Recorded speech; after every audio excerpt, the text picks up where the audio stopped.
think one backdoor fail is not enough? What about two backdoor fails by Echo in a single game? Both Echo and Burn X Flash put up quite a spectacle, and in the end, Echo closed out the match with a 3-2 score. Pushing this time, pushing Soda, but how about a score? Echo! With the grand finals now looming ahead, the ultimate question remains unanswered. Who will emerge as the true king of sea? Till then, hashtag #SeaTheWorld.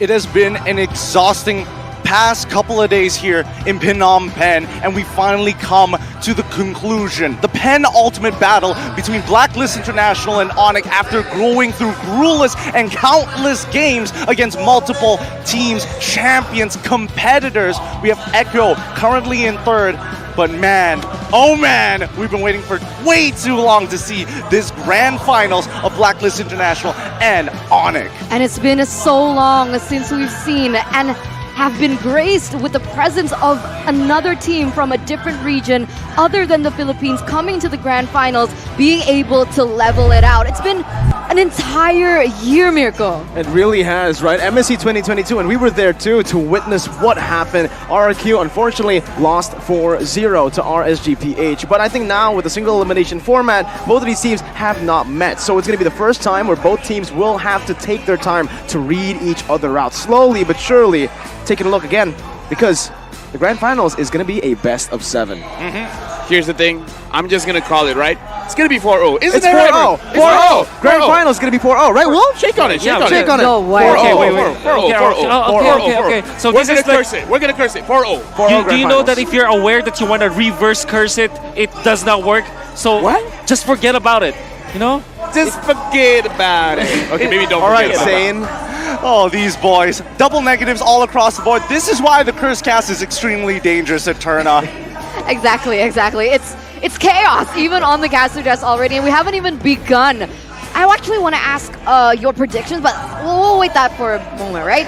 Because we got to talk about this, right? The final battle for the crown and hashtag #SeaTheWorld, because both of these teams, they're looking to continue on their legacy, right? Because Blacklist, they have yet to earn an MSC title, and for ONIC, they want to get back-to-back. Okay, it's not back-to-back, but 2 MSC crowns as well.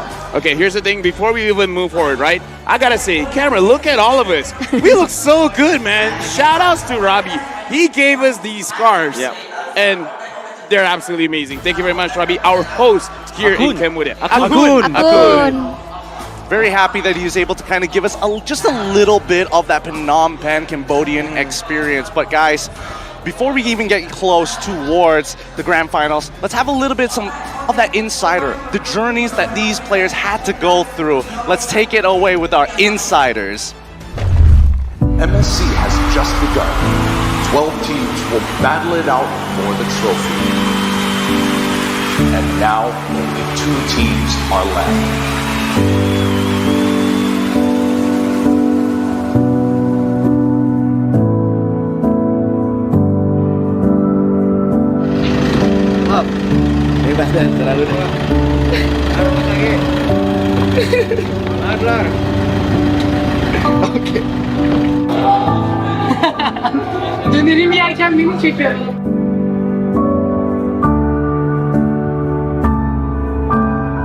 We're the very first team to represent North America, and so it's really big for us, and we'll do our best to show them that we can compete with the Asian teams. Let's go!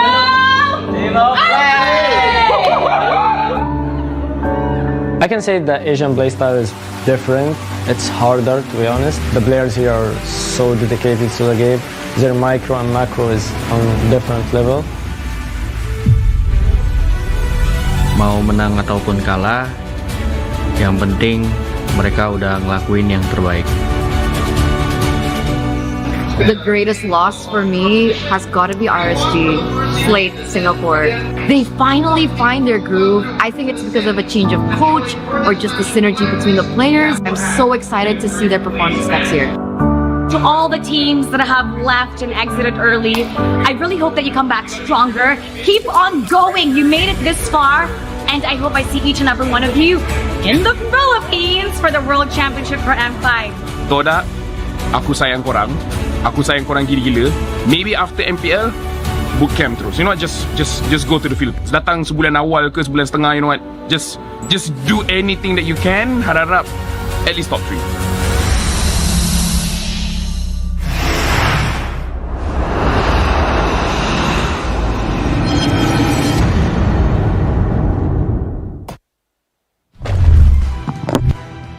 Here at the desk, we honor the fallen.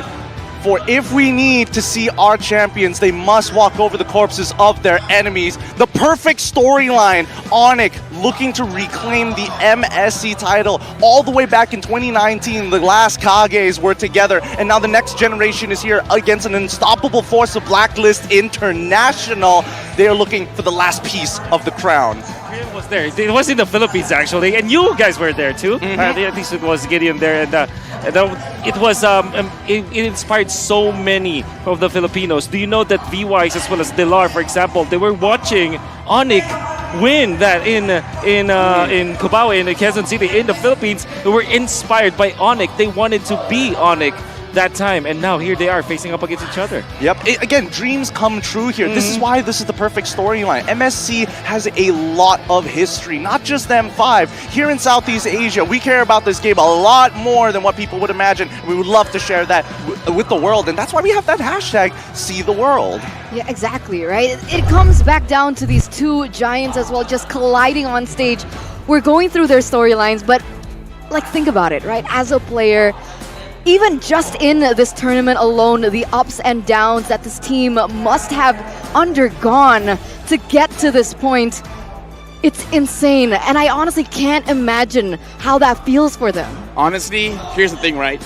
The players are going to be the one playing. We feel the pressure. In fact, look at Mirko here. He's already sweating. It's almost like he ran back up and back and forth, right? I don't know. It's almost like, you know, I had to spend a lot of energy to get back on desk for whatever reason. Take a breather for now. I feel like there's a lot in store for you in your future. With that being said, I wonder what, Robbie and as well as Mara have been up to. Back up on the main stage, we throw it over to you guys. Thank you, panelists. This is Mara Aquino giving you an inside scoop. We received great news, and I'm really excited to share with all of you. This is about the much anticipated Mobile Legends Bang Bang M5 World Championship. I am so excited to share this with all of you, and I want to hear all of your excitement too. So Cambodia, make some noise. Ho Mui Mao! Once again, Cambodia! Ho Mui Mao! And now it's time for the special announcement. Please take your eyes on the screen.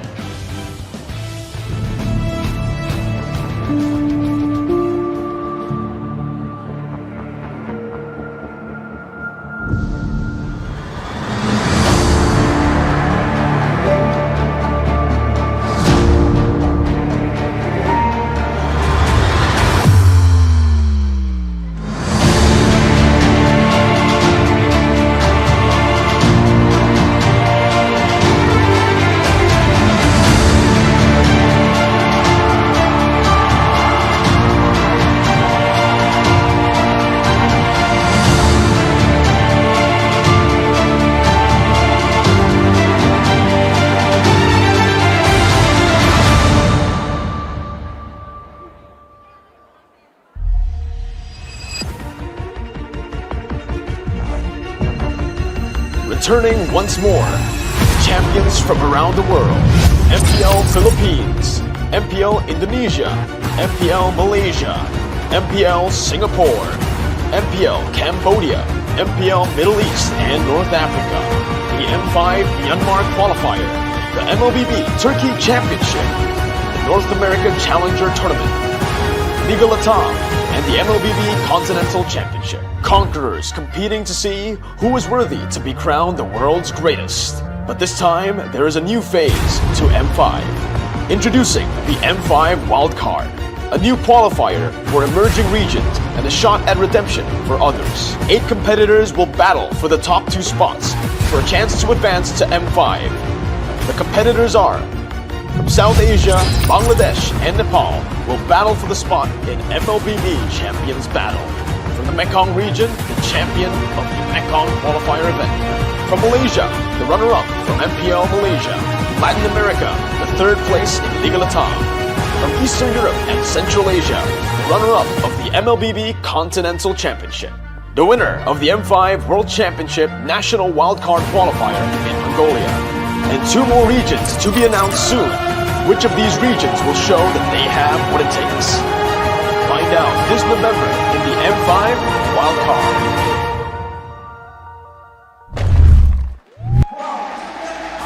No way. No way. No way. What? No What? way. I'm sorry I didn't tell you guys. Dude. I knew, but This I'm sorry. guy. Post-credit scenes in the beginning? I wasn't expecting that at all. Hey. Nobody told us what was Nothing, going on. nothing. This is so this Wild is genuine. card? What the hell, Mirko? Why didn't you tell us this That's before? why. I'm pretty good at Genuine keeping reaction. secrets. Oh. Yeah, we gotta see your reactions. I wanted to see because Oh my while God. doing the voiceover, was super shook. I was like, wait, there's so many regions, new regions coming in. Bangladesh, Nepal. This trickster, man. We were interviewed by the media, and the media was asking like, what regions do you want to be a part of M5? And we were like, I want to go for Japan or whatever region. And then this guy, he predicted Nepal, and I was like, wow, what a Mirko knows prediction. a lot. That was so your random. voice? Yeah, that was my This voice. guy. Oh, no wonder you sound like a nerd. Ah, this guy has been keeping a lot of secrets from us. He's been hinting us all day about it, and it just flew right over our heads. It all makes sense now. The wild card regions are coming to M5 in the Philippines. I was not ready for this, Eterna. Neither was I. Okay, I had no idea as well, but I love this. I love this. Things are getting more competitive. The new things are coming for us as well, and we can expect just all these regions just really climbing. Yeah. Wow, I don't even have words for it. Dude, the wild I'm so card. excited. I feel like we should make our own video about it. Yeah. Yeah? This is definitely a pipe dream of mine. You know, having wildcards, that is amazing. Yeah. Second chances for other regions as well as fact for other, non-famous regions. I can't hold it. I'm out for words. Don't hold it. All right. Don't hold it, just let it go. Let's pull it back. Let's pull it back here because we still have a grand finals to go through. It's going to be Blacklist, and introducing them, it's going to be Al, Wise, Edward, UA, and Oh My Venus here. Again, everybody knows this lineup, but the 2 rookies, as Leo has mentioned before, who are, happy to be along for the ride, are now realizing this could be their first title.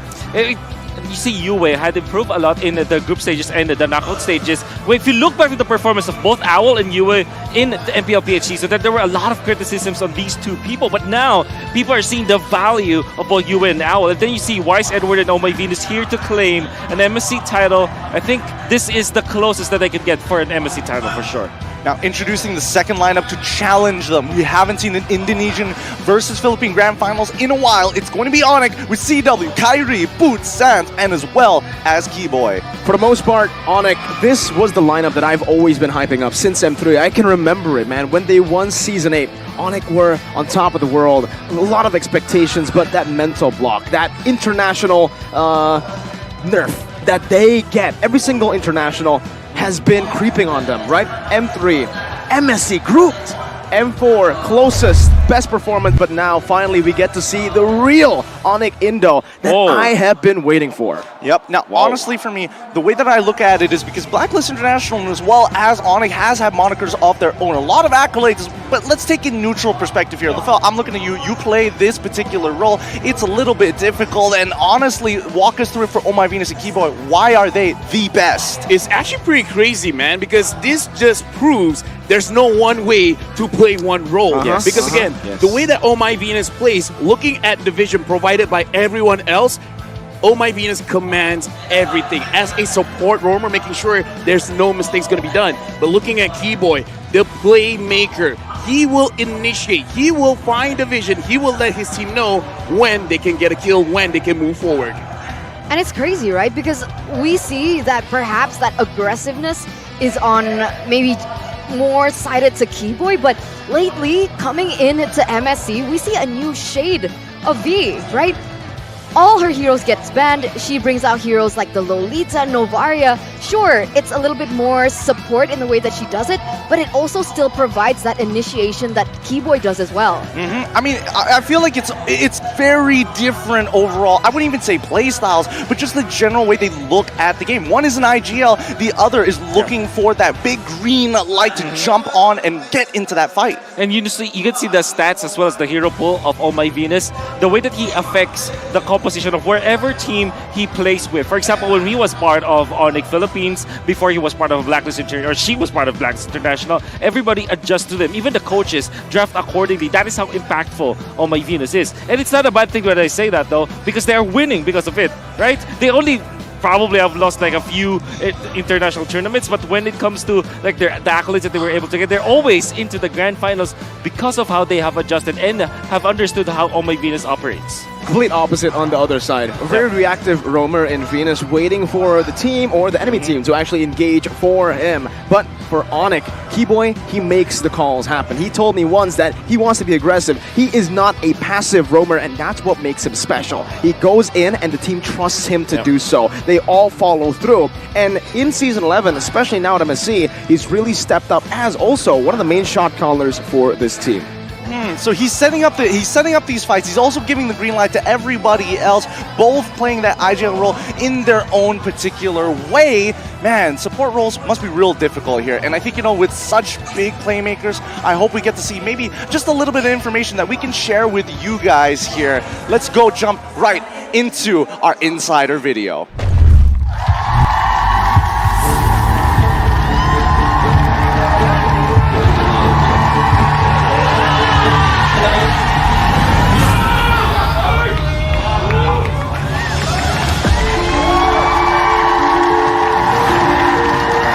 Me and Kyrie know that chemistry is a must, so we must put some effort so that we can, sink in faster and we can adapt to the culture faster. We're here just to show ourselves, just to showcase our skills. That's all, and enjoy.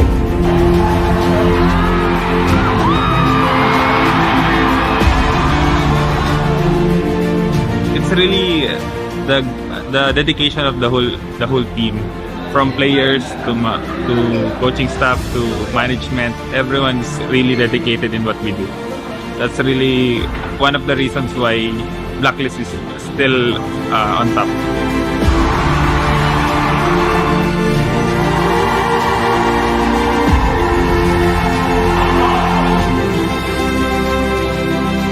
I think for me personally, I want to win versus all the team. I just want to beat all team.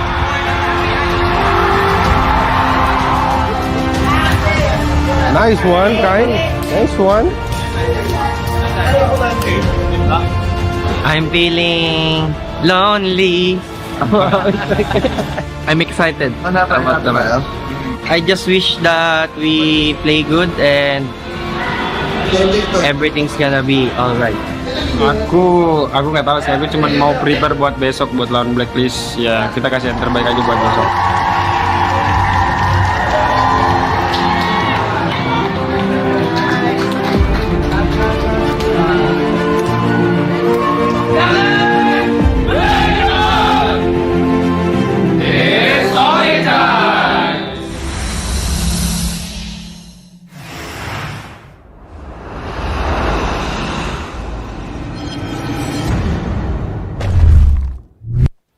It doesn't get better than this, ladies and gentlemen. Welcome MSC 2023 Grand Finals in Cambodia. And we have a show for you guys back at home and here in the arena. Cambodia is lit, man. Absolutely amazing. And right now I'm gonna actually invite one of my boys, one of the Filipino representatives who's going to be repping Blacklist International. As you know, I'm Indonesian. I'll be representing ONIC. We're going to have a little bit of a trash talk segment. We're going to have a little bit of spice for Indonesia versus the Philippines.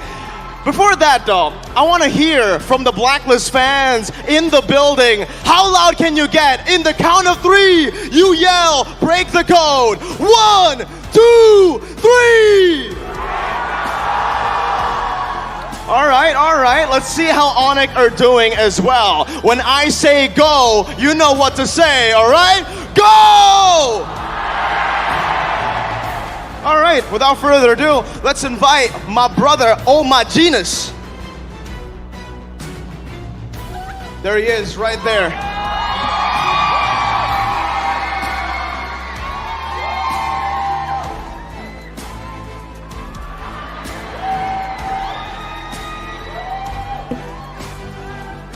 Hello, Mirko. It's not Mirko. Oh, you're not? Who are you? I'm Mirboy. Mirboy. Well, hello, Mirboy. It's me. Oh my genus. You know what, Mirboy? There's a reason why Blacklist International has the word international in their name. It's because this is our 5th International Grand Finals already. Okay, so you make it to a lot of grand finals. Is that what you're trying to say? Yes. All right. Let me just try to remember. My memory is kind of hazy. You've been to a lot of grand finals, but how many have you won? Okay. M3 and M3. Fair enough. But when was your last championship? Back in 2019. That was a long time ago. Well, right? If I'm thinking about the last time we won, it was actually pretty recent. We got the Evos boys right there. We just beat you at IESF. So, I don't know, man. Okay. Fair enough. All right, you have a point. You have a point. Let me just say this, all right? You know why we have, the Boots, the player, Boots on ONIC. Yeah. What's Boots for? What? It's to walk over you. Okay. We're gonna be stomping you. Okay, I felt that. But you know what, Mirko? We all know what's about to go down. Because we all know what's the storyline is. I have here the script.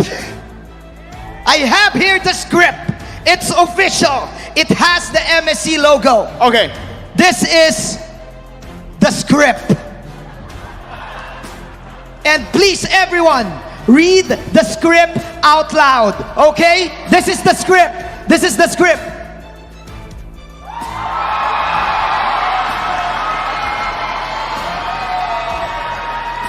All right, man, Jeezy. All right, okay. You know what? All right.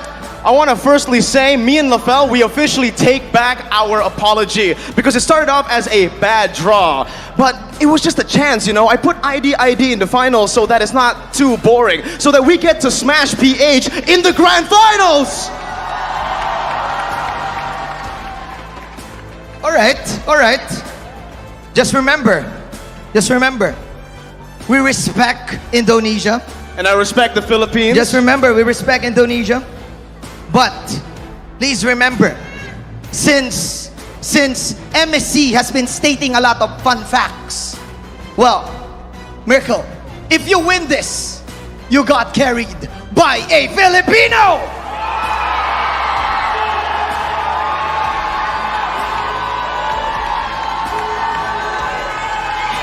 All right, that was a good one. Kyrie started his career in Blacklist International, but I just want to let you guys know that he will win in ONIC. Okay.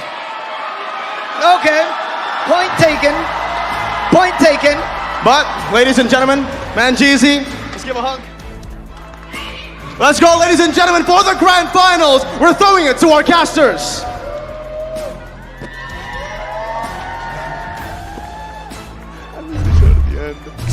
Oh, that's great. They didn't even show them hugging. They did show them hugging the first time, but only the second time here. Oh, I was wondering why Mirko ran off in the middle of our segment. Yeah, I was like, where's Mirko going? And it turns out he was trash talking with Manji. Where is he now? Is he on the way here? He's on the way here. Oh, there he is. Okay. Round of applause, well played. Round of applause. Come here. You did good. Come here. Give me a hug, boy. You did good. Give me a hug, boy. Give me. Ooh, boy. Wow. What a segment there. Great way to start to hype up the crowd before our very first game here. Remember, this is going to be a best of 7. We're hoping for the full 7 games here. We don't want to see a sweep. We want to see which one of these teams are going to be the best. But consistency always is going to be the key. Am I right? Yeah, you're right. You're right. And talking about that, right? We're going into this match, but we haven't really seen anyone's predictions. So how do we want to start this? How's the curse gonna go? Yeah, are we gonna go for the curses again? Okay. Wait. Wait, it's there. Wait, it's only you two. I should be the one. Oh, I should also be included here. You know what? I don't know. I don't care either. Exactly. We did the draw. Lafell, we said sorry, but you want to tell them what we say now? Dude, we take it back, right? Here's the thing. We knew this was gonna happen. You guys just had to trust us. Just let us cook. Let us cook. And together we'll say something. You're welcome. Thank you, boys. Thank you, boys. They drew the draw. They're taking back their apologies. Wolf, you're leaning towards Blacklist this time. Walk us through it. Okay, well, I need to vote for Blacklist International. No, just kidding. I know that. But Onyx your boys.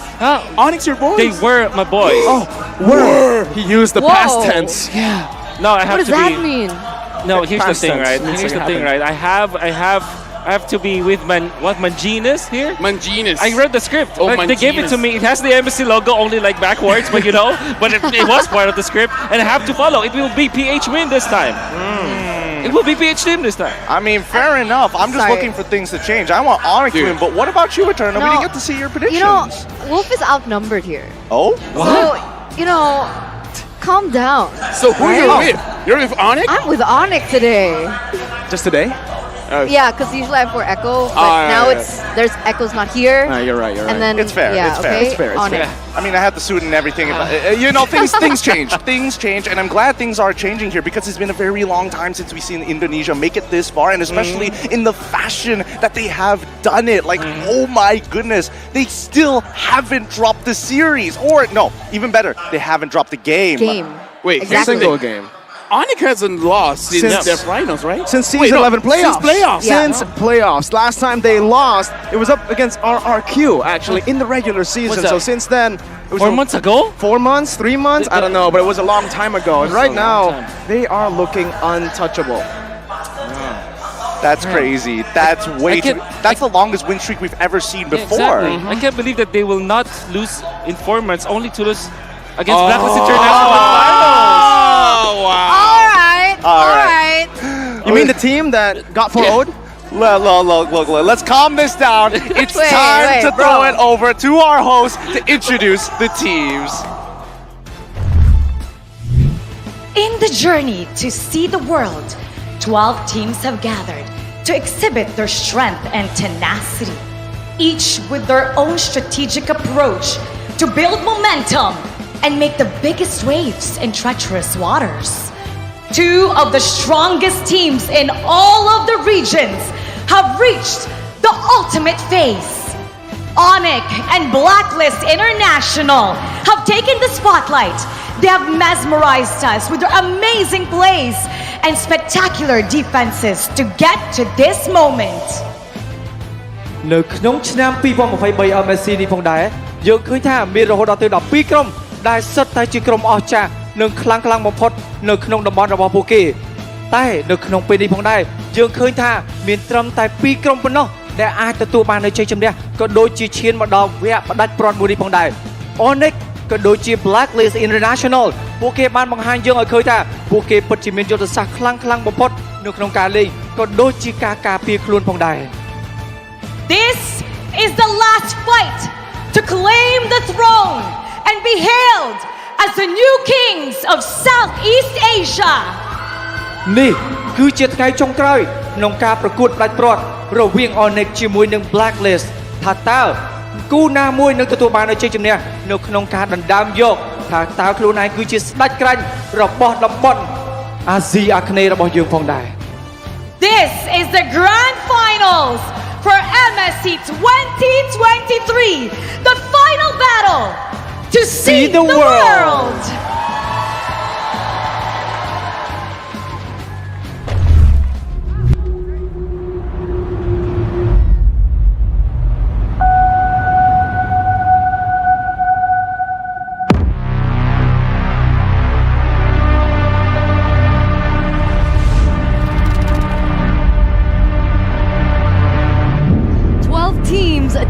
regions collide. This cruel, epic confrontations.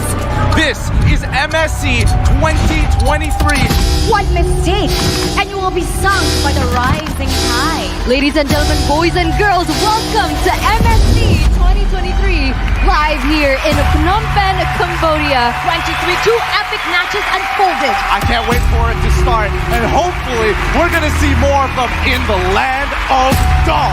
So how about we show them the sheer brilliance of MLBB competition? The crowd, you can hear them even here. The Lord in the mid lane, one to the way, Dream gonna see a flickering forward bet. That's the Lord! Oh, that's the 3-man.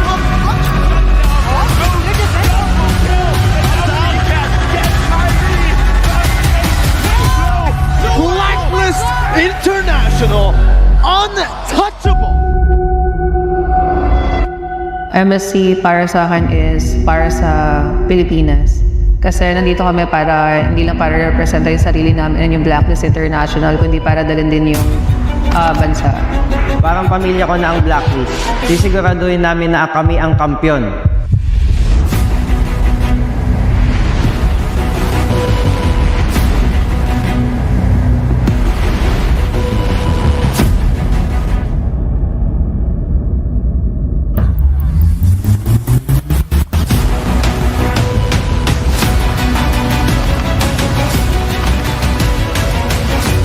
Untuk match grand final ini, kita akan kasih yang terbaik buat meraih kemenangan. We've worked so hard and gotten this far. Now the finish line is within our sight. It doesn't matter who I have to face or defeat in my way. I will win the MSC for my team. We are ready. It's ONIC time.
It is time to commence the grand finals of MSC 2023 Blacklist International versus ONIC!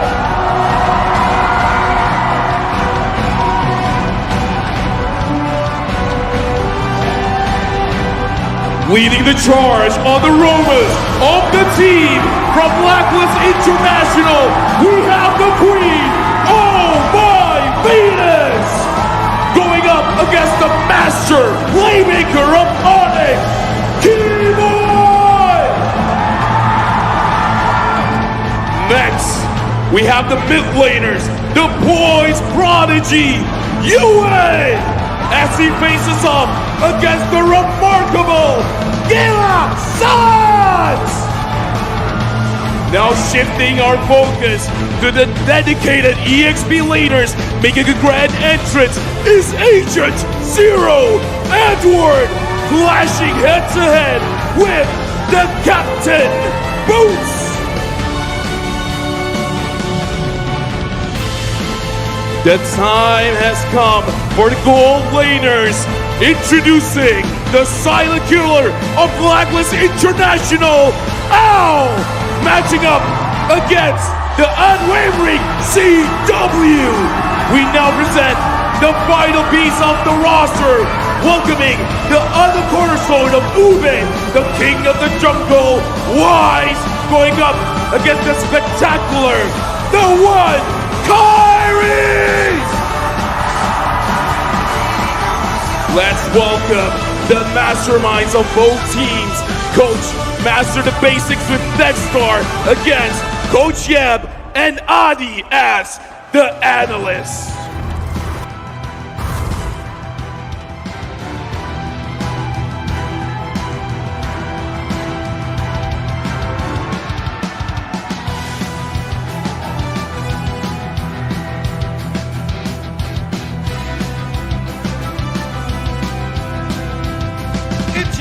It's time! The Grand Finals has already been launched and is ready to commence with both teams ready to go at each other's throats. Only one will be walking away. The hype is real, ladies and gentlemen. The crowd is feeling it. We are feeling it as the players are getting ready for this next upcoming battle. Now, Gideon, we have to talk about this, right? Blacklist International, ONIC ID, they have very different styles. Who do we ask when we want to talk about how they're going to be able to find each other's kryptonite? Well, obviously, we got to talk about the analyst. We got to talk about Wolf here. Bring it to the table. If we're looking for weaknesses on either side for ONIC as well as Blacklist, what are we aiming for? The fact remains, they have different playstyles. ONIC, they want a team fight. When you're a team fight, they want to outplay, they want to go for pickups, while Blacklist International engage. They want to group up as 5, systematic versus chaotic. So if you're asking me about kryptonites, I don't think there is any kryptonite between each other. It seems like because of the fact that they're yin-yang anyways, they're gonna be countering each other. So whoever is waking up better, like who's drafting better, they're gonna have a better time in this game. It's a skill diff, right? That's really what we're going to be looking at for both these teams, because skill is going to be number one. Thing is, though, there are personal grudges from both these teams, and I've actually spoken to Kyrie and Yeb when they got to Indonesia. This was back in Season 10 when they were first imported. I went out with them, and Kyrie and Yeb, I asked them, who do you want to face the most still? It's still Blacklist. They are still thinking about M3 when they unfortunately met their masters 4-0, getting absolutely dominated in the grand finals after having a similar run, an undefeated run at M3. Undefeated run, they still remember that, holding on to such an old grudge till now? I mean, this is history in the making. All things and the pieces have kind of fallen into place almost rather perfectly. You're right. The way things have come, and it's interesting, right? Because I don't think anyone really expected both of these teams, honestly, to get to the grand finals, right? I mean, for Philippines, it should have been Echo, seeing their track record. ONIC coming into the grand finals was also a 50-50. Yeah. Most of the people expected it to be Echo, Blacklist, including us. That's even in your video, Gideon. As we take a look now at the player head-to-head here between the queen herself as well as Keyboy. Yep, Manjeezy and as well as Mirrorboy taking after their lookalikes here. Again, these are two pivotal players. The stats kind of tell us a very different story and their overall play style. Honestly, looking at the KDA as well as team fight participation, that is enough, because the Ube, you want to move with your team. And look at the team fight participation for Oh My Venus. 76.5% going up against Keyboy, 50-something%. And in terms of KDA, 7.2 Oh My Venus. He's staying in the back lines. He is basically playing chess with the other members of Blacklist. He's making sure everyone moves as intended. Compared to Keyboy, he will sacrifice his own body for the betterment of the team. Here's the thing, even though you can sacrifice and even though you're playing 5D chess sometimes, you still need that big outplay to break the stalemate at the end of the day. And that's what we saw when Blacklist lost to Echo. But then now ONIC kind of takes this place. Are they similar? Do they have that particular style? I think that when it comes to style, I think it's very distinct actually. If you look at ONIC, you always remember they are going to be playing like those chaotic games. They want to outplay, if you want to play fast. look at the Blacklist International, nothing's changed. As long as their VY's in there, everybody is gonna adapt to that programming. It's gonna be the Ube. And UA as well as Owl, they have adapted so correctly in this bracket. That's why this is yin yang really. What we're gonna be looking at is probably the best grand final because it shows us two disciplines of Mobile Legends, the best of the business, clashing against each other. I like that you mentioned VYs here, right? I like that you mentioned Wise in particular because this brings me to another focus. Wise versus Kyrie. You can say that they also have a clash of styles as well. And coming into MSC, we take a look at the rankings and everyone says that Kyrie is the better jungler. However, Wise has been incredible on his Retribution game. Do you remember that game where he went in with the Baxia? Nobody even set up for the Lord. Drive-by. He went for the drive-by, was able to catch that. And he's just that person that you can rely on. So what can we expect between these two?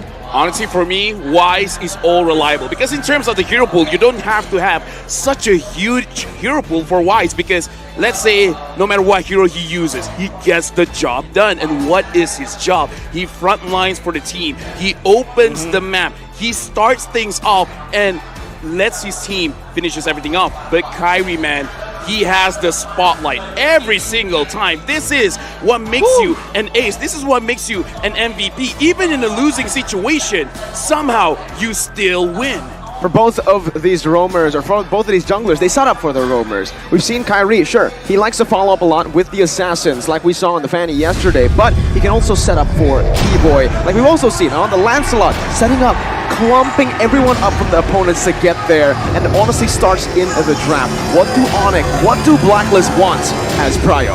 It's about being unique. It's about looking to outplay your opponent. But it all begins with the tools that you will arm your warriors with. This is a 5v5 game. Make sure you understand and don't miss a single moment as we jump into the draft. Now, coming and pulling this back a little bit more, we need to talk about the fact that Wise not only plays this sacrificial role in the drafting phase, but it opens up a new level of draft for Blacklist International. We've seen it against FIMP, putting him on something like a Valentina, and then all of a sudden, Burn X Flash, they recognize that to stop UA. One thing that you'll notice about Blacklist International is they have a theme for a series, for example. Well, it's true that they can pick up like Valentina, very standard, and maybe the Fredrin as their priority in the first place, but there's always that theme. For example, their recent series against Burn X Flash, it was all of a sudden the Baxia. It was all of a sudden the position 5 Novaria. So you have to watch out for that. We know for sure that this will be a long series, right? This couldn't be 4-0, and you have to watch out for those key heroes in the draft of Blacklist International. Honestly, looking at the bans just now, Fanny being banned out, the Kaja being banned out, as well as the Kadito, what does this spell that Blacklist doesn't want? They don't want engage, they don't want dive, they don't want huge burst damage. And now, looking at ONIC, I gotta say, it's all about respecting and understanding your opponents. Banning out the S's, banning out the Diggy, but more importantly, banning out that Psycho Fredrin. Exactly. This forces Blacklist to go for something like Novaria, the first pick. There is also the Joy. I think those are the two priorities because Edward really plays it that well. But of course, since the 1-1 is opened, I can see it. This is a trap set up by ONIC for sure. The trap set up by ONIC? I mean, look, this is VY's 9th Grand Final appearance out of 11 as part of Blacklist's active roster, winning 4 during their appearances. What? That's insane. What a stat. What is that? Great numbers, right? I mean, MPLPH Season 7, Season 8, M3, and as well as Season 10. And that shows their experience, right? And it also shows their knowledge in the game. So that is going to be very beneficial when it comes down to the drafting phase. Now, ONIC, can they level that? Definitely, this is a trap. I think the 1-1 is a trap. They go for something like Franco in the absence of Kanja. You know what? Okay. Franco pick as well as the Farius pick because again, looking at the way that they're drafting, what does this spell out? Where he just wants to make sure that he can win his lane and then let his team set things up for him to use the crossbow tank. But look at the Franco as well as the Farius. The Farius is a good way to deny him of kills. Remember as well, in all the matchups that we've seen from Blacklist International, they always ban the Franco. This hero has always been one of their kryptonites, as to say, on their Ube lineup. The fact that they can split them open, and the fact that they also have a Thermist who punishes clumped up compositions is already really good for them. But that's why Blacklist will play with the range, will play with the disengage of the Akai and the Navaria. Really interesting, because I thought they were going to lean on the higher performing Yue, especially on Valentina. He has hard carry games with the Valentina, but instead decides to go Navaria. Oh, this is because of the fact that Navaria can be flexed. It can be played in the position for the mid lane, and also the roam, and having it in the first mix of Blacklist International ensures that they will have that security onto Yue, but a very early Ling! Oh my! I'm happy. Yeah. You guys happy? I am more than happy. It depends for who, right? I mean, sure, everyone's happy to see that prowess once again from Kyrie himself, but the thing is, if you're Blacklist, what kind of lockdown is available for the Ling, right? Franco's been taken, Kaja's out of the board. For Venus? Or don't lock him down. Exactly. Just take away the buff. Don't lock him down. Take away the buff. So mid control becomes prio for them, and that's why I feel like ONIC, they really understand that. They saved that lane pick for the last pick in the first phase to bait it out. Novaria picked up, so now that's still a flex pick. But remember, Novaria alone, not a lot of mid control. So you can already see ONIC, they're taking out all the mages that can help Novaria clear. This is where it gets really scary, because we're not even just talking about the mid lane. We've seen what the mid lane looks like for ONIC, maybe a little bit for the side of Blacklist International, but let's talk about EXP here, because again, they're in the first phase alone. The fact that Franco wasn't even banned out, they left up the Joy as well as the Wanwan. It's a give and take. Yeah, I think that it's either Teresa or Lapu-Lapu for the side of Blacklist International in that case. Lapu-Lapu gonna be perfect against the shields of Faramis. It's like a free setup because you clear out the extra shields very easily. Then you also think about Teresa so that you couple it up. You need a way for Blacklist International to kind of frontline so that the 1-1 will have a time to get the stacks in. I think ONIC will, now that we are talking about this, this is a good match. Farsa would have been perfect. Agreed. I'm thinking Farsa Lap was their last picks for Blacklist, but for ONIC, they might go for a non-item dependent gold laner, because when Ling is picked up by ONIC, automatically you shift your core to the Ling, not to the gold laner anymore. Someone that's a little bit more self-sufficient, doesn't have to get punished too hard. Maybe something that can force priority. I mean, Beatrix as well as Quad are open. Brody, maybe? No, honestly, like all of those options are amazing for different things. Claude can basically take care of himself. Brody can have lane priority, making it so that even if you don't have the items, you can still scale up very well. And the thing is, the Brody here going up against the 1-1, still me and Mirko, we talked about it in private, but the thing about gold laners, it almost doesn't matter what the matchup is because it is very dynamic. It's going to be the Beatrix, and that's exactly why, right? If we want to see just the main counter, it's going to be the Irithel, but we're not going to see that here. The Claude is an amazing lane for the 1-1, but it all comes down to skill. We've seen Chiku get dominated by a 1-1 before, so the Beatrix here is the most flexible, right? If Claude can do everything independently, Beatrix can adapt to any team style. Okay, all right, we're seeing the next couple of picks. Arlet gets locked in for the side of Blacklist International. It's been a while since we've seen Edward on this Arlet. I was maybe hoping for Benedetta, but now Minotaur as well. This fits the MO of Blacklist International for sure. Now that leaves us with the EXP laner, right? For the side of ONIC. Why do I have a feeling we might see something like the Masha for Boots? Against 1-1 is great. Yeah, against Arlet it's okay. The worst maybe that ONIC could take is Teresa, which is actually not that bad at all overall against the Arlot. But yeah, I think the Masha is it fits the bill. What about Uranus? They already have enough damage coming in. They need a frontliner, someone who can survive in towards the late game as well, and no one from Blacklist will be able to fully burst this Uranus if it gets online. Okay. I'll do you one better because I hate Uranus. What about Grok or Benedetta, right? Either or could definitely try and force priority, but nope. They're going to take the Uranus here. You got it right on the ball, Mirko. Right now, honestly, looking at the drafts, here's the thing. We've seen Novaria being piloted by Oh My Venus, but now Yue is going to use it. And here's the thing. We talked about controlling the purple buff. The Novaria can steal it away if enough vision is provided. All right, let's take a look at the audience predictions real quick, right? Before we get into the nasty tidbits of this matchup. But this is a very interesting split between the two. Even the regions are kind of unsure, but of course there is priority in their respective regions here. For sure. Everybody's going to have their little bit of a taste of what they like. Personally, for me, I'm actually kind of liking Blacklist International's comp just a little bit more. What about you, Eterna? I have to agree with you here. Rest of the table? ONIC. You know what? I'm going to go with ONIC. Yeah, sorry, man. Tiebreaker. I've given Ling and Uranus to ONIC. You know what? Now it's time. This is the start of a legacy for both teams. Blacklist International going up against ONIC. This is the grand finals. MSC game number 1. All right.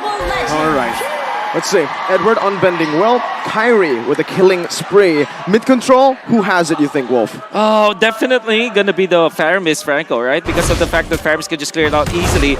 It's the Minotaur and the Novaria. Not much wave clear with level 1 though. But if they do get level 2 on the Novaria, it's gonna be okay. This rotation that you're seeing from Blacklist International ensures level 2 on Oh My Venus.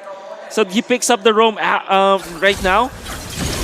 So this is a faster tempo for Blacklist International when it comes to getting into their ultimates. Yeah, I really feel like getting their power spike a little bit earlier is going to be very, very key because Kyrie in the early stages of the game, not going to be able to do much.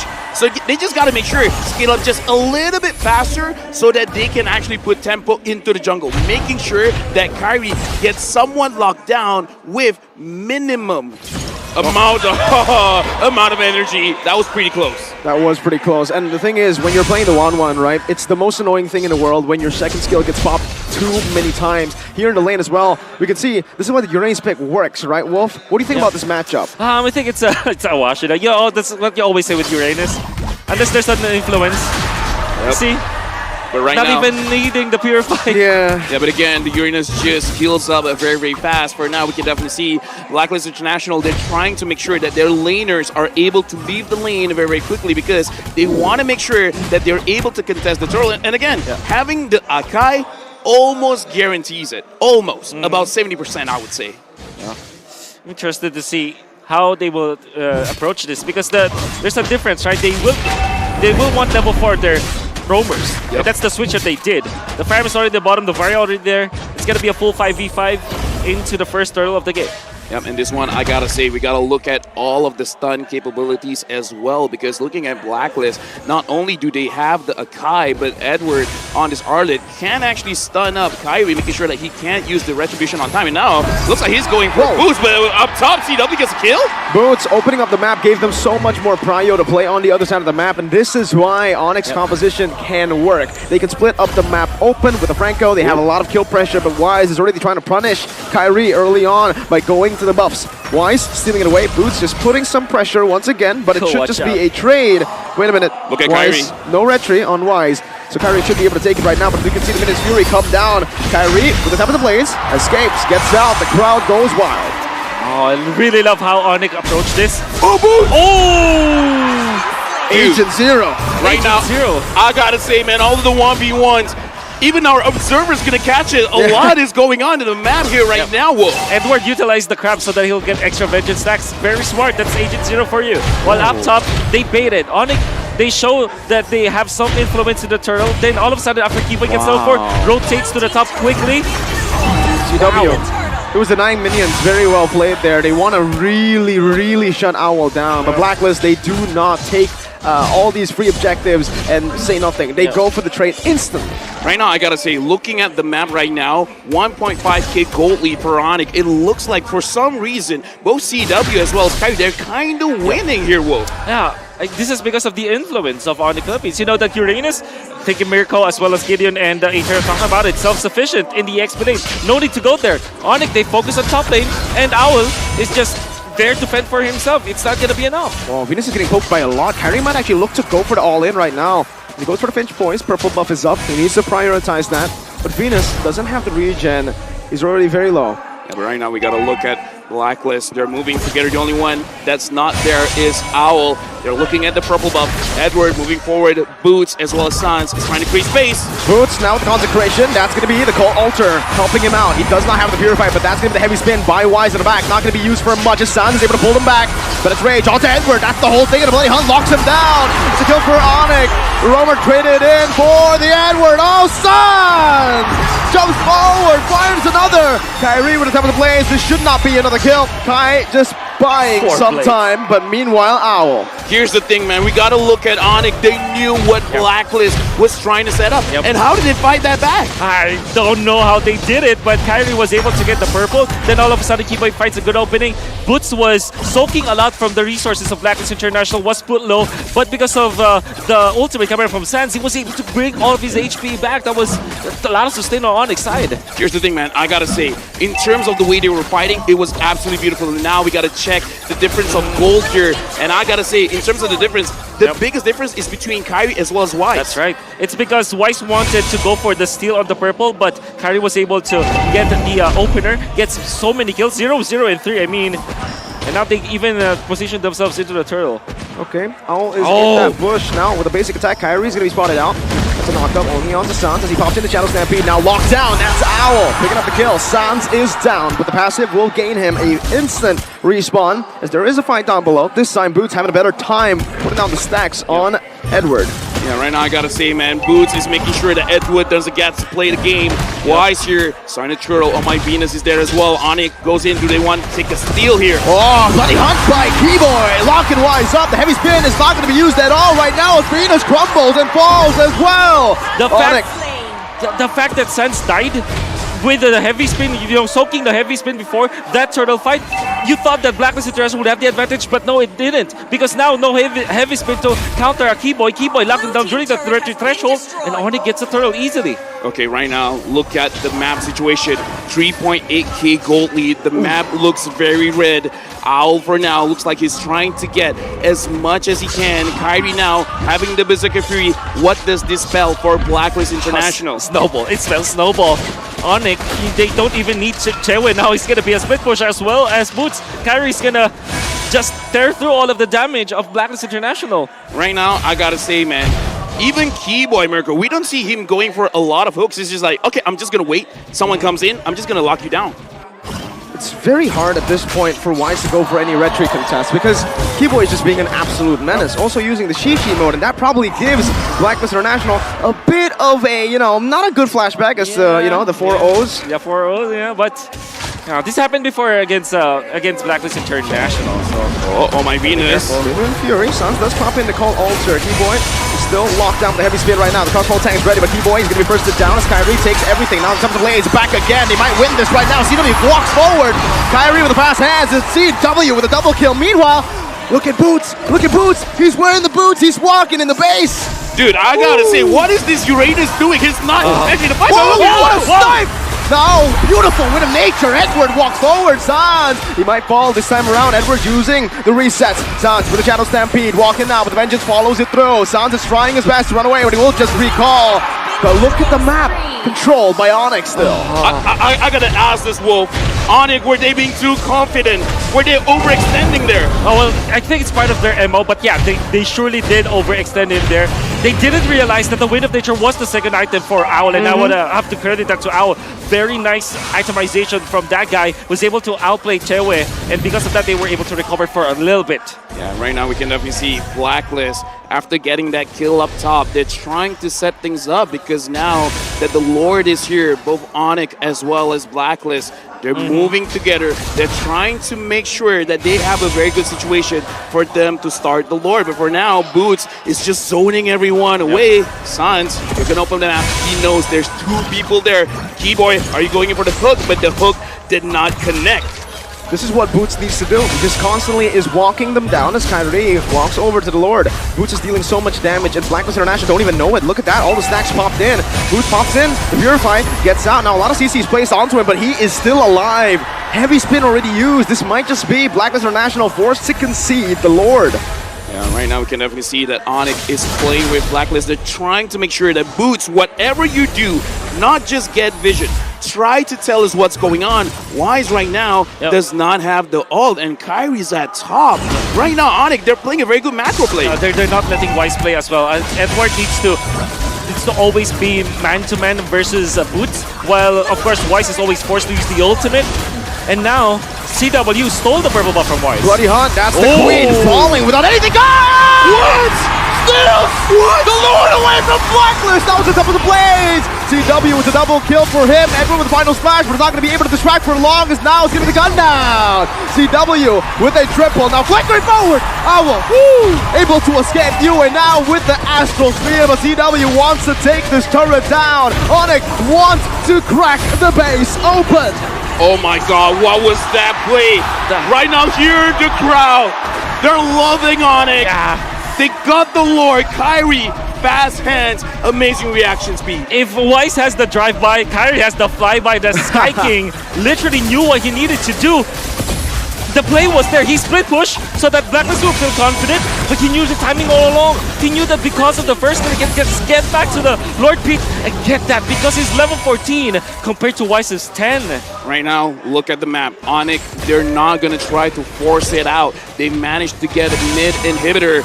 Now, Blacklist, they're trying to look for a situation. Wise goes in. Is that Wise? On Keyboy. It's only on Keyboy. It's the roamer. It's the worst possible target, maybe. No, Boots is the worst possible target because you can see him right now just recalling in the faces of Blacklist International. They're looking for some more, but honestly, at this point, it's only 10 minutes. They cannot take these base turrets down that fast. They need to bait out these passives, but that's going to be down hooking. The Queen is down again. Kyrie jumps out of the back. Wise, 1 HP. Kyrie! And CW finds a double.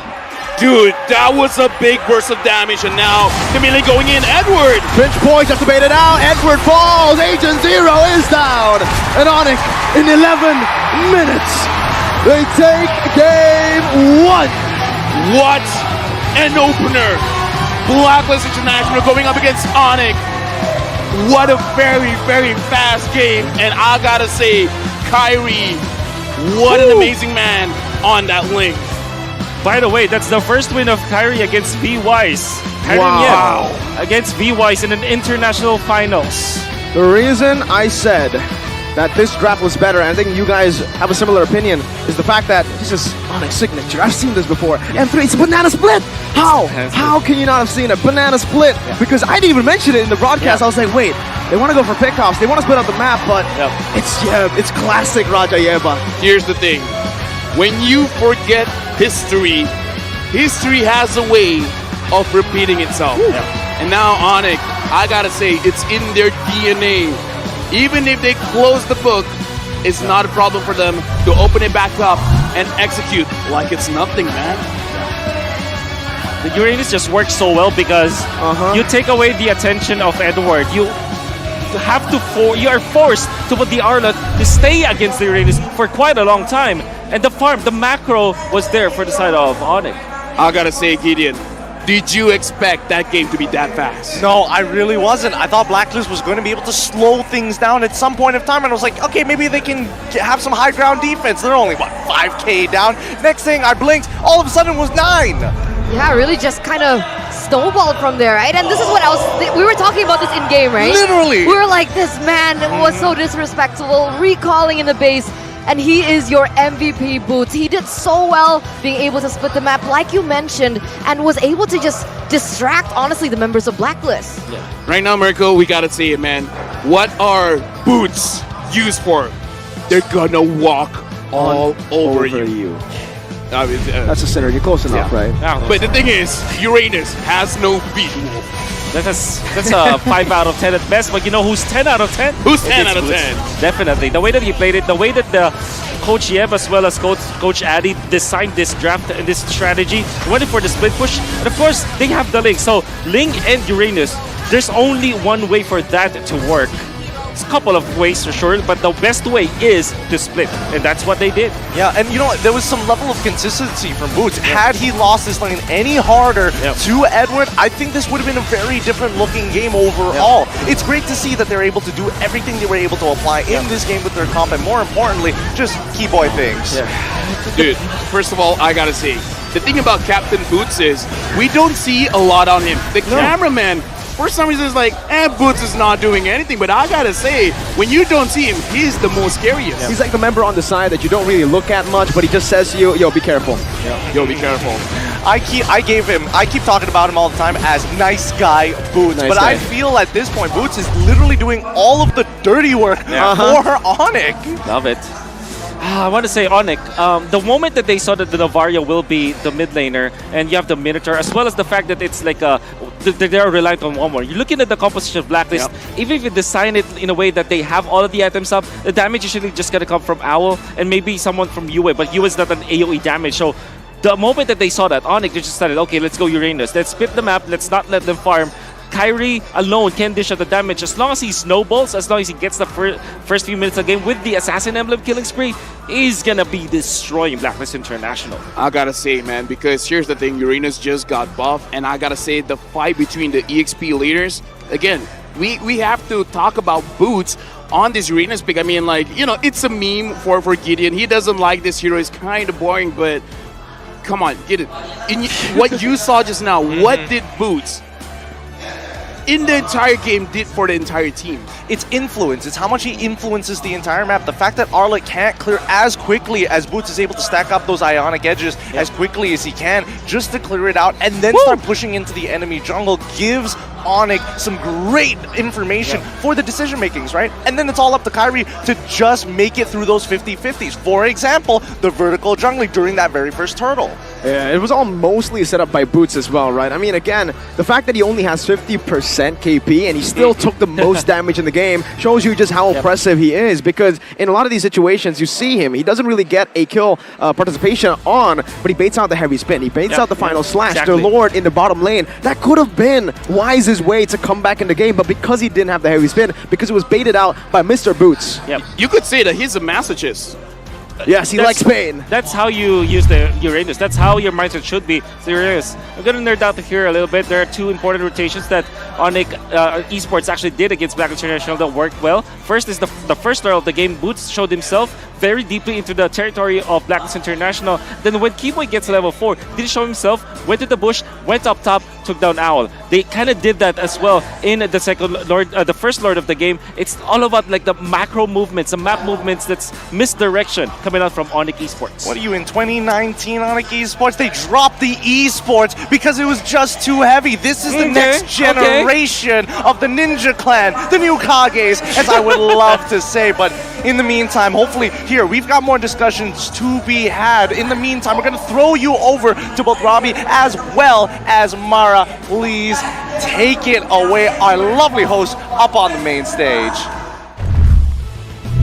The family that plays together stays together. We have an entire family here all the way from Singapore. We have Ian, Mike, and Mommy Athena. How are you guys? Great, we're great. Very good. Who are you rooting for? Keyboy. Keyboy. Oh, so you're rooting for ONIC. Yeah, okay. Why do you think ONIC will win? Because they have teamwork and strategy and they know how to play very well. They have teamwork, strategy, and they know how to play really well. Okay, Keyboy គឺជាអ្នកដែលដឹងពី strategy ខ្លាំងហើយលេងបានល្អបំផុតនៅក្នុងការលេងមួយនេះផងដែរ Alright, Mommy Athena, Daddy Mike, do you also play? Yes, we do. All of you, all three of you. Oh my gosh, wait, with the 5 of us, there could be a whole team. Okay, what's your role and favorite hero, Mommy Athena? I usually play mage support, but if someone takes the slot, then I'll play a marksman. But I'm training to be a jungler as well. Wow. Wow, jungler. Wow, you're such a cool mom. Favorite hero? Papi Papi Poo. Papi Papi Poo. Angela. Angela. That's right. Angela, support. Papi Papi Poo. How about you, Daddy Mike? I'm always filling up whatever slot they have left. What's your strongest hero? I think maybe Roma. Romer.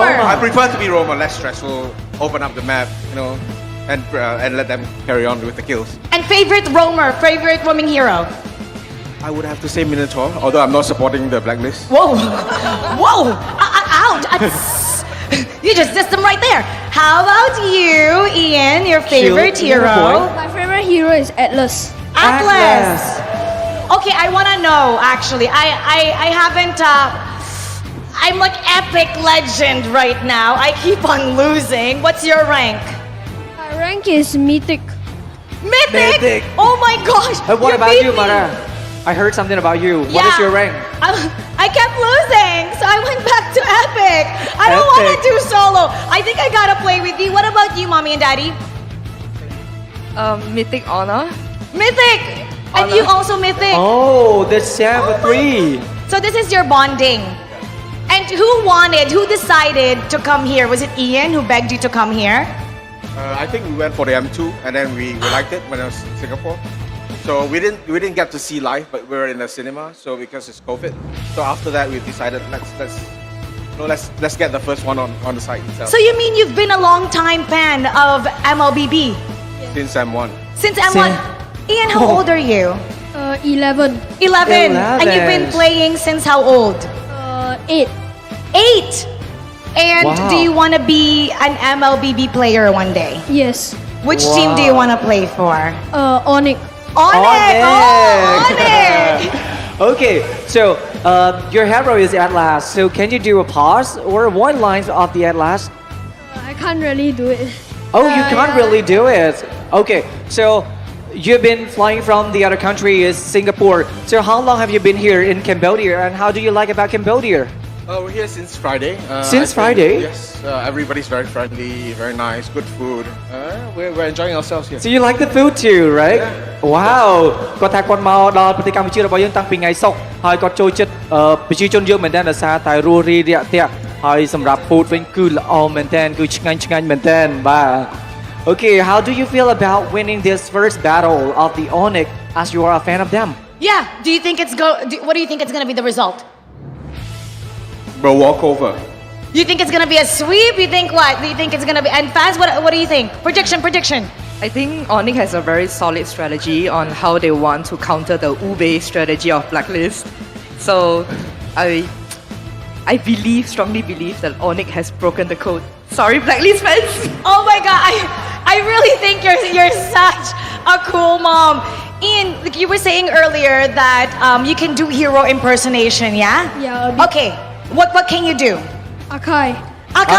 Okay, go ahead. Akai enters the scenes. Oh, I love it. Do you know any other hero impersonation? While you're thinking, I'll do one. Keep it up until you're as brilliant as me. Oh, Layla, how about you, Mom? Oh, okay, yeah, do it together. 1, 2, 3, 4, 5. Look at all these carrots. That's cute. I love that. I love it. You know what? There's a lot of ONIC fans here. How about we get them to cheer for ONIC, for your favorite team? So all you have to do is say go, and then everybody else will scream out ONIC. All right, everybody, you got that? All right, here we go. Ian, take the lead. Go! One more time. Go! One more time. Go! Oh my god, wait, the players are right over there. Right over there. Whoa, Coach Yab just waved at you. What do you want to say to them? They could hear you right now. What's your message to them? And you can let them know that you want to play for them in the future. Good luck, break the code. Oh! Good luck. Wow! Good luck, break the code. Is there a specific player that you want to send a message to? I don't think he's a player, but Coach Yep. Coach Yeb! Coach here. What do you want to say to Coach Yeb? I hope that you can lead ONIC well. You hope you could lead? But I think he's really leading well. Oh, so he's really... Coach Yeb is a great leader. Coach, he wants to be a player one day. 11 years old, mythic right now. Coach Yeb will take care of you. You see that? All right, everybody. This is such an amazing family. Great example for the MLB community. They're playing well together and they're having fun together. So we're going to go back to our casters and take us to see the world. That was so wholesome, right? I love that interview. And I like what the kid said. I like the guts on this kid. I like what he said. He said that perhaps, you know, ONIC has broken the code of a blacklist. And that is a very interesting topic that we need to bring up, right? For the past few times that we went on the international scene, it's always been a clean sweep. 4 zeros all around. In this scenario, do you really think that ONIC can actually, you know, has really broken the code and take this 4-0. You're not implying.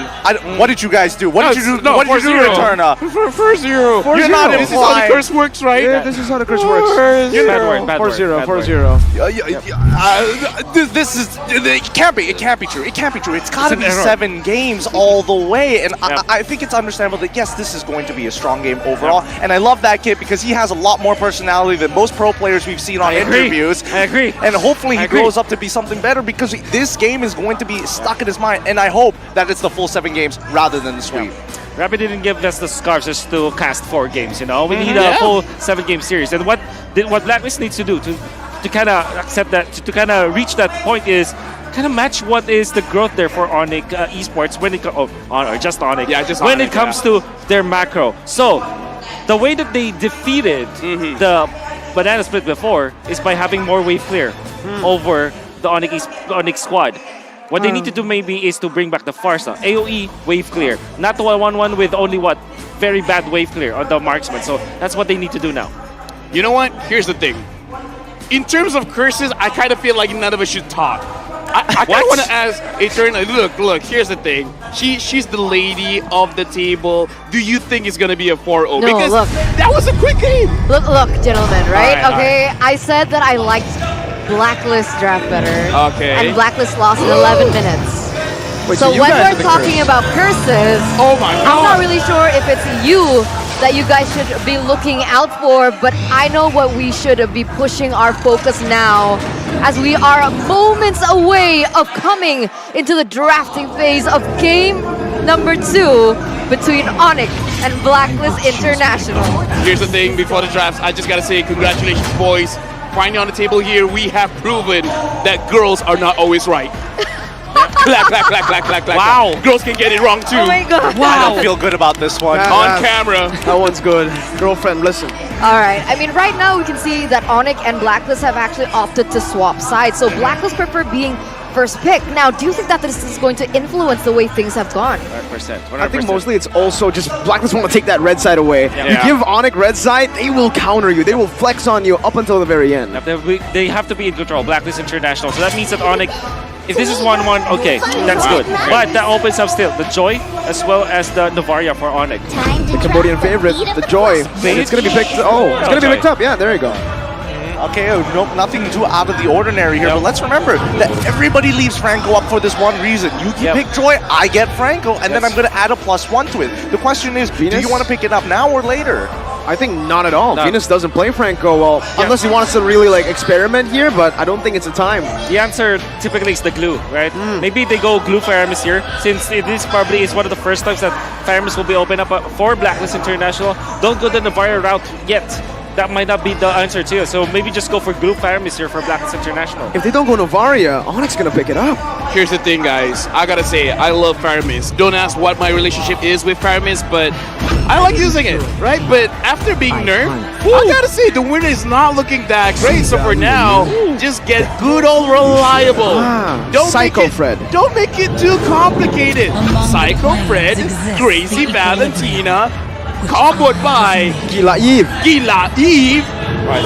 Alyssa, perhaps, for ONIC, they utilize that against Frederick, typically. Yeah, same pattern as the last time we saw ONIC play against Echo, for an example, in these very similar situations. Do you think we're going to be expecting a Claude coming in from Blacklist now that the Yuga has been picked up? It's going to be very interesting. Yeah, that's an owl hero anyways. They really like that Claude a lot. And it's decent versus the Joy. Maybe it's like because the Joy is kind of a hero that goes to the backlines. The Claude is the one who also kind of mirrors that too. I don't know actually. I remember our discussion of right? Oh yeah, the Joy. Yeah, the Joy is disgusting against the Claude actually, right? He just pops up the Vengeance. That's right. And then that damage gets reflected. Joy is pretty disgusting, man. When It's she gets Joy into the land of disgusting. Dawn, it gets Not real dirty, especially when it enters from the back. Anyways, though, we're going to talk a bit about the final pick of the first phase. Valentina, Fredrin, where do they want to go? Now it's the Franco again. They have Novaria. But it's a lot of dive. Do they have enough cover appeal for this Novaria? I feel like they definitely got some kind of range with the Novaria, right? It opens up the map a little bit more, so maybe that at least Keyboy isn't going to feel as comfortable looking for hooks in his traditional spots and might have to just play with just the raw pressure of his presence. Yeah. Here's the thing. The thing that after playing with Novaria, I understand. The safest place to be in the Land of Dawn is outside the Land of Dawn.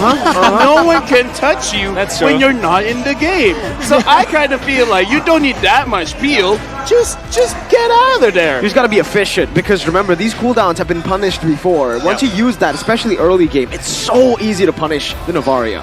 Yeah, you're just kind of left out to dry almost. I think you go Hayabusa as the ban here for Blacklist International. Don't want to give that to Mr. Kyrie. Haya or Ling though? And Ling, that's also true. Is But the Leslie ban meaning they want to claw themselves? They're just trying to wanna- give Owl the Claude. I feel like it's always just the bait when it's ONIC. They opened up the 1-1, now it's the Leslie ban? that is very true with Yeb. You know, Yeb is he likes to trap people into spot, right? That's the way he traps.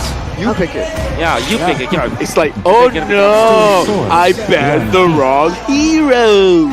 All right, we'll see, right? Because now they've actually chosen for the Ling this time around, right? Hayabusa is still left open here, so that is still a possibility for ONIC to pick up for Kyrie. We saw what he was able to do at M4. But now ONIC, they're going to start limiting the options for the EXP lane, the Lapu Lapu. Super duper good ban here coming out from ONIC because I think that they are eyeing for either carry or Melissa. Matrix. It could be Melissa too. Melissa, that's also there. See, now they want Blacklist to pick the gold lane now. They banned out the Leslie, so they will pick up the Claude either way. Blacklist, if they pick up the Claude, then it's no Melissa. It's just going to be a Beatrix. It's so intelligent. They move for Beatrix, so Melissa is up. It's ready. Up against the Lapu, banned out. Perfect time to bring it up. Yep, looks like they're not going to take the bait. You think we're a new bait? No, we're a mythic bait. Glory or honor? Do they want to? Okay. So they already have the choice, as they explained. I think that it could be flex into the jungle as well, knowing ONIC. But I do feel that Melissa is such a good hero now against Blacklist International's lineup. I personally think that this is great to see because usually when you are on the second pick, right, once you get that first pick after the second, in the second phase itself, you're posing so many questions. And I think at least for ONIC, it feels like they're not the ones responding here to Blacklist. It feels like Blacklist are the ones having to answer the questions. Right now we see the Bane being picked up and Moscow. the Moscow! What? The Moscow being picked. CW wants to flex.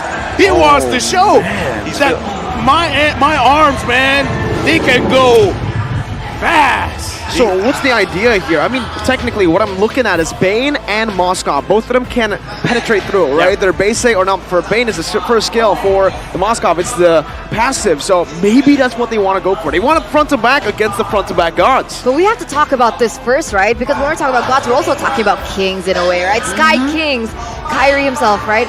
ONIC is on a 26 win streak from MPL ID Season 11 until now, because they were able to win that first game. And so now it's the opposite, it's the complete opposite.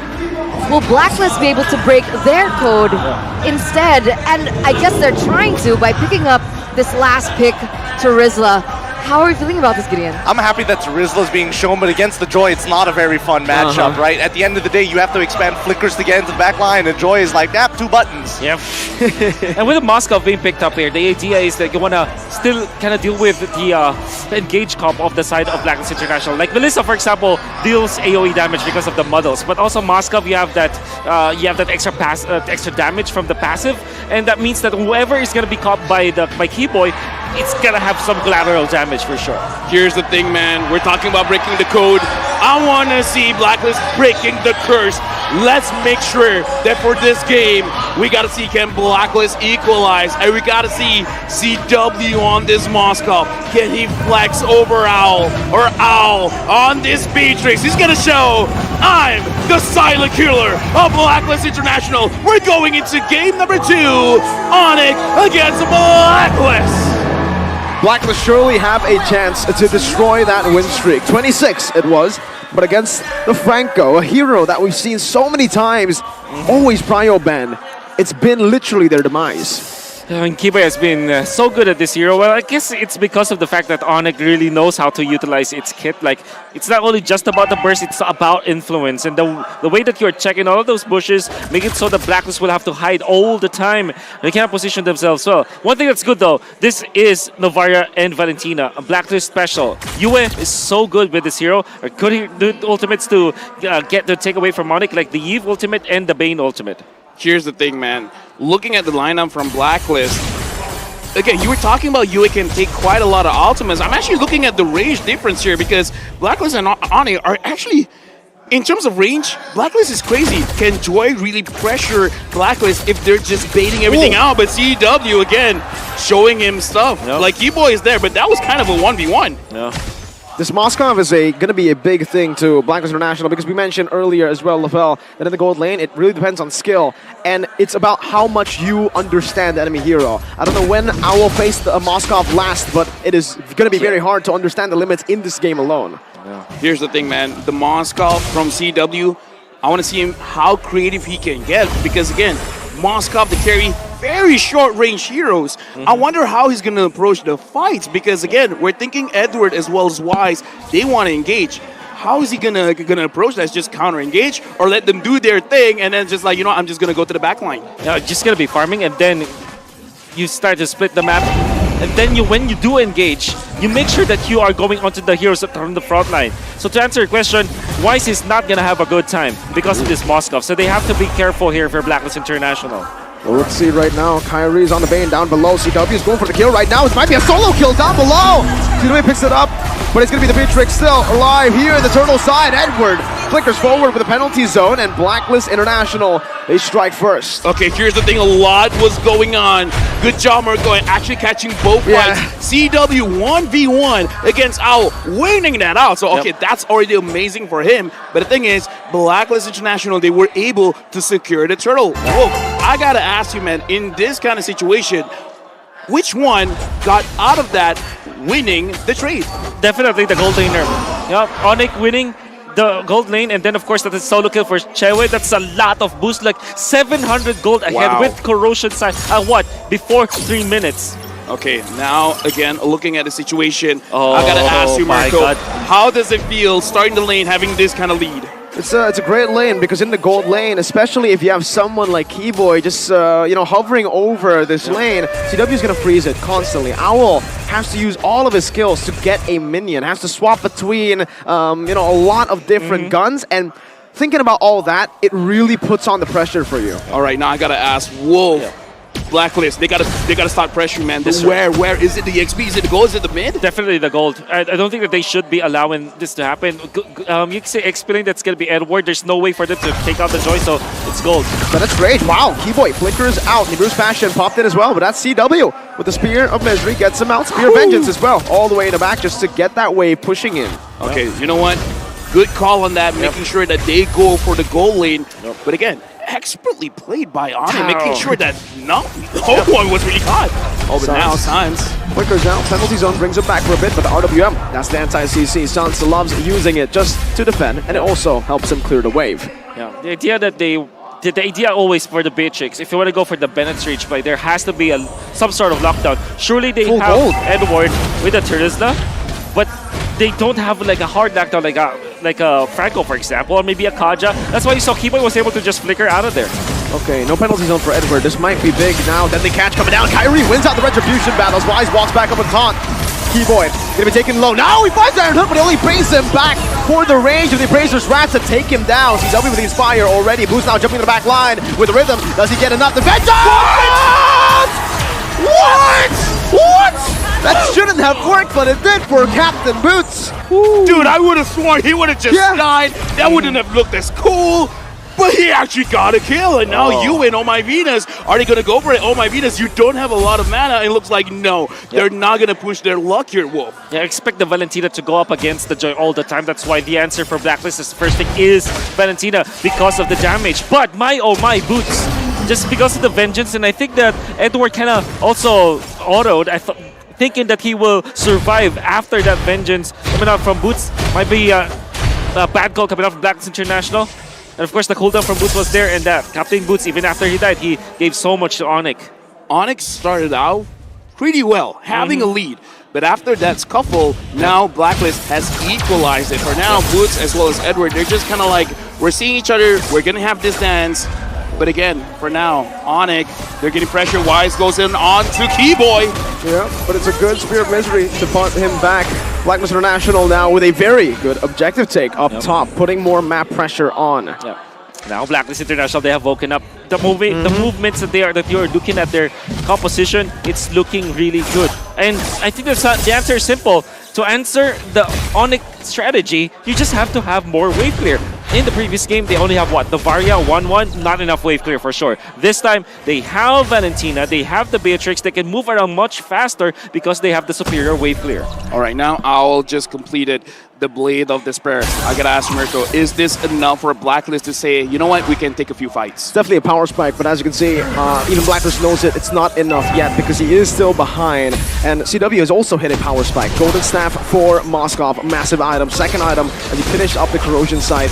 Real World Manipulation popped in very early, trying to chunk Kyrie down, and it does just that. Kyrie and ONIC will be shoved away from this neutral objective, and Blacklist takes it for free. I mean, here's the thing. I gotta say, in terms of the way Philippine teams have been playing, when they want to take objective, they don't care about using their skills. Speaking of skills, Boots is looking at Oh My Venus and it's like, you know what, you're looking very yummy right now, but Boots ain't gonna get that kill.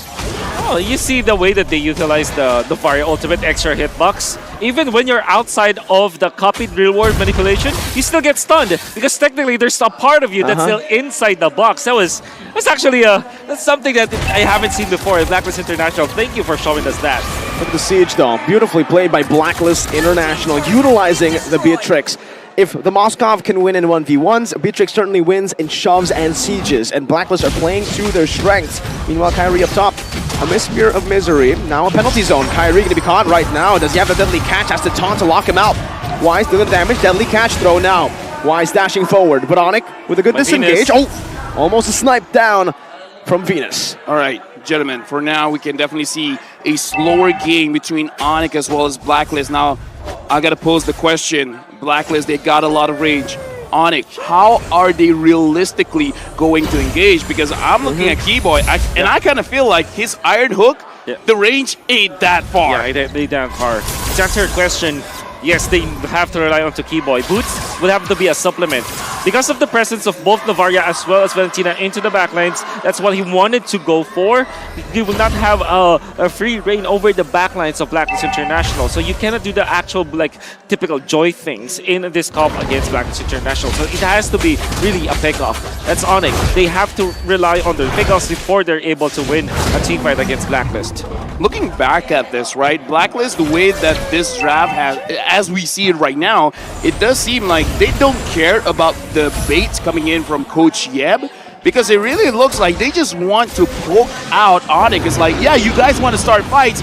We are very peaceful. We don't want to fight, but we will damage you from afar, because right now Blacklist are just avoiding. If you guys want to come close, but we gotta say, your HP is going to be very low before you even start anything. Keyboy, Kyrie, close to the Lord, and Edward is kind of zoning everyone away. I'm not sure if ONIC can really go for this. They don't want to go for it, it seems. They're just going here, trying to buy some time. Boots now jumping in, but give the retribution. Boots finds a kill somehow in the midst of it all. It's a miss from Venus. Meanwhile, in the bottom lane, you can see the real world manipulation as well here in the topside river. CW might actually use this Inspire, but he doesn't even need to. He finds another turret, and it's still ONIC with a different draft, but it's the banana split. Yeah, it's like, you want to fight the Ube? Get another dessert. Banana split, and looks like Blacklist are like, oh, wait. Can't you guys come together? Isn't this like Christmas for, I mean, me personally, but maybe for a lot of people out there? It's Blacklist versus ONIC, Kyrie versus V-Wise, Ube versus the banana split. And I was there in its inception, the moment that it was, battling against each other. Now we're seeing it. I am in it for a treat. And it's true. You wouldn't think that ONIC would like to go for a split push because they don't have that explainer that kind of goes for it. But if you play that way, now, all of a sudden, you have an answer to the ultimate Monday experience. You know what? This is beautiful because we're going to look at team fight going up against map manipulation. The Lord is going to march in. ONIC, they're going to be here to defend. And Blacklist, I'm thinking, do they want a siege? Because they just cleared this very, very fast. Yeah, if we said Beatrix, Navaria, Valentina has good clear, well, ONIC have good clear too. Just the Yves and... Kyrie wants to go for this deadly catch. Owl might get solo here, but Keyboy finds an amazing pick on the back. And it's Venus who has the fall. Wise now looking for the taunt, not in range. Sans also just putting in that utility, that slow. You don't feel it much, but when you do, it just gets you out of range by a bit. Wait, was I tunnel visioning? All of a sudden, how did Keyboy get there? Yeah, it's just a flicker, and I think that honestly, only Venus sacrificed herself for that.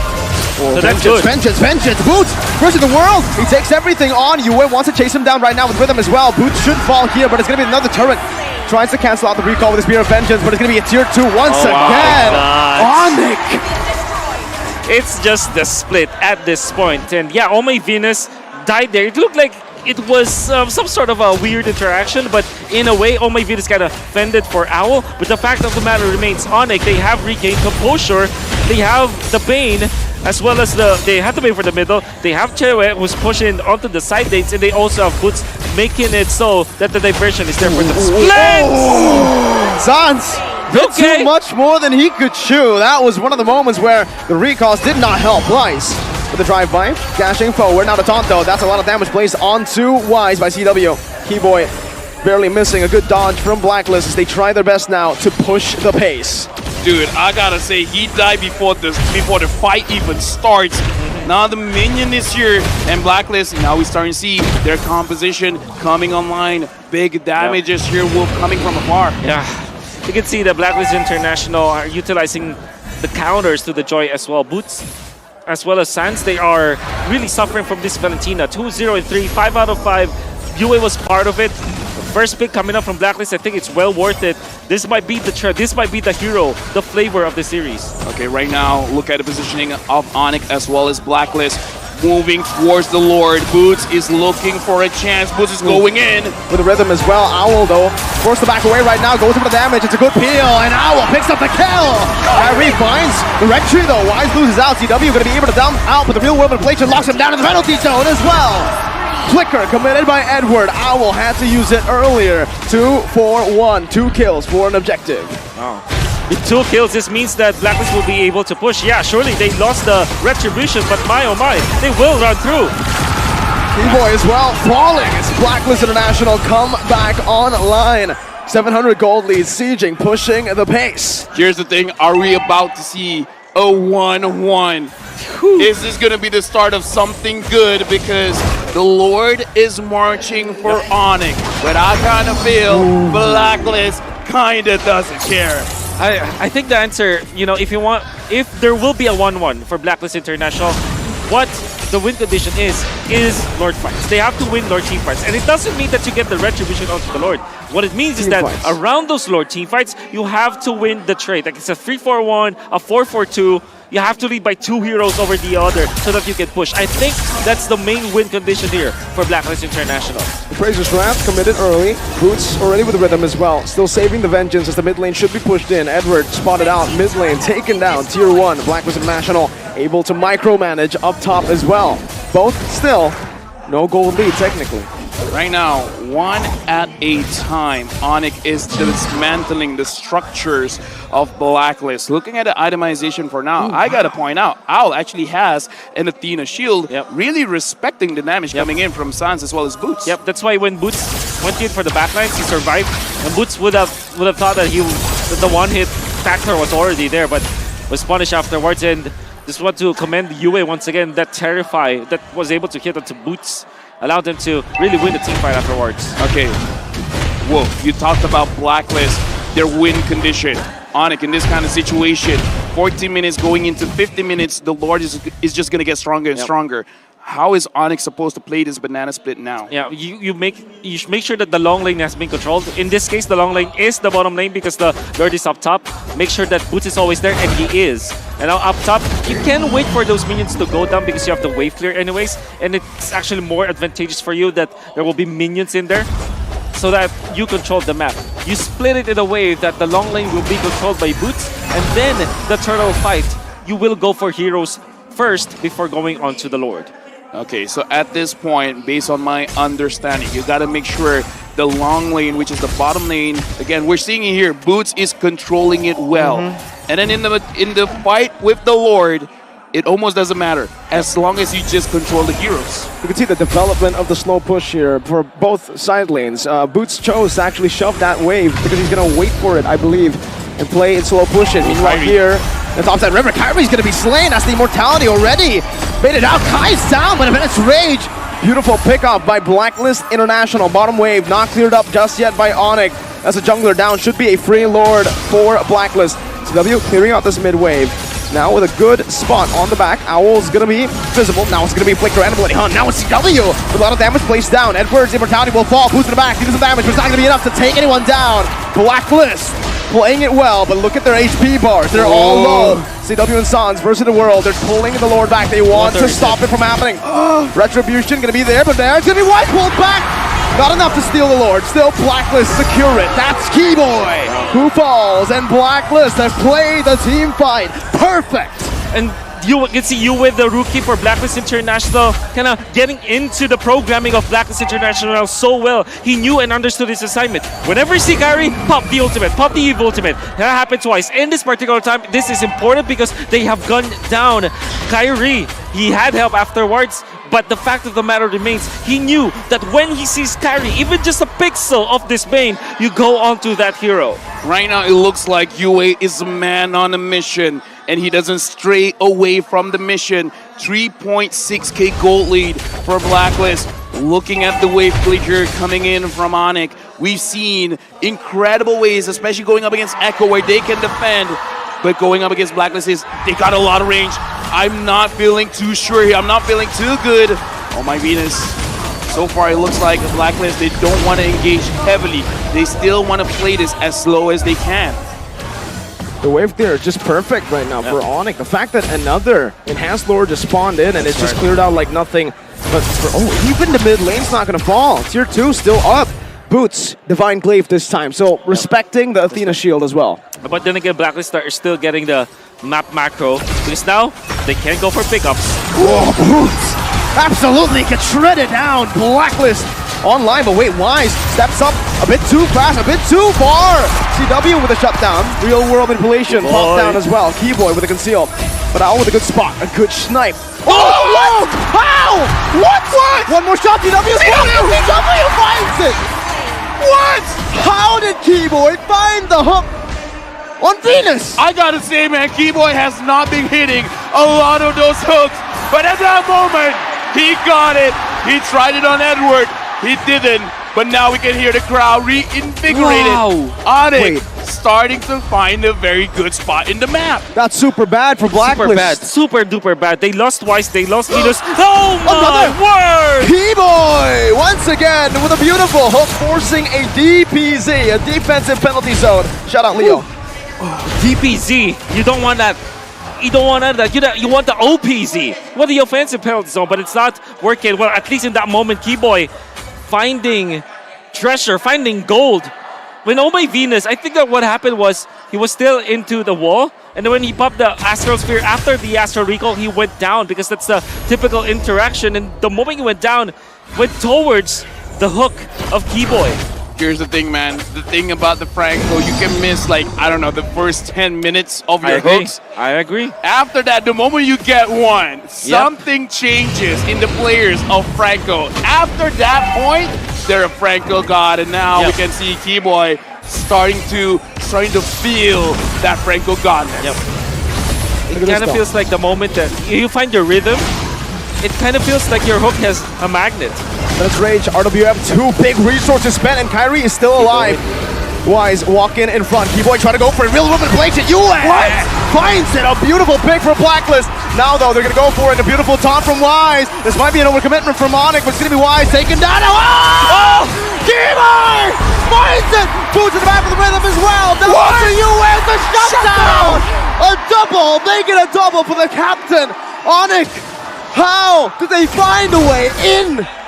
It was Keyboy all along, but then again, the fight already, I thought was already on the side of ONIC. It was Yue to get the Lord for whatever reason. The flicker coming out from Suns with their RWM, that gave them the advantage, the territorial advantage. Wise cannot get out of the box, and they have the lockdown afterwards. Then Keyboy lands a good hook, puts up to the backlines. ONIC really played that so well. Wait, if they manage this well, they might actually end. 10 seconds on Wise. How? One fight and turns it around. If anyways comes out, and Deadly catch as well. Edward for the penalty zone. ONIC! Cambodian magic is the only thing I can use, the word, to describe how they won. Did we just jinx ourselves? Did we just apply the curse? I was saying, it's ONIC magic. It looked like it looked like it's gonna be a 1-1. I spoke too soon, man. Just now, it's a 2-0. It's a game of boxes. The way that ONIC designed their box, they waited for the right moment. Sans was waiting for a flicker, and when he went in, he caught everybody from the side of Blacklist International, destroying their formation. Gonna have to hand it to Yue. He got the Lord. But apart from that, the formation is already favoring ONIC. Then Keyboy lands a magnetic hook once again. It's ONIC magic. Keyboy, what? I mean, we mentioned it. He's been missing a lot. His hit rate probably is abysmal, but I guess he proves quality over quantity, right? You get the right hooks at the right time, you can swap and turn the game over. I can't believe he just found it on Owl. Here's the thing, man. You miss 100% of the shots you don't take. But if you take 100 shots, eventually something will hit. With that being said, don't shoot people. Oh, what do you guys thought about the game? Gideon, I have to be honest, I was nervous for a second. I thought that the Joy pick for Boots wasn't going to work out. I thought Franco for Keyboy wasn't going to work out, but in the very end, like we keep mentioning over the course of this group stage and the knockouts, is that it's not how you start, it's how you finish, right? And man, they finished the heck out of that game. Look, I'm just gonna parrot the general in his famous words. If CW and as well as Boots do good, this game is over. And the one time they kind of let Boots go, let him have that space, he took it so much further than what we expected. Dude, I gotta say, man, because the draft, even you guys were like, okay, maybe these heroes don't work out, but Coach Yep, something else, man, because somehow he designed his macro to make it that, yeah, we don't care, we're just gonna make it work. Yep, the counter that Blacklist designed against Boots, against the Joy, is the Valentina. You have enough damage for that. It's a classic counter, but you need another one, which is the lockdown. You need some sort of stun. In that last fight that you saw, Boots had the free pass to the backlines because Yue was focused on taking the Lord, was able to get it. And Chewe is the MVP. There were so many MVP-esque performances from all of the members of ONIC. What he did in the first few minutes, though, was phenomenal. Winning the 1v1 allowed them to have good early game. I agree with that, right? And even backstage, I was talking to Gideon, I was like, what is this Moscow pick? I don't understand. But then we see it pan through. In the earlier stage, yes, he did win that 1v1. He focused more on the objectives as well, just, biting through those turrets, and we might see this reflected here through the heat map. I mean, come on, man. Calvin Winata, we know that he likes to go for crazy picks. He brought out the Mia, got a Savage, and MPL Indo Season 10. He brought out a lot of crazy heroes. The Moskov he brought at M4 didn't work too well, but this time he has really refined his craft because the way he was using the Moskov, as you can see, is all over the map. Literally everywhere, from 5 minutes all the way to 10 minutes, ONIC was making sure that at least with Calvin Winata, Mr. Chewe is able to have all the space required to make it happen. And more importantly, the fact that he's going for the natural trifecta build, he doesn't even need his boots at that point. He just auto attacks and he's able to dash again. And in these highlights, that's where you see those beautiful, beautiful moments. I gotta say though, Blacklist have this game. They've had this game. Their macro was so good in these games. They were able to punish Boots. They allowed for the recovery for Owl, who lost the lane, but also because of the fact that they were able to let him farm. Gonna be having a recovery, and they're getting the pickoffs. Look at Keyboy. Gonna be missing the first one. And watch out for Oh My Venus. Astral Recall is phased through, twice taken out. Watch out his pathing. He's gonna go through this wall. Keyboy gets out. They wanted to go for that. And woo! Angle. The angle. It's the angle. That was blind, right? That was blind. He wanted to make sure the entire left side of that bush was just unsafe. How did Owl get hooked? Yep. Flickered forward. We can see how it happened. Is he gonna pop an planted ultimate? the needle. Oh no! Wow. He walked into it. Magnetic Come hook. That's what we're talking about. And I think you mentioned this as well. Once you hit the first one, you gotta find the rhythm, and all of a sudden, it's not even you that's hooking. It's like you're pointing at where your enemy will be at. The magnetic hook paradox. Man, it's just insane and incredible because I honestly thought, like you guys mentioned, it was a Blacklist game to win, realizing that I didn't even get a lot of Lords in that team fight, right? But what I really wanted to add on to CW is the fact that he really did respect the damage output coming from Blacklist, right? He respected the Valentina, he respected the Novaria as well, and so the addition of the Athena Shield, I believe, is one of it's very beneficial to somebody like Moskov, who is very short range. Yep. And then add into the addition to the Haas Claw to enable him to make those aggressive plays. Oh, put me down below 50% HP, I dare you, because then I'm just going to go faster and faster. It's not snowballing out of control. It almost feeling like the Echo Express to a degree. I'm really amazed at how the recovery there was there for ONIC, but you gotta have to give credit to Blacklist International. Now they have found comfort. I think that they will look at that game and say, okay, we just bought back what we are strong with. The Novaria and the Beatrix with the Valentina, it's very strong. They're going to be playing that. It will be the theme of Blacklist International. They are just going to change up how they play this game. Maybe just play it much better.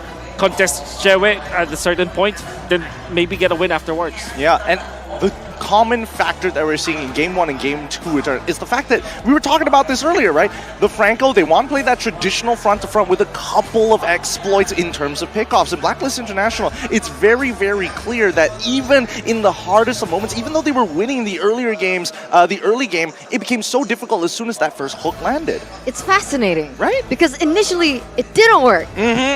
Like, and not at all. Exactly. And Keyboy, despite not getting that MVP, needs to get a shout out right on that Franco, because if he wasn't able to just make the battlefield a little bit more even for ONIC, I'm pretty sure it would have ended a completely different way.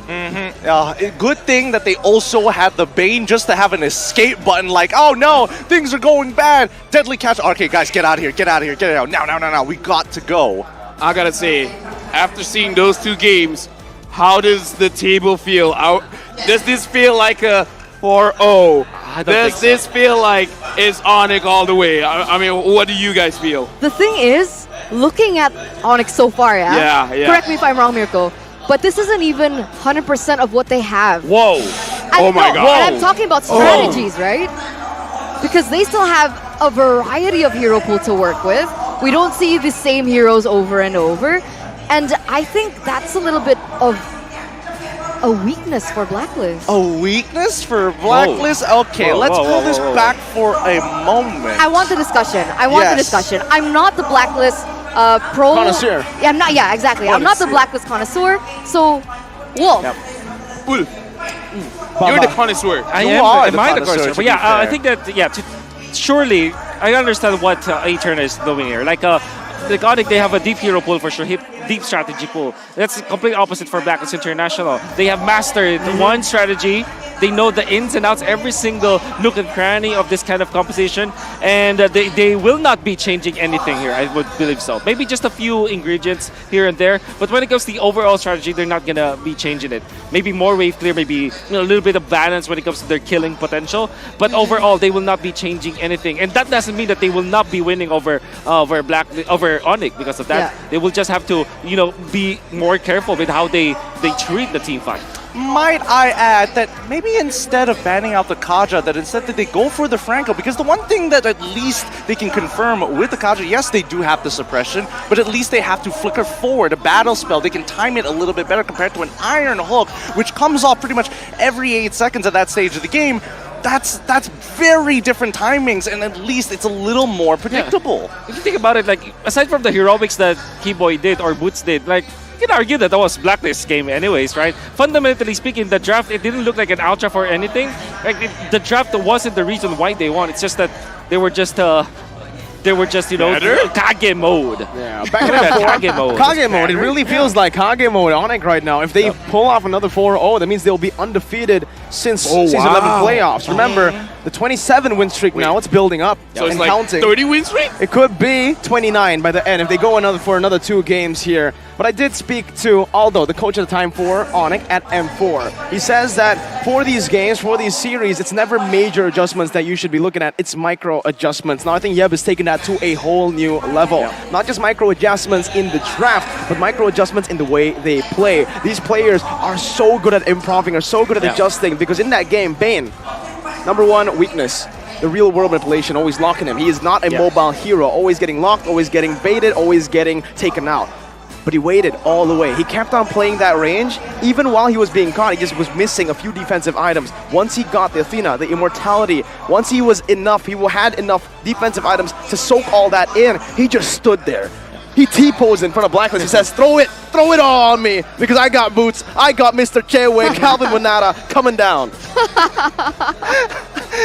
I mean, that's a way to put it, right? I mean, I agree with you that the tank build variant definitely helped out a lot, especially when you're drawing that line in the sand. But I feel that at least for Blacklist International, even though it is their style to be, yes, I want to play a little bit more defensively, we're not going to look for too many flanks. I think it's time to enable Edward. I think it's time to make sure that Agent Zero is able to play the game and instead just allow him to play make rather than always just putting him on that leash. There's that old. I think that is a good strategy that they can shift out towards, because the way that they picked up on Ardat in game number 1, then eventually this Terizla, it's very reactive. It was the last pick. Back-to-back games, they put Edward in a spot where you'll have to fix everything. It's like he has to fix everything. It has to be part of the equation. I do agree with you. And in this particular game, surely he's been very quiet. The focus was on to Yue. Yue was fantastic. I think that they have to secure Valentina through and through this series. Then maybe, yes, give a hero for Edward. Maybe snatch the joy away, you know? Okay, you know what? I'm gonna be asking our panel host, because again, the privilege that they have, they just like, okay, we're just gonna look at the game, we're just gonna have fun. Now, Gideon, you yourself said, let Edward have a winning matchup. Is that the key to stopping this split push coming in from ONIC? I think it's one of them. I think both me and Interna can both agree that the fact that these teams are playing front to front, right? Pickoffs is going to be the only game changer for the side of ONIC. And I think if they want to do anything, they got to make sure that they blow the right resources from ONIC's side. So maybe give away the Kaja, ban away the Franco, at least they have more obvious timings to work around. Actually, no. Eterna needs to curse it. You gotta go for ONIC. You gotta be like, you know what, ONIC? You're the best. This is a perfect draft. You got this. Okay, let's try. Let's try. Let's try it. Let's try. Let's try Give it. your very best. All right. To the camera. No, don't do it. Don't do it. I just want to try. It's a best of 7, Miko, Yeah, it's a right? best of 7. I mean, What are the best of odds? 7. What's one game? What's one game? What's one game? Okay, ONIC, you guys are so good. You guys are the new Kage. You are giving a brand new name to the MLBB community. You are going to win this 4-0. Wow, even with the prediction of the games as well, I felt that. I felt that go down my spine a little bit. I'm nervous. Dude, I'm nervous. If that happens, right, perhaps we're gonna see them fight. Potentially. But with that being said, it looks like we have something set up a little special for you guys on the side. If I hear that correctly, Abstract is somewhere here around. What are you up to, Abstract? ROG is the official gaming phone partner of MSC 2023. The ROG Phone 7 itself is packaged with a detachable Aero Active Cooler 7 that provides you with a portable 2.1 sound system. And alongside that is also equipped with a 165Hz AMOLED display. With that, it will give you the maximum performance and you will be able to game like never before. And because of that, we have Leo as well as Repo battling it out against each other in the Land of Dawn.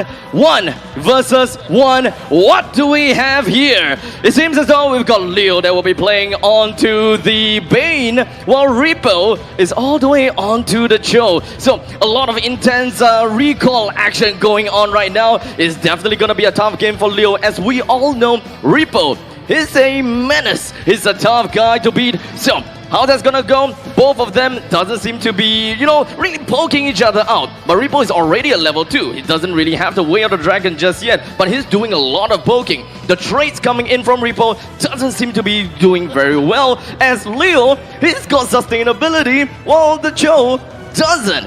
The trade game is not doing good. Both of them just wants to focus on the lanes. Perhaps once it reaches level 4, things will start to look a little bit better. Ripple is actually getting outplayed by Leo. Ladies and gentlemen, what is going on here? Ripple, what are you doing? Come on, it's Leo. It's Leo, come on. He doesn't have a lot of HP to work with. As such, things are starting to look pretty bad. But we won't be able to see more of these fights, as we are gonna come to a halt for both of them. Leo, you're doing well. You're doing well. Ripo got lucky. I was gonna kill him. We need to make sure that Ripo don't die first, because it won't look too good for him. In fact, it will look too good for you. Now, I do want to mention, you are on the Blacklist International outfit. He's got the fit, guys. Blacklist International, what do you feel about his fit? Now, Leo, you're still playing? Yeah, no, it's the ROG phone buff. I'm able to play with one hand. This is what we are talking about now. Do you have anything that you want to say to the Blacklist International players? Just hang on. If I know any team to do a download game, it's Blacklist. They're just taking in ONIC traits. They know what ONIC is up to now. Maybe right now this is a foresight of what is about to happen. Leo in the Blacklist outfit beating Repo. This could mean something. What do you have got to say about this, Repo? What do you have got to say being, partially beaten in lane by Leo? He just got lucky, man. He just got lucky. Maybe right now, this is what they have been looking for. They want to get lucky. Blacklist International, maybe they want to get lucky. You're definitely going to be supporting ONIC. What do you have got to say to our ONIC boys? For ONIC, maybe, what's the date today? Today is the 18th. 18, what time? What time is currently? It's ONIC time! That's good. And with that all said and done, we are going to be tossing over to our casters to see how this game is about to unfold. Over to you guys.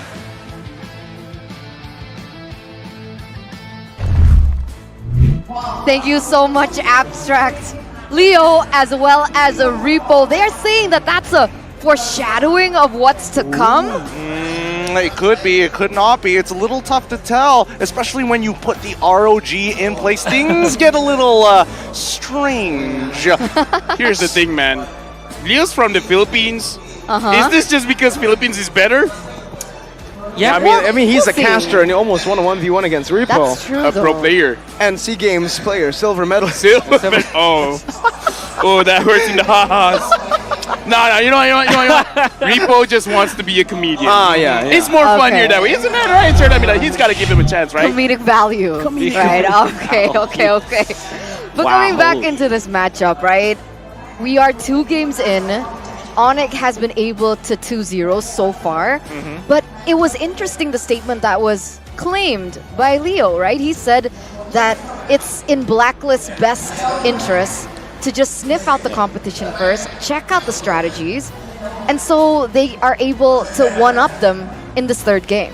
That's why I think this 3rd game is actually a breaking point for ONIC. If they're able to get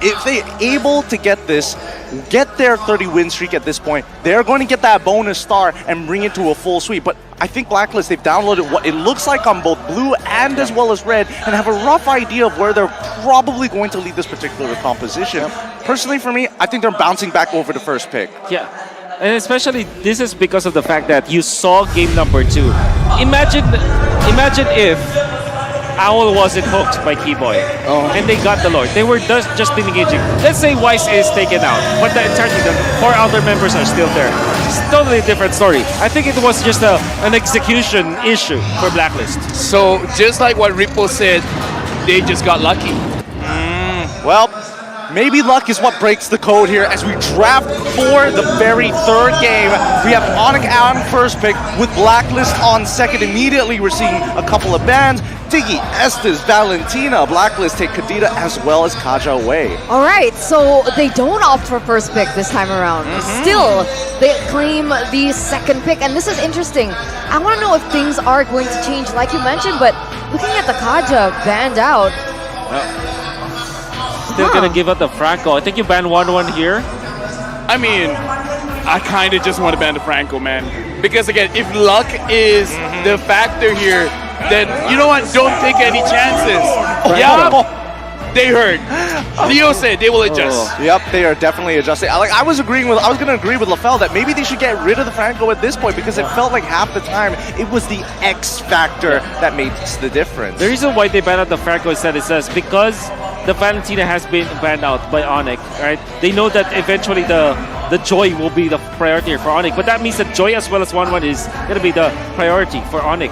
If ONIC picks up the 1-1, this is Blacklist being comfortable with the Joy. So that will be the answer. They want to get the Joy's second pick, that's why they banned out the Franco this time. But you did mention that the last time they needed that extra bit of damage to get through that Joy. The Valentina is already gone, so we're probably looking for a substitute later on. 1-1 gets locked in. Eterna, thoughts? It's risky. I always think that a 1-1 first pick is risky, but and I say this because there are a lot of counters towards it, right? Phobius, Diggy, okay, Diggy's banned out. Even the Purify, a battle spell, can be the counter towards the 1-1, but we've seen these teams make it work, and in the hands of CW, like Mirko has mentioned before, it is a force to be reckoned with. So the question now is, what are Blacklist going to go for? Are they going to go for the Joy Novaria route here?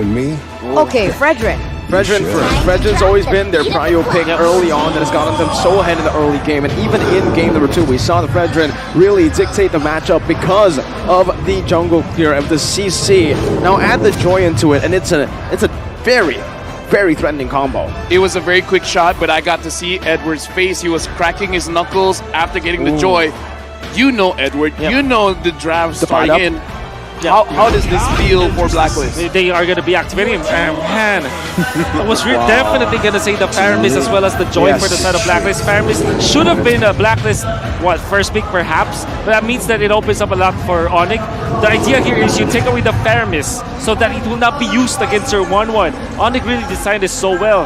And I think that Blacklist International will now be focusing on maybe getting the marksman now to match up against the 1-1. Wait, sorry, I have a follow-up question towards this, Fredrin, right? Is this only played by Wise? So far, So no flex? No. Not going to be a flex. I don't think they want to be able to put like a sandbag on Edward as of right now. We need a playmaker, right? It has to be effective. It needs to be able to start really threatening CW because past 2 games, he's gotten way too much without getting punished. Right now, honestly, I have questions as well because the Fredrin has been picked up. It's good to pick up the Akai to fight against the Fredrin so that you have, in my personal opinion, in terms of the Retribution battles, the Akai would win. And the thing is, the Diggy has been banned out. So for the first 3 picks here, ONIC, I don't know, man. I kind of feel like they're having the better draft. And also against the Joy. Remember, the Sakai is going to be very good up against the Joy with the heavy spin. The Joy, if Edward decides to just jump in a bit too aggressive, he can actually just be brought back to the team so easily, given over to Faramis, to 1-1 to burst. But now, you can already see what Blacklist are doing. Even ONIC, they're still going for the Leslie ban here. They know, and I especially know this because I got destroyed in lane by baby cakes on a Leslie on 1-1 once. Wow. Yeah, I met them. And Diablo, this guy, he picked Phobius, so he's a nerd, but you know, he's cool. He's cool. Are we even considering the possibilities of other potential counter picks against this 1-1, or is that not even what we're looking at?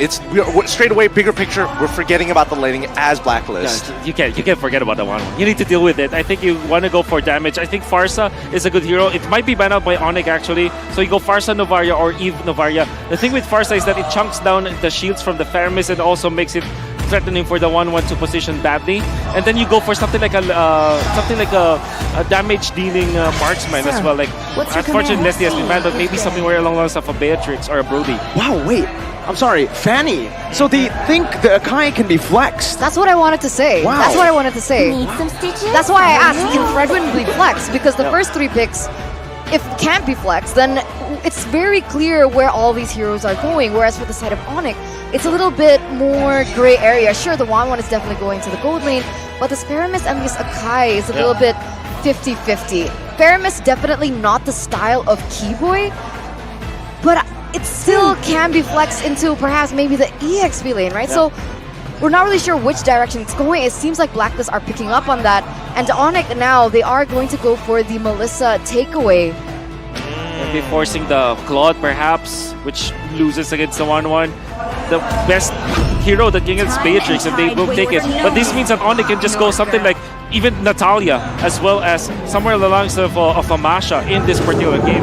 You know, that's a really good matchup, actually, that if they want to go for it up against the Beatrix and even the Navaria, then Natalia is going to give them a lot of problems. But I can't help but feel, you know, this Akai can be flexed into the robe, and it's going to be Kyrie on his signature Haya. Two very easy backline targets to go for here. It's going to be the Yuzong locked in as well, so it is just between the roamer and the jungler.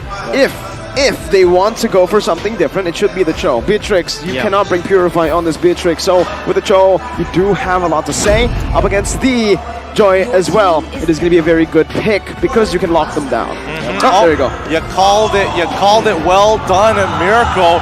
Through and through, their backline access, the team fights are great. They're able to kind of disengage from difficult spots. It's a play on the previous composition that we saw in game number 2 from ONIC so far. And it also gives them an answer to all these strategies perhaps from Blacklist right now, right? The Beatrix, the Novaria, the Joy, like you mentioned, but this last surprise pick is going to be very important. It's just Farsa or Eve, I think, for Blacklist. They need that. But what I really like about this Yuzhong is that even when it's Eve or Farsa, it looks bad on Blacklist International. But at the same time, they're left with no choice. They need some sort of nuke damage. And if I had to choose between Farsa and Eve, I would also go for Eve as well. Anti-CC just to be able to protect you for a couple more seconds. Maybe try to make that impact before you go down. I think this is a hard game, but yes, they have downloaded habits, and I'm hoping that we see them exploit it. I'm thinking maybe it's going down towards that gold lane. It is a 1-1, and it is punishable after level 4, so let's see whether that's going to be the case. Okay, now, honestly, looking at all the players, the coaches are moving away. And I gotta say, I got mixed feelings here looking at the faces. Some are looking worried, some are looking hopeful. Now, here's the thing, Gideon has said it himself. For game number 3, it's gonna be very, very important for both teams. Blacklist, if they want hope, they got to make sure they win this one. But on the side of ONIC, man, if they win this 3rd game, it's almost game over. I kind of feel like they're putting their foot on the throats of Blacklist. With that being said, we're going into game number 3 of the Grand Finals in MSC. ONIC against Blacklist International. It's funny to see because I actually got to, you know, watch and analyze MPLPH Grand Final Season 11, and I was doing that with Midnight. So shout out to Midnight. He told me that the M4-4-0 really hurt Blacklist, and after another 4-0, and now possibly another, you can't help but think that it is on the back of Blacklist's minds. And right now, looking at the rotations, Wolf, anything that we got to pay attention to, or it's all normal? It's going to be, well, I guess the only difference is that there will be no invasion from both teams, because this is Fredin and Akai, right? They are pretty much self-sufficient. It is weird, though, because we know that as a Cho, you want to invade in the early stages. And right now, Sans is doing quite well. Everyone here is basically just poking each other out. But I gotta say, man, Keyboy is looking very active. He's trying to get his rhythm. He's looking and he's trying to mirror wherever Wise is going. He's like, yeah, Wise, you know what? You're a Fredrin, cool and all. You can walk anywhere you want. I'm just gonna make sure that I always have vision on you. Yeah. I can expect that Blacklist will put focus onto Boots. I think this is the right idea. Maybe force a Petrify. That's what they're doing. Oh, I don't think it's going to be good here. That's going to be a dive from Edward. Boots didn't pop in the Petrify, but Edward is already very low. Now, moving out the way. Meanwhile, top side, Owl's going to be brought back to the team right now. Owl flickering out, but Keyboy jumps in again. One more weakness point is all he needs. No Inspire. This could be a mistake from the side of ONIC right now as they gun him down. UA's walking up. He has the flicker, but Keyboy's trying to zone him away as Sans walks in as well. Venus gets caught! What is big first blood over to ONIC? Dude! Okay, a lot happened there. Sans almost looked like he was forcing it, but oh my Venus, what was that positioning? Well, it was because he wanted to take out CW, and I think he can. But Sans was heroic, flickered in front of Oh My Venus. Kai, I don't think this is going to be a good strat that's for bad. you. Owl guns him down. He tried to go for an invade, but it's a very well-placed position for Owl to counter that. Blacklist winning. Yep. Looking at the situation as well, Blacklist was able to secure the turtle. Wise here, seeing Keyboy, CW, looks like he is gonna get slowed down, so Blacklist, I don't know. Oh! Venus! That's how he redeems himself. That's how you do it. All of the effort that ONIC did up top lane, they went in 3 against Owl. They weren't able to kill Owl. Surely they punished Oh My Venus, but the fact remains, Owl was there to contribute for the kill on to Kyrie. Then Oh My Venus shuts down CW. The focus of Blacklist onto the top lane, well rewarded. Okay, you know what, Keyboy, good job on you. That is worth a TikTok clip. Now, I gotta ask Mirko, CW on this 1-1, he's getting pressured. Does he really care? Not really. You know, in every 1-1 lane right now, wait a minute, Sans forces to call alter in the mid lane. That RWM doing a lot of damage. Also, Venus, the mobility field almost taking him down. Yue has the flicker. There you go, Yue! With a flicker forward to find that kill. Meanwhile, Kai gonna be bringing it back. No real world manipulation. Just a few more basic attacks, and it is going to be a solo kill. Kai recovers for his team. I think that carry really, maybe that's Keyboy and Keyboy. This is what you get. Now it's going to be CW flying across the skies, just like ONIC. A good sidestep from both these members. Venus spotted Keyboy out. Wise is going to be trying to sandwich them down. Knows that it is all up to CW. Keyboy just playing around it. CW's trying to body block, and he will do it. Venus does not know the positioning of Keyboy. Okay, you know what? Right now, in the first 4 minutes here, we're seeing way more action than almost the entirety of the second game just now, because a lot of fights are going everywhere. I gotta ask, Wolf, you're the Blacklist connoisseur. Is this where they're trying to switch it up, trying to increase the tempo? Yes, surely. They have to understand that the way that the way ONIC is playing is fast tempo as well. They have to match it.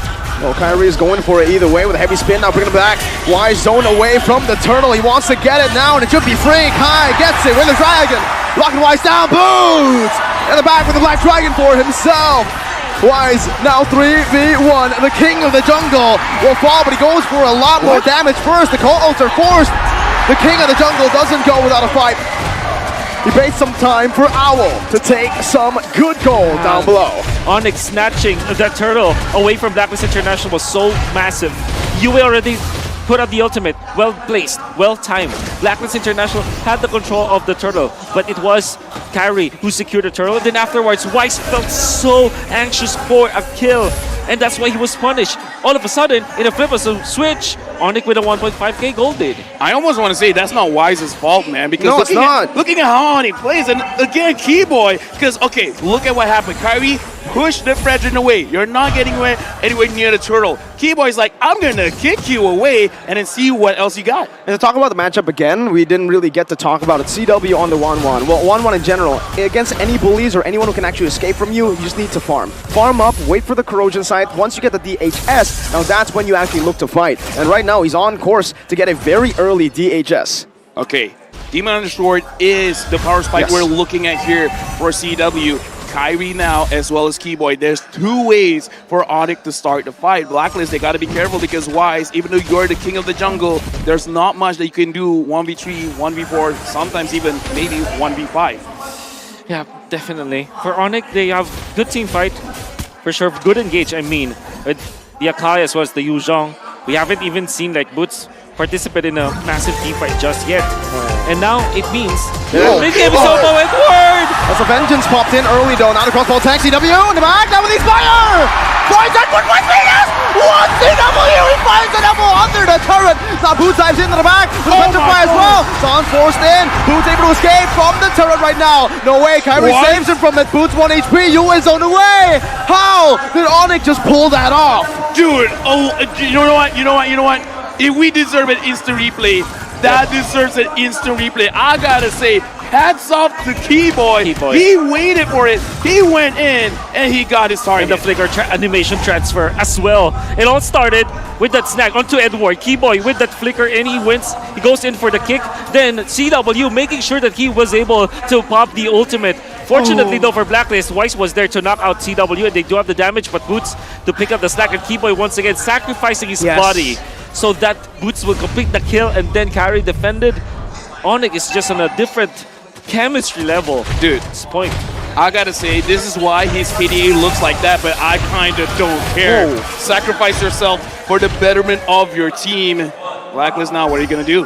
That was beautiful mechanics, by the way. Right as you say that, Edward using the second skill, Unstoppable, to get out of the way of the Dragon. Exactly. You can see more from Edward to make those kind of plays for Blacklist to come back. Edward taking full utility of a Joy. That's good to see, for sure. Wait a minute, Wise. Sit off position. Kyrie finds it. Oh, Wise pinned down. Real world manipulation on the back, but it's the Black Dragon form as well. CW now with the crossbow attack. Petri again. Yue forced to flicker out. Edward jumping back inside now. CW is going to be caught with the way the Dragon! From Keyboy saves CW and even gets a kill back! Keyboy gets it. Meanwhile, Owl up top trying to split up the map. Okay, you know what? Mirko, I don't let you use this. If it's not Keyboy, it's Key what? Man, that was key, man. I'm gonna give you that one. Keyboy in this game, whoa, is amazing. Keyman is, sorry, a 2 out of 10, but he was definitely key for the side of ONIC to win that was team 1 fight. out of 10. When Carry went in for the ultimate, he was able to isolate Weiss. It was already looking good for Blacklist because Yue was able to pop the ultimate. Boots, however, was the difference maker. Going on to Yue, making sure that the friend was there, and then they get a kill. Then the Way of the Dragon, for some reason, was still saved to save Chewit. Okay, Edward again with the second skill, but they're just going to go onto the turret. Edward trying to defend, but it is an easy siege for ONIC down below, pushing the goal lead even further. Wait, let's just count it. San sure used his flicker, but the thing is, you force a lot of ults from Blacklist. Why sure now has his retribution, but we can see, man, what is the reaction speed of Sans? That was insane. And now, looking at the observer, he's trying to figure out. The lore has been started by Kyrie. Blacklist, you gotta contest. The question is, how? Because Kyrie on this Akai has been on point so far. Very difficult now for Blacklist International. They still have good engage. They still have the Fairwind and as well as the Eve.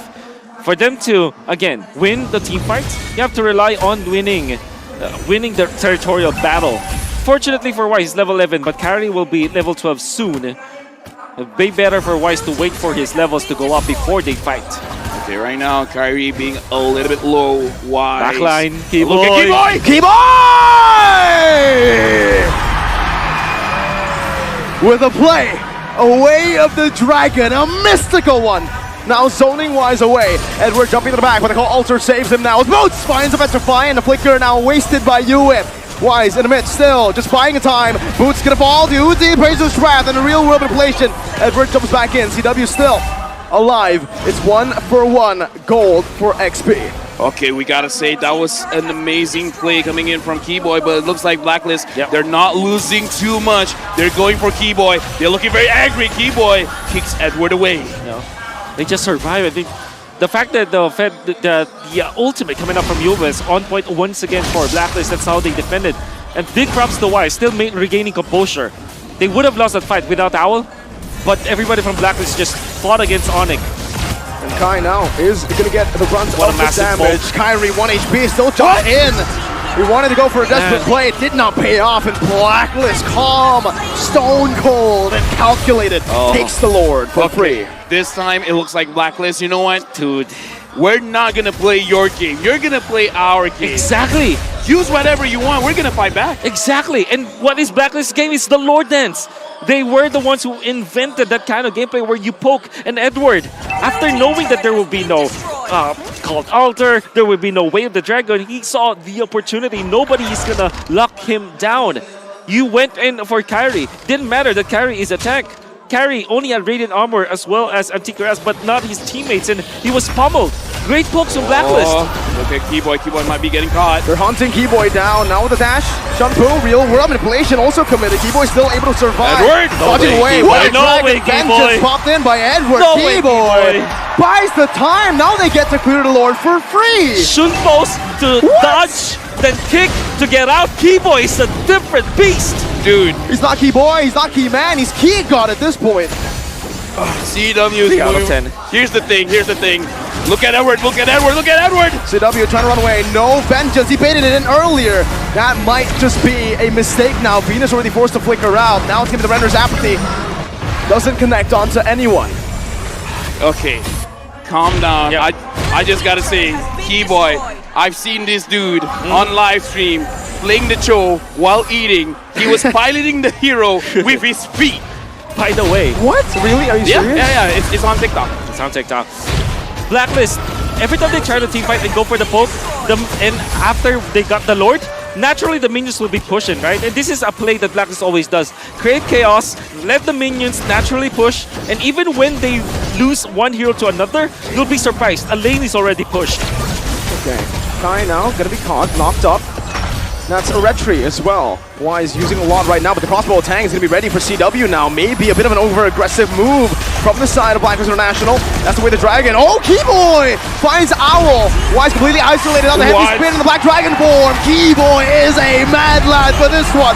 Edward jumps back in with vengeance, able to find one on the board. It's Kyrie who falls, but Boost jumps into the back line. Now with the Furious Dive to disengage. Slow down. Astral Sphere from Venus to take him down. Another equal trade, 2 for 2.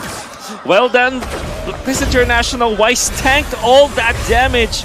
And of course, holding on to the blade armor, there's a lot of physical defense already for Wise. Chewe was able to pop the ultimate, but that is only onto Wise. Wasn't able to transfer it. And after Owl was pinned down, Edward caught the slack. Still, you have to come in Keyboy, finding Owl. Or maybe it's the other way. Maybe Owl needs better positioning in these fights because so far, he hasn't contributed. 2 and 4. That's not good for a marksman. I gotta say, man, Keyboy playing this show, I think is giving Blacklist some nightmares. Remembering 100%. them of Yaoi. So this is like Kiwi. Kiwi? Wait, no, that's a 1 out of 10. That's another 1 out of 10. You guys have just been smashing out ones here. But ONIC, they're the ones to push the pace this time in the 14th minute. They're trying their best to go for the Lord, but can they survive the poke, the range? Okay, right now we're looking at Sans. Looks like he is going to be one on duty to make sure that Edward does not push here. Looks like Blacklist, they want to have a taste of the split push themselves. Kyrie's still here, has vision of Wise. Not sure where Oh My Venus is. Right now they probably see him. But look at ONIC. They're not trying to push things forward. They're just like, okay, let's maintain the wave and then we'll see what Blacklist does. Because I think they're all just waiting for the key man to get the key kick. 4 out of 10. 4 out of 10. Better. Yeah, he can do better. And look at this. Edward found out about this. Oh, he's going to be brought back right now with a vengeance as well. It doesn't matter. The crossbow tank is ready and CW has it now. Oh, CW!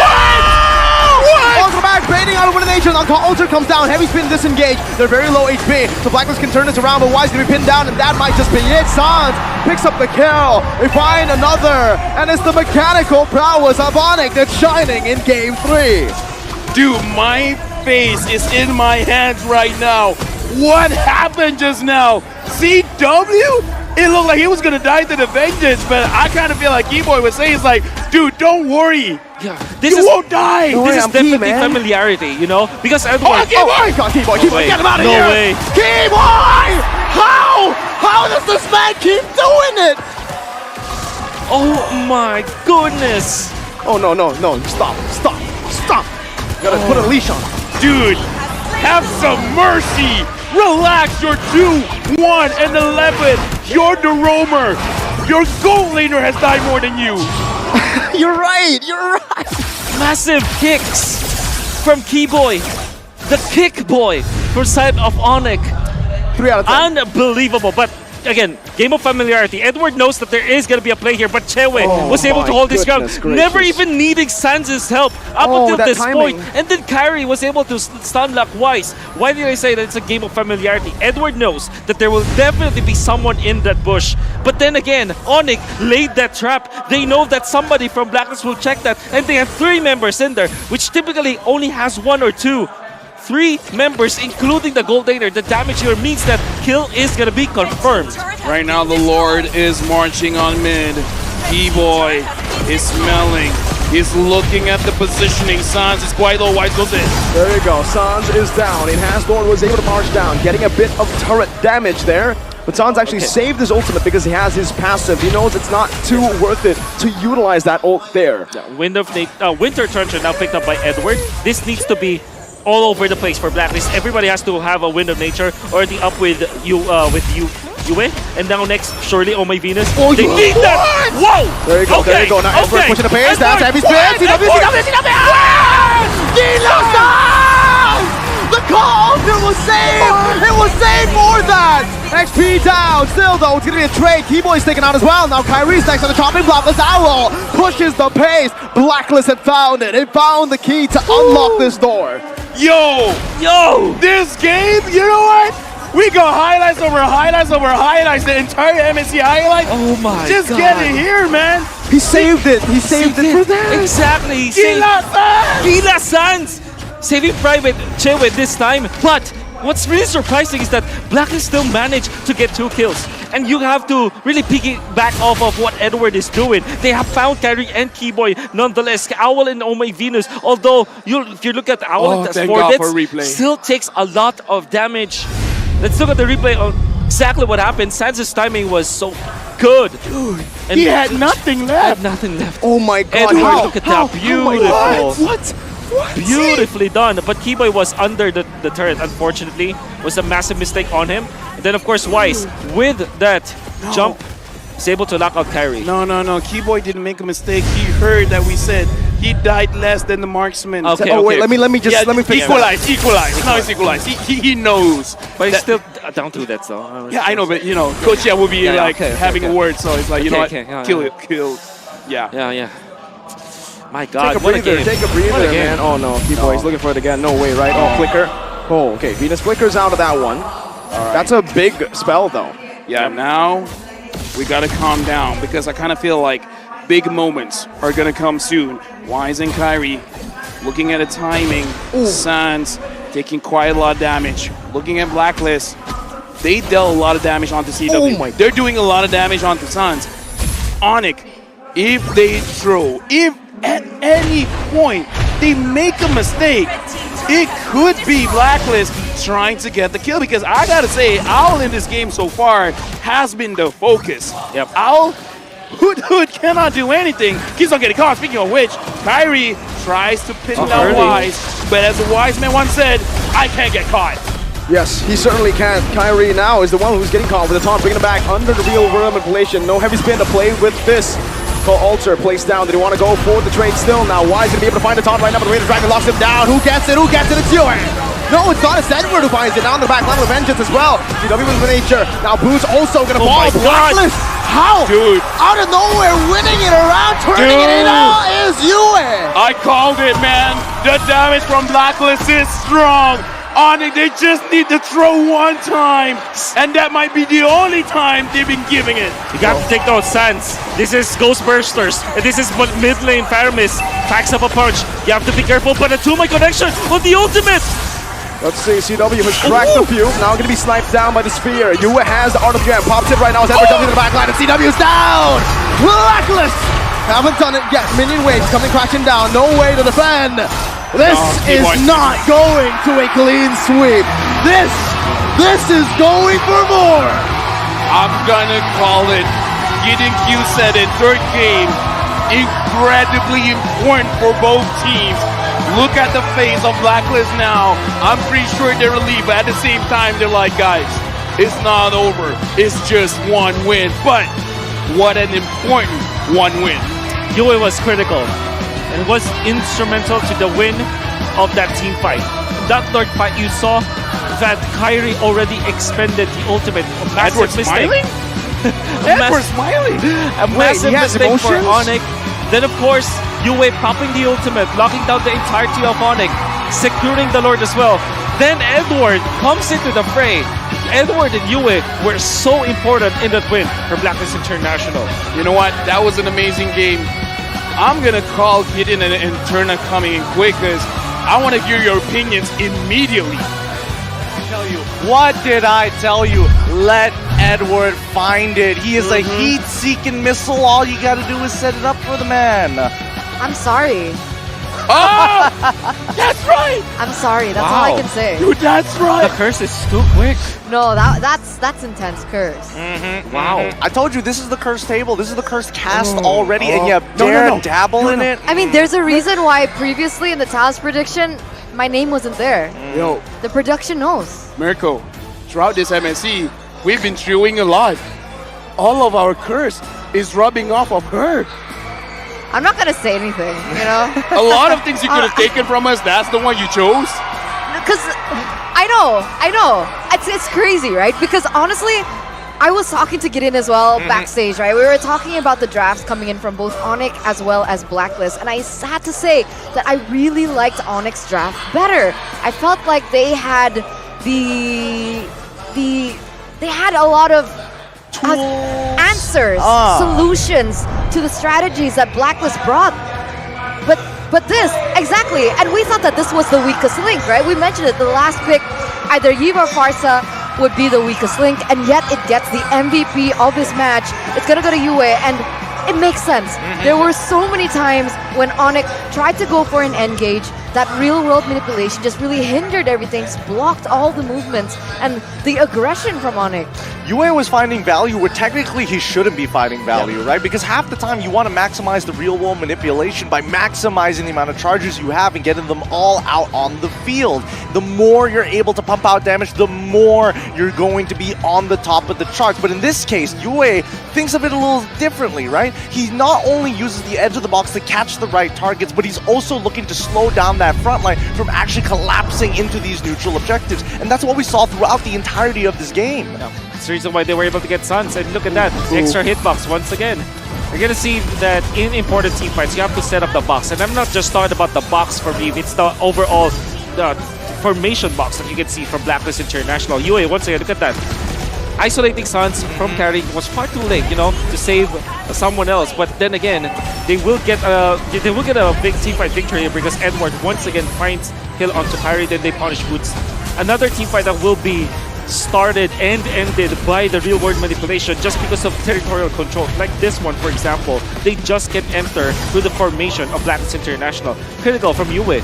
Yeah, I mean, the way that they're working is like a sieve, right? You're essentially trying to isolate as many targets as you can, try to get the gold and separate it away from the rest of the sediments in the mixture. And that's when we're looking for Keyboy, who closes in on those gaps and tries to pull away attention just so that it makes it work. But at the end of the day, right, I would say at least for Owl, he played a more stable game. He doesn't mind, right? He took a bit of damage at the end of it. He still felt like he had room to breathe. I feel like we also need to highlight Edward there, right? Because we mentioned, mentioned it actually. You were like, you know, Edward needs to activate. He needs to come online. He needs to have a little bit more say in these games. So give him something like the Joy, and he did exactly that.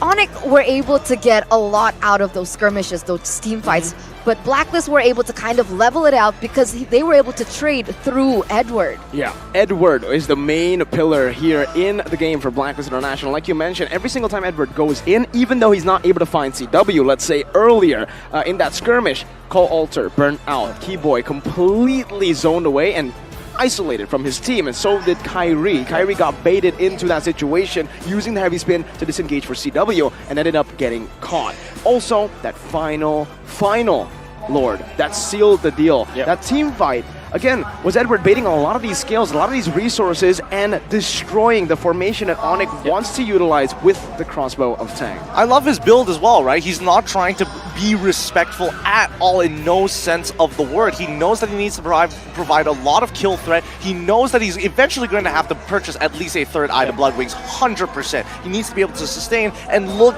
at that, my goodness. The most damage. The most damage, 75,000. And before we throw it to Wolf, real quick, Edward has 67% teamfight participation, and he has the highest damage dealt. Yeah. And this is because both Edward and Yue understands what they need to do in a teamfight, and specifically in the Lord Dance. You saw Edward needs to go to the backlines, be a menace, then output the damage, and he did 75k. Then Yue onto Kyrie, right? We saw that in the previous game as the Valentina that copies the real world manipulation. This time he is playing the Eve. Both occasions, whenever he sees Kyrie in a teamfight, literally pops the ultimate. RWM doesn't care if it will be a kill. It doesn't matter. What you need to do is to put Kyrie down low, and you will win the Lord team fight. it wasn't successful in game number 2, but game number 3 definitely was the key factor on why they were controlling the formation battle. I think honestly, maybe going for something like the Martis would have been a little bit more valuable for Kyrie.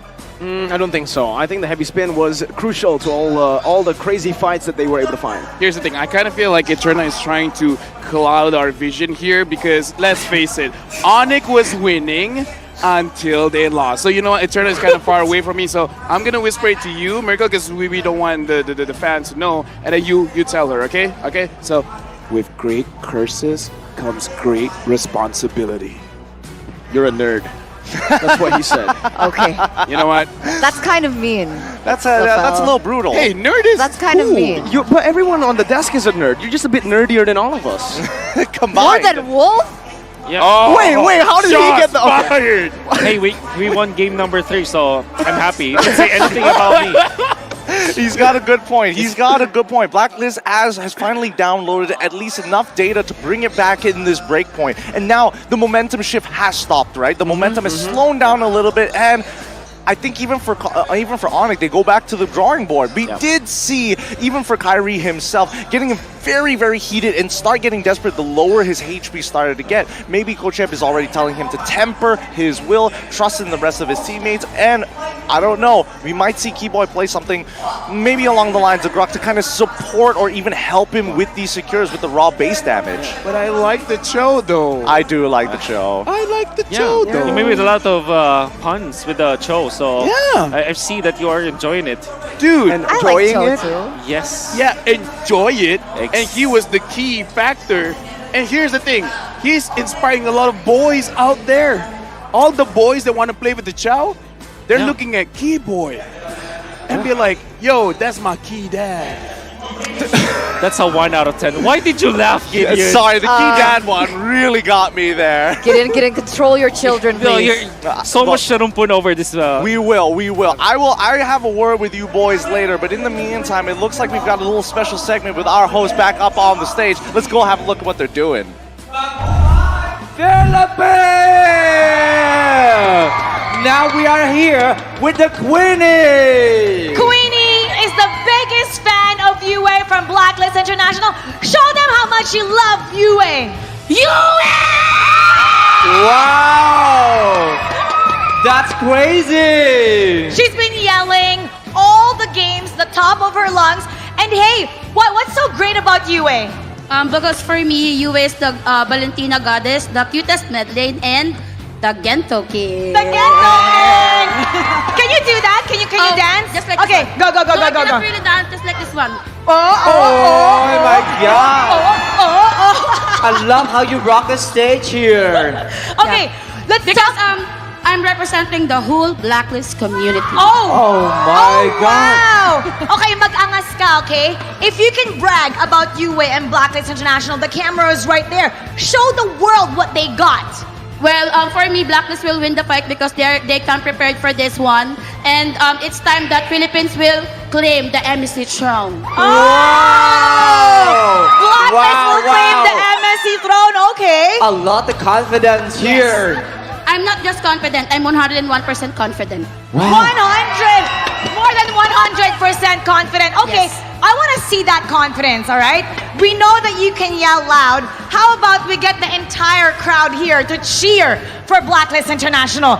You take the lead. You got the mic. We want your energy. Okay, guys, you know the drill. I'll say Blacklist, you say? Okay. 1, 2, 3, go! Blacklist! Break the code! Blacklist! Break the code! Blacklist! Break the code! Pinas ng malakas! Oh shit! Wow! Okay, UA can hear you right now. What do you want to say to UA? What do you want to say to him? Just always be yourself. I know that you can do this and win the crown. And win the crown. Okay, now can we show some moves to the people that are watching online? If let's say you have no words, but you could show your energy through actions. How would you? I'm gonna take the mic. Show it through actions, okay? Like this one. Show, girl. Okay. Oh.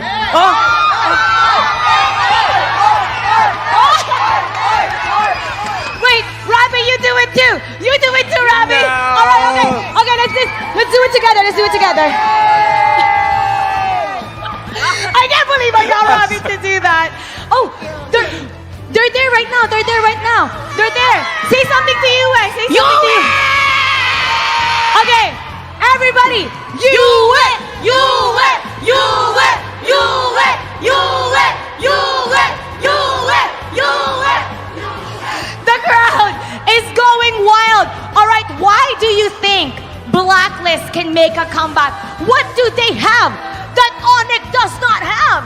Blacklist is well prepared, they're well organized, and they listen to their coaches and teams. So I guess that's one of their assets where they will be winning the crown. Now, we're gonna go back to the game. The players are ready right now. Right again, again. Let's get them to cheer for Yue. All right. Once again. What? One, two. Yue! Blacklist! Pinas lang malakas! Pinas lang malakas! Pinas lang malakas! Guys, take us to see the world! I feel like I've already seen a good part of it at that point. Oh my goodness, the energy coming out from the Blacklist fans, and especially for the UA fanatics out there. That's a buff. That's a buff. I think ONIC needs a little bit more support here, right? Because 2-1, that is going to break their momentum that they have so desperately been able to create here. And with that being broken, do you think that this is going to affect the mentality of ONIC? I don't think so, right? I mean, it certainly has affected them before in other previous tournaments, but I think ONIC right now, they are in the best shape when it comes down to mentality. They're able to perform on stage. Even in a win, it wasn't a dominant win. It wasn't a one-sided win. It was a win that ultimately came down to just a few little mistakes. Yes. I gotta say, man, I feel challenged. Like, she screamed louder than us. In fact, I think I gotta ask production for a water bottle next time because they gave me a glass of water and it broke. Oh, wow. I didn't know that you could go that loud. Yeah. That's Blacklist fans for it's you. not break the glass, break the glass. Yeah, break the glass. No, that's Zapnu's thing. Oh, sorry. Well, you know what? 2 minutes in. Let's cook something for 2 minutes here, Wolf. What's Blacklist looking for? Banning out the Franco seems like that's the good idea. It already seems like one step forward, but I want to test a little. I want to do a little bit of an experiment here. I'm not 100% sold on this curse. It's not. Would you like to say a couple of words for Blacklist International? Dude, like the fans are gonna kill me after this. Just UA. Just UA. What? UA. Do it. For Blacklist this Yeah, time. Blacklist. All right, because once couldn't be coincidence, right? If it happens again, then you, my friend, you better be careful in the airport. Oh God. Okay. Blacklist, you've already won one game. You're gonna roll on this momentum. You're gonna show everyone what you guys are made of, why you are so associated with crowns, because you guys are the kings and queens of MLBB. Yo, I'll take that. I'll take that. Okay. Wolf, you know what? Your analysis kind of doesn't matter anymore. Yep. At this point, you're just here to analyze what Eterna's doing. Yeah, you're just here, just to make the table pretty. The panel decides who wins. Yeah, it's not the players. We just need a Filipino. We didn't get to the grand final. It's all about curses. But I want to say something. We've actually broken a pattern now. Oh, right? It's the win streak is gone. Exactly. Yep. Win streak is broken. Every time we go into an international event, it's always a reverse sweep. Now it's already one game taken by Blacklist. And what does that tell us? I think this is telling us that the times are changing. Maybe this could be a breakaway from the PH dynasty. I don't know whether the script is still going to apply for a team like this, but as Mirko said, they're looking in the best shape we have ever seen, and this is one international tournament where we're finally going to get not a clean sweep, but at the very least a full game. I think it's time to get into the draft, and now the analysis is going to be really important because both sides have done some thinking. Let's go and start picking at their draft. I think it's red side for ONIC. After losing that game, you get to decide which side you're gonna be started on. And I think ONIC, especially Coach F, they love it so much. It will be still same two bands. I think they will only switch up when it comes to third, and that's gonna be the Franco. In this case, if the 1-1 is open, I honestly feel that Blacklist will still go for the joy. But ONIC stop that. They ban out the Joy themselves. 1-1 for Blacklist for sure. We're seeing the adaptations. We're seeing things change. And at the very least, that's what we expect to see in a best of 7 draft, right? Number 1, Yue. So many fans that the letters couldn't be contained within its own lower third. Oh my god. Yue was awarded Rookie of the Season in MPLPH Season 11 with his debut on the Blacklist roster. Now he is 2-2 in the Grand Finals appearance in the official MLBB tournament. Shout out to the production team, man. Yeah, shout out to the production team. How do you stop this 1-1 out? Do you go maybe Fairness? Oh, Kaja is banned out. So do you snatch the Frederick now if you're ONIC? Thoughts? Phobius. Set up for Phobius later on into the game. That could be. I'm just putting the idea there. It doesn't necessarily need to be picked up super early on because then it could be the bounce back, right? The retaliation for Blacklist International becomes very straightforward. Oh, love this. Valentina from ONIC. It means that they will not let Yue cook this time, but I guess you still want to pick up the Eve now, as well as perhaps the Fairness for Blacklist International. So I'm thinking Novaria. Novaria backshot? There you go. Novaria backshot. Oh no, not the wheels on wise. The drive-by's coming, you know it. He's gonna do it. He's gonna do it again. Oh, Vanny. What? The flyby. Nani? Against the drive-by. You go drive-by, I'll do you one better. I'll fly by. Nani is the Fanny. That is Japanese. 5 out of 10. 4. Nani is the Fanny. Boys, You had to repeat it, so that's a 4. Oh, damn. I should have stayed quiet then. You got a good point there. But we got to pull this back because, again, the only real difference is the fact that Eterno was like, yes, Blacklist is going to take this away. And now we're seeing a very different dynamic in the draft. We were expecting something different, but not this direction. I want to make sure that utilizing the backshot means that you have good early games. And we saw that in their series against Farflex Impunity, they have a certain rotation where they will forego the first turtle, but they will take all of the jungle creeps. It will be much faster when it comes to taking those jungles, more EXP, more gold. Come Turtle 2, you're a level ahead of your jungle competition. So it's a set play coming up from Blacklist. Okay, now I gotta ask the question, right? Usually going up against the Fanny, you need a lot of peel because I'm no 1-1, I'm no Novaria, but if I'm in their situation, I'm feeling very paranoid. I'm feeling like a Titan right now. I'm gonna put my hand, around my neck. But again, Oh My Venus is the type of player that likes to heal. In this kind of game, the Minotaur has been banned, the Arlet has been banned. What kind of protection can they have? Because you can't just rely solely on the Boxia. I'm feeling like you're either hinting at one of two heroes, either Rafael to give that movement speed and that form of peel with that healing that we all like, or the Florin, which we haven't seen at all throughout the tournament, both of which will be debut picks if they get locked down here. Yep. However, in terms of bans, I'm thinking Blacklist is getting rid of that chill. Thoughts? Yep. I don't really think so, honestly. In my opinion, the 1-1's already very self-sustainable. No cho necessary for the ban. They go for the quad right here. That's an interesting one, right? Going for the quad ban. No, honestly, too many people to take care of, you know? Yeah, I guess one's so. flying, one's playing with the monkey. It's kind of not fun to play against. So you go Leslie, perhaps. But that might be too slow Leslie, for tempo. You're right, actually. They have the last pick, so they can just utilize this for now, right? They can go for a roamer first. And Lolita is a solid choice, something that I was thinking of against the 1-1. What can you counter? What can counter the 1-1? The only roamer that I can think of right now is the Lolita. That bulwark. They blocked all the projectiles, especially with the crossbow attacking up. Could protect, especially if you have to sacrifice somebody, at least you don't have to sacrifice every single person in those situations. Now, pulling it back to Blacklist International, they have to complete their comp, and they still are missing a few pieces of the puzzle. XP lane as well as potentially roam or mid lane. You're looking for a little bit of lockdown as well as sustain. I wouldn't mind something like an Esmeralda actually, but you would play Kagura before. And I think that in a game where there's an assassin, maybe something of burst potential will be good. Like a Kagura, for example. Agent Zero. Okay. Agent Zero. And the Kagura, called by Ulf. Again, here's the thing. My worry still stands. Harith? We've seen how Fanny plays. I'm not feeling too good for Blacklist. They got to play out of their minds here. Recalling Gilak Sands. Oh my god. This man has broken a new record with a 3,211 recalls in his No way. career. I don't know how they got that number, but Sands is overtaking former alter ego Leo Murphy. The Tas God has been overtaken. Wow. This should not be allowed. Leo Murphy needs to bounce Shout back. out to Leo Murphy. Leo Murphy, you kind of gotta come back, man. Is this potentially a high rate last pick for ONIC? Dude, at this point, I kind of don't care. Look at the recalls, man. Matrix. Yeah. Standard, pretty standard overall. I'm still shocked. I agree with LaFell. I'm already still shocked about the recall stats.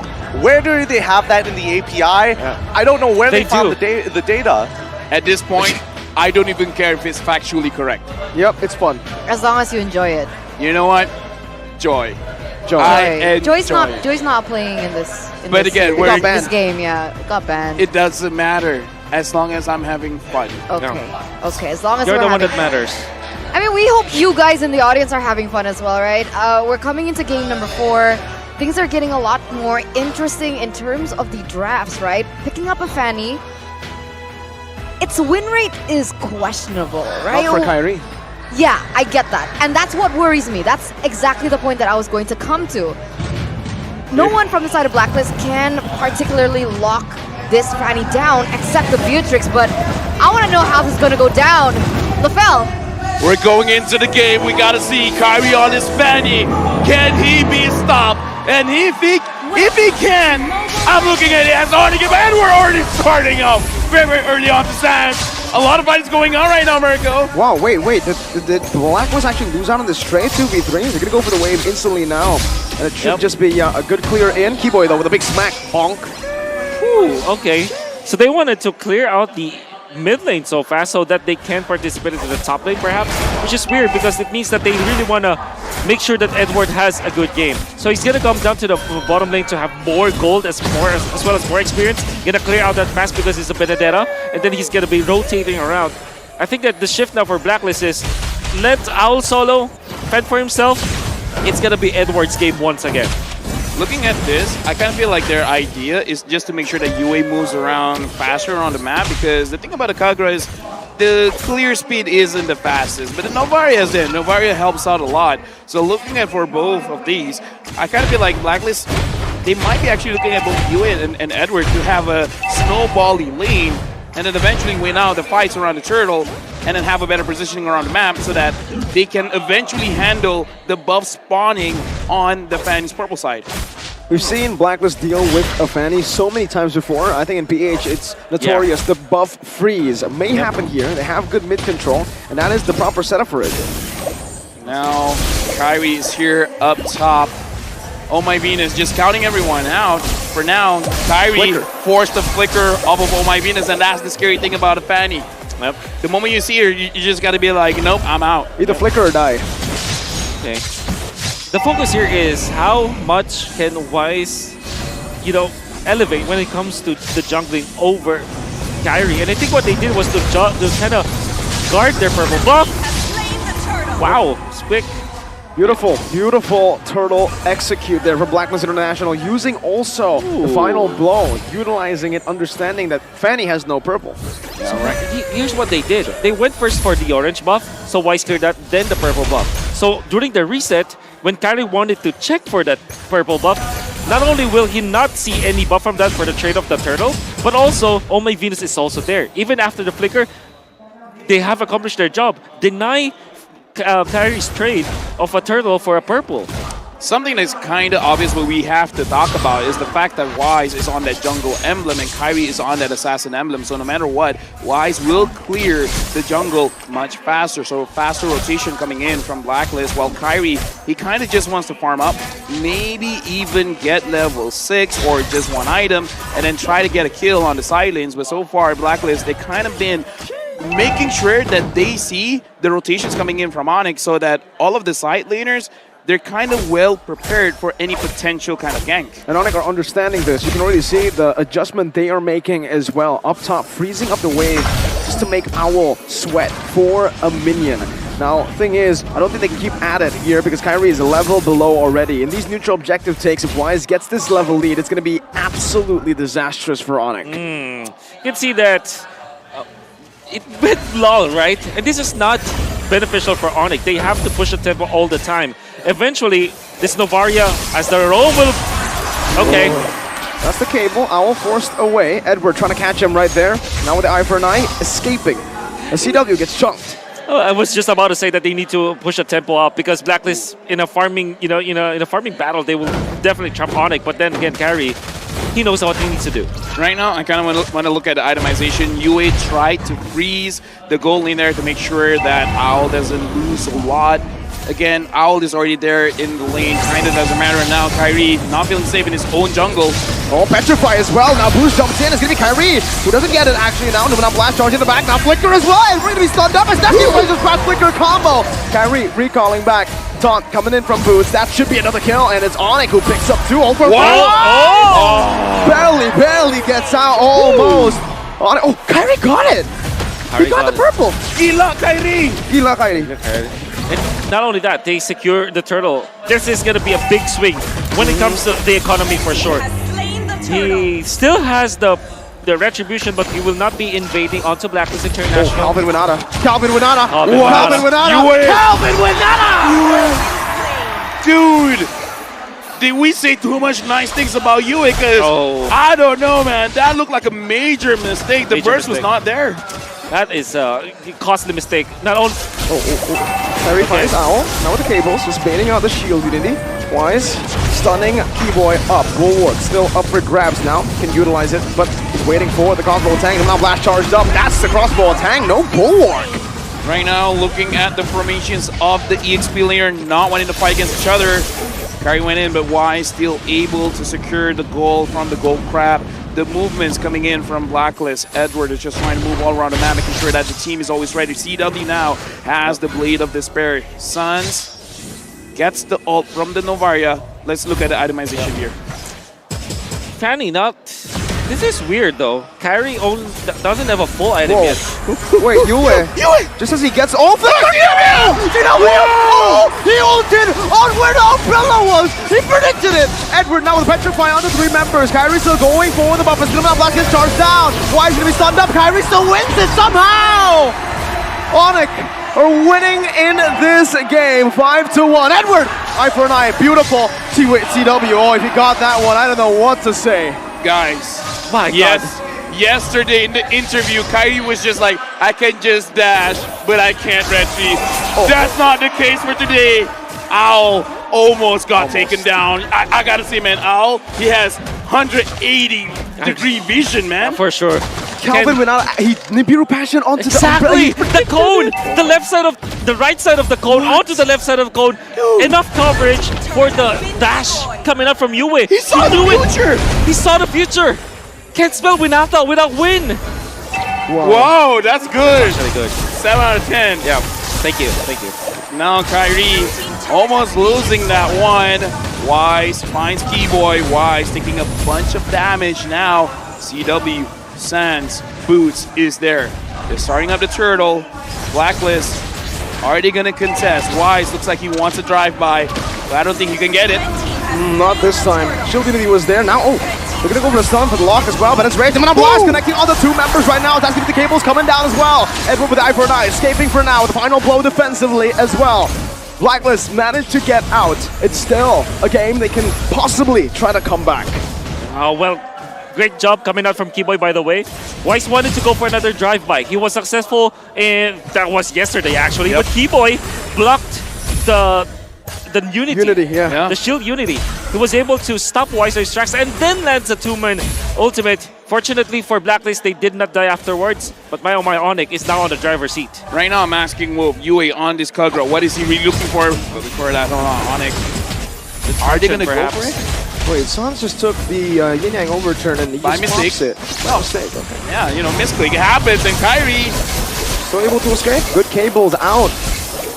Now, for my question, while not a lot is going on, as I said that, it looks like both teams, they're looking for a fight. What is the idea behind Kagura here? You want to burst down the assassins for sure. Surely you can take out the gold laner as well because you can one-shot that. But then again, your task now for Yue is to make it so that Kyrie will not be comfortable. Oh, Kyrie with the cables now jumping all the way in. Nice. Shiogunity locks him down, but Kyrie has bought enough time for CW to pick up the turret in the mid lane. Tier 1 going down. I gotta say, man, Kyrie looking like a landslot there, just dashing around, grabbing everyone's attention, and then letting his own team free hit the turret. Blacklist, I don't know, man. Looking at the situation, even I can't get in their heads. I don't know what they're thinking about. Whoa, help me out. What do you think they're trying to figure out here? Oh, the first time though, I can say that in the first few minutes of the game, Blacklist will rely on both the Baksha as well as the Benedetta to kind of control the jungle of ONIC, but they weren't able to do so. They tried twice, they lost twice, and now you're in a position where what do you do now? Maybe the answer for Blacklist is just to win the map now. Wait for level 15 on both Wise as well as Kyrie, and then try to Lord fight afterwards. Well, the Lord is here. Boots starting it up. Wise already showing his face. Oh My Venus is there as well to provide some vision. Edward is moving down. Sands as well as Boots kind of creating a line, making sure that Wise doesn't overstep his welcome. I don't know. Looking at the situation, who's going to start the fight? It looks like Boots moves in, not able to catch anyone. I'm also trying to look. Where's Keyboy? Keyboy is trying to find a bush that no one will check. And eventually goes in. Speaking of which, Kyrie! Wow, a big burst onto Yue, forcing him back. One member down, but Kyrie is also going to recall now with the Unity onto Keyboy. That's the Menace Rage to disengage. Dim on blast free. Wise going to be chain CC'd. Owl still able to find the crossbow tank right now. Is actually petrified to the back line. Keyboy still able to survive right now. Boots flickering forward. Now with the Praise's Wrath. Venus 1 HP. Crossbow tank ready. Now popped in, but the Guardian's Bulwark saves him. Now it's Venus who gets targeted down as Kyrie picks up the cutthroat from downtown. Well played coming out from ONIC. Taking out Wise, Keyboy landing the stun, Luminum Blast connecting, and Owl was far too late. Does have the damage, but the fact of the matter remains, the Bulwark really defended well against Blacklist International's Owl. Kyrie, this should be a free red tree, but Edward has to say something about it. CW finds it now, eye for an eye, used by the cutthroat. My goodness gracious. Wait. Wow. Edward, do you have a defensive item, man? Because, dude, that damage coming in from Kyrie, that was way too much. ONIC now with almost a 5,000 goal lead, and the game is paused. Even they're like, yo, we got to take a breather here. Yeah, for sure. I really like the response coming up from ONIC. When Owl was there, finds two people with 2 stacks. Immediately ONIC, they flickered out of there. Dashed out with the Valentina as well as, I believe it was probably Sands who went out of there. Then when the ultimate was already up, the Bulwark was there for him, and Kyrie was able to just find Oh My Venus into the backlines. Massive outplays that you saw coming out from ONIC. Right now, honestly, we see one finger, so it won't be that long. So I'm going to call for emergency help here. How does this look like, Gideon? Is it really ONIC's favorite fight? Well, right now, I would say very similar to our tech issue. I think it's a type 1. It's very, very minute. Half the time, it's just the timings of the abilities and executions coming out from Blacklist International that are just not connecting. For an example, the Astral Spheres that hitting the Guardian's Bulwark, even though technically I would make the assumption at the same time that yes, I don't have vision, but I know for a fact that it should be coming out of duration. I like the fact that they're targeting, making sure that Keyboy feels a little uncomfortable, right? Because these Numenon Blasts are the one thing that really turns these fights. Yep. I just got to double confirm. Eterna, just now you were like, yo, Blacklist, you're looking very strong. Is that correct? I just want to double confirm. Oh, guys, look, it seems like there's going to be a redeem code for all of well you viewers. Done. We want to show our 10 out of appreciation 10. to you. Don't forget to redeem that as soon as possible because, like I mentioned, LaFell likes to get his hands on it, and he's very, very quick. Get it before he does. Thank you for that. 10 out of 10. We're going into the game. Thank you very much to our panelists. Now we're jumping back in. So far, I'm also going to look at the KDA, man. CW and Boots, Sans, and Kyrie have not died yet. And this is a problem because we were taught about the fact that the 1-1 might have a good time this game, except from the fact that there's the Lolita. But overall, not dying on Kyrie, that's going to be very bad. Wait, where's the Dreadnought armor? You're going up against a Fanny as well as a Fredrin. I kind of feel like having that would be kind of cool, Yeah, you know? they're only relying on dominant size on Edward. And by the way, Kyrie went in for the red retribution, which means that he steals damage. That's why he was able to almost one-shot the Edward, or at least deal, 30% damage onto Edward's HP with just one cutthroat. Yeah, with that kind of retribution, you're looking at your opponent, it's like, hey, you got a lot of damage. Can I have some? Yes. And he got some. He did. He just practically stole it. I don't think Edward wants to give it to him, so no consent in that one, Kyrie. But ONIC are pushing forward now with the enhanced... No, that's the Homo Lord. First Lord of the game. New vision, Keyboy now with a flicker. Nope, he sold. Oh, Wise gets brought back, but it's Hansi. He picks up the kill now. His possible tank is ready.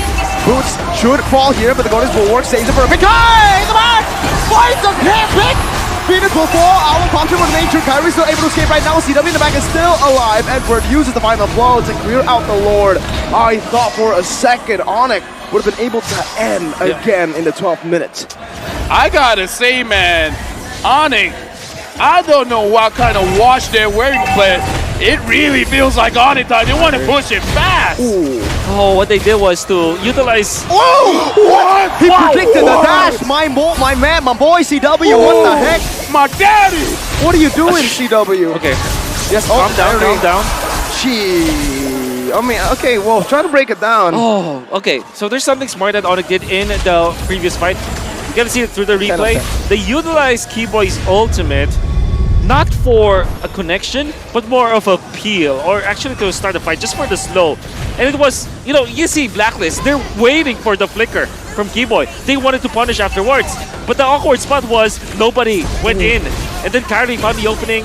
Wise died already, almost taking out more. And Keyboy is just so crafty with utilizing the Wind of Blast. I would like to take this opportunity to apologize. I looked at his IGN, it was CW. I thought it was DD, so I was like, Yeah, I mean, it happens. It happens sometimes. Reading is very hard. You know what? I'm dyslexic, maybe. I don't know. Are you actually dyslexic? I'm just colorblind for all I know. But either ways, right now, Blacklist, they got another kill, which is pretty good. Oh, my Venus stole it. Okay. You know what, Kyrie? You steal my damage, I steal your goal. I think that's a fair trade. Yeah, no consent. Plenty of trades. Nothing in this world is free. Nothing in this world is free. No, the Lord is free. Just as you say, nothing is free. Lord is free. Don't speak. Don't speak. Yep. This is a different kind of curse, man. Yep. It's the caster curse. CC. CC. Either ways, speaking of CC, CW right now has been hitting those shots.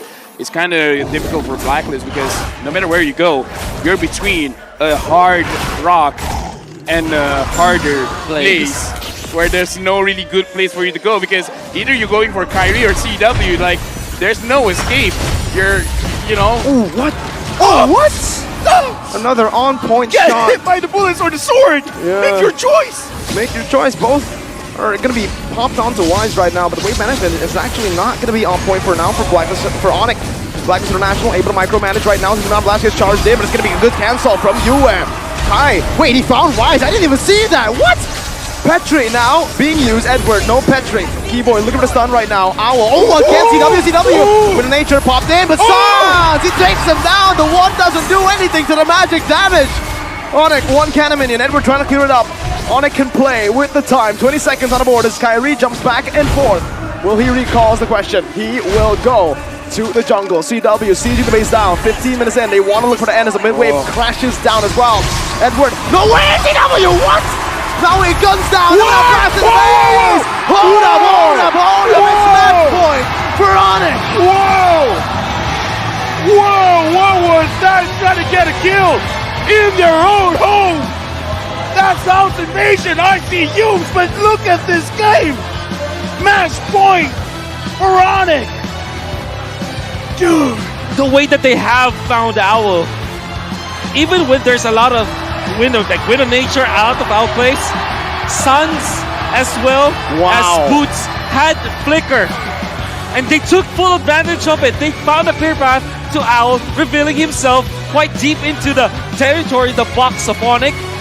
Flicker, Valentina, you know that they can one-shot marksman with that kind of play. Then Boots followed up, making sure that there's no waking up from Owl. No defense, no damage, and even Wise, with just Dreadnought armor as well as Blade armor, cannot fend for himself against the damage output of ONIC. I only have two things to say. First of all, good job Eterna. Second, Gideon, now it's match point. Is he going to be a 4-1? I don't know. This is It's really tough to say because the momentum was already on the side of ONIC. I thought their draft was already looking good, and the fact that UA decided to go in Kagura, the technicality-wise, yes, you do have an inbuilt Purify to get out of these Numenon Blasts, and yes, you can technically cancel the Numenon Blast, but you saw that performance. There is a certain level of polish that was missing coming out from this Kagura. I was hoping for a lot more, but we didn't get to see it, and that early game punish really set him behind. And to be fair, it's difficult to execute, right? Not Kagura easy. is short range. Sure, she has that inner kit with the cancel and so on and so forth, and she also has the ability to open up the map, but we gotta highlight, there's no one else in that game, right? I could argue for CW, but Kyrie was once again just a beast on the fanny. The only question, who can stop him? In terms of the draft itself, it was physically impossible. Shut up. It was physically impossible. That's right. And you know what? Maybe the only way to defeat ONIC now is to force Eterna to say that Blacklist, that ONIC is already again. No. Maybe activate Eterna first. No. After this, Eterna, No. don't say anything. Let's make it fair. You know Okay. what? They have to fend for themselves. Yeah. They're big boys. I agree. They're big boys. Highlights. Kyrie, important to secure that first purple buff or second with the invade, and another one back to back. This is the reason why he's the MVP for me, because Kyrie managed to secure the purple heck, buff. man? There were 5 people from ONIC. Really, the entirety of ONIC knows that the win condition is Kyrie all along. You know And what? Look at that. Dude, for my own sanity, for my own ego, I want to say that was lucky, man. Yeah, but he Kyrie's did it. lucky, 100%. But he did it over again. He's Dude. just that lucky. Okay, I didn't see Wise. No, this was very easy. I want to see what happened because there was one play. I don't miss plays a lot, but there was one play where Kyrie. there it is. No. Not this. It was the ending one. Was this the ending one? No, Why? it wasn't. No, This is here. what. Okay. Look at the burst, okay? Shut up. Wise just disappeared. Wise just disappeared in, like, literally in the Lord. Would you say that it's a little suspicious? I would feel cheated. There were 5 people going on him. At that point, you know, it's like one man can't. He has his limits, right? He does. 5 is his limit. I mean, let's look at the items, right? And you can definitely tell that he was really behind the curve, even though that he was trying his absolute best. Look at the components that he has. He's got the Dreadnought armor, he's got the Guardian's helmet, and as well as Blade armor. But at the end of the day, he still needs complete items to get unique passives to keep him alive. Knowing Blacklist International, they always go for the 70 or 80% kind of play. But the King's Gambit that they did this time, with Wise trying to invade onto the purple buff of ONIC with Edward, you understand where it's coming from. Yeah. But they didn't have enough.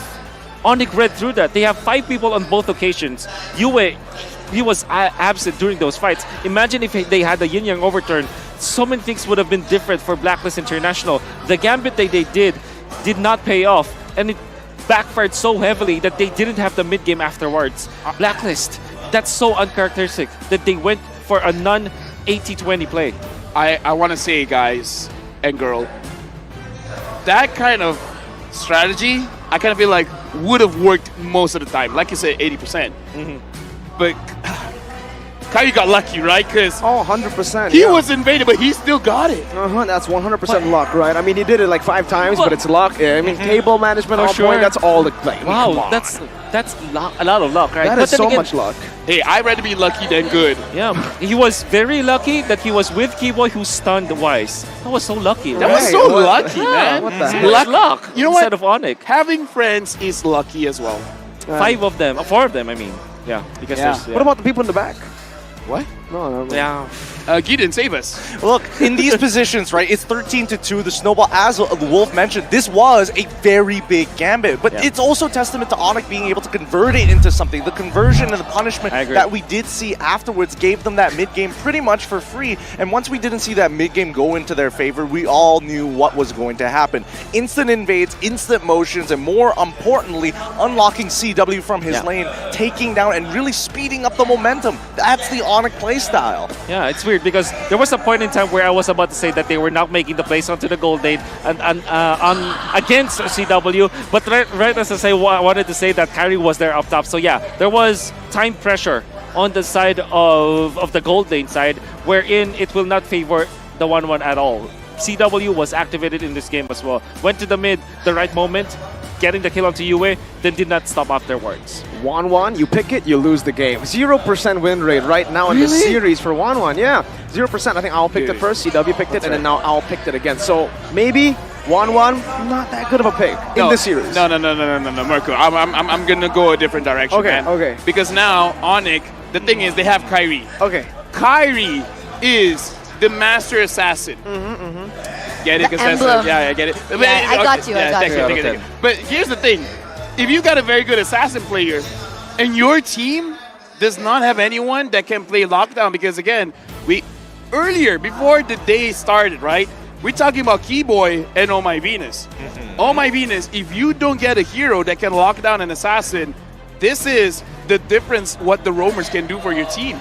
I mean, technically, Venus does have Minotaur in her kit. That doesn't lock Was banned. And That's it's not a why. single That's target why. lockdown. That's why. Yeah. No, I'm saying that's the best it gets. Yeah, it is. Like Lolita as well, but again, no single target, pure lockdown like a Kaja, a Franco, and that is right Even now their Kufra, demise. maybe. Wait, what Could've been good. if in secret, Oh My Venus has been playing the Cho? I'd be very impressed, you know. I wouldn't put it past the queen, of course. Yeah. But I think at this point, if you're in Blacklist position, you already know the variables towards your team. A gambit needs to be made in the draft. Somebody's going to have to pay their dues in terms of the draft, take a bit of damage so that the rest of the team can start to thrive. And I think at this point, it's clear that at least for ONIC, they've adapted towards what Edward wants to do. Because he was supposed to be one of the outs for Blacklist International. Now, even if Yue is going to go, do they just revolve back to Owl? I personally feel that it's time for Wise. I agree. Okay, good thing that you said that, because I was about to really bring up the fact that maybe this is the time where the jungler choices for outsmart change. We've seen Fedrin, we've seen Baksha. Why don't we go for those unconventional ones? Guinevere, for example, a lot of lockdown. Gabon Kacha, for example. Hylos, maybe, solid, reliable lockdown. These heroes that make Wise famous in the jungle role, right? Maybe we go back to that. Here's the thing, Wolf. His suggestion is so much smarter, I'm gonna look stupid in comparison. Reaction for Saber Rope. Hey, I like that. No, I like that. That's very smart. Yeah. For who? All right. You can be the worst douchebag in the world. If you pick Saber Rome, I'll have more respect for the douchebag, okay? So please, don't play Saber Rome. I'm talking to all you guys in Epic. I'm talking to some of you guys, some of you nerds. What if Keyboy plays Mythic it as well? If Keyboy plays it, then, you know, he's not going to play. He's not a nerd. He's not a douchebag. Okay, I like his idea better, though. Yeah, I don't know. I agree with Miracle on this one. There are people who have committed more war crimes who haven't played Saber that could probably get away with that. So, personally for me, I'm with him.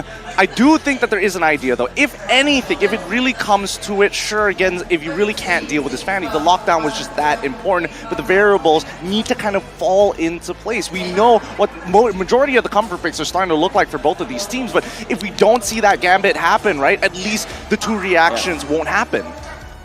We can always say that the all reliable is there for the side of Blacklist International with the composition that they have. So far in 4 games, that is what we saw. But maybe this is the time for a little bit of change. And they have been changing in maybe the mid lane or the roam. But yeah, maybe it could be from the jungle this time. That's what we can expect from Blacklist International, because it's clearly, very clear as day, ONIC knew how to deal with this. Maybe not the weirder ones. Maybe just put him on an assassin, you know? Lancelot, Ling, Lancelot. Haya, they're all there. If you're going to challenge the Master Assassin himself, I think, you know, Wise, he's Masterer Assassin. The Masterer Assassin. I don't think so. Again, it's still going to be quite the 50-50. I don't think it's a 50-50. The thing is, Wise has been really like played into this role of utility jungle. I think Lance can still work. We've seen that as well in MPLPH, and I think it's a good like middle ground of assassin and utility. Yeah, like the tanks a lot. Right? Honestly, at this point, I'd rather hear Mara talk. All right, and let's get to that, right? I think there is going to be another segment just tailored for your needs. So let's see what Mara and Robbie are doing.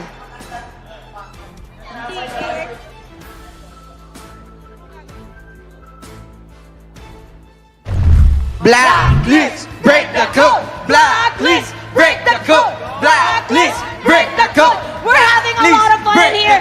You can see the Blacklist fans.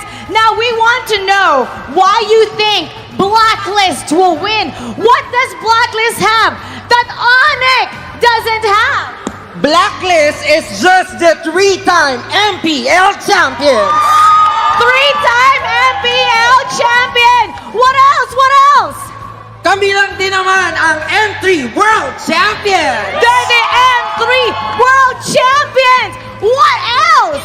And of course, Philippines lang din naman ang current and past gold medalist of SEA Games! Philippines is the current SEA Games gold medalist! All right, we gotta get everybody pumped up to cheer for Blacklist International. Go ahead, cheerleader! Are you ready? Yeah! Are you ready? Yes! Blacklist! Break the code! Blacklist! Break the code! Blacklist! Break the code! Pinas malakas! Pinas lang malakas! Pinas lang malakas! Pinas lang malakas! Pinas lang malakas! All right, Rabbi, what you got over there? Who said that ONIC doesn't have what Blacklist have? Now I'm gonna show you and the world to know that ONIC is much more than you can imagine. Go! Go! Go! Now it's time to show the world that ONIC will have everything in a very short moment of time. Are you ready to cheer for ONIC? Okay, when I say go, you say go. Go! Wow, it's more than Blacklist fan there. Is that enough, Mara? Oh, okay. We're gonna go back to US fan. What was the cheer that you were saying earlier? Let's go Blacklist! Let's go Blacklist! Let's go Blacklist! Let's go Blacklist! Let's go Blacklist! Let's go Blacklist! Let's go Blacklist! Oh, what's up? Can you top that, Rabbi? Can you top that? Why not? Okay, 1, 2, 3. ONIC! ONIC! ONIC! ONIC! ONIC! ONIC! ONIC! ONIC! Wow!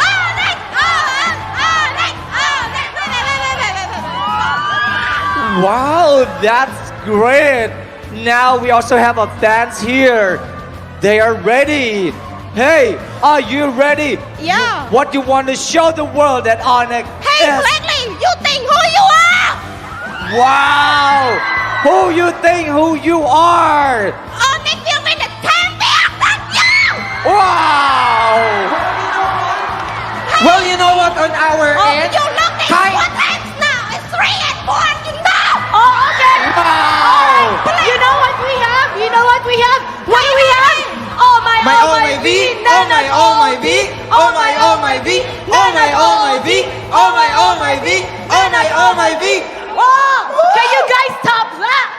Why not? We have another band here. It's more crazier than this. Show the world. It's ONIC time to be the champion for tonight. It's only time to be the champion. It's ONIC time. What?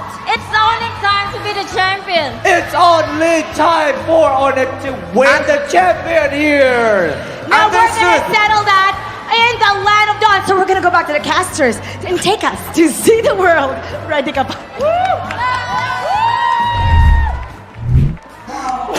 That was fun. That was fun. That really was.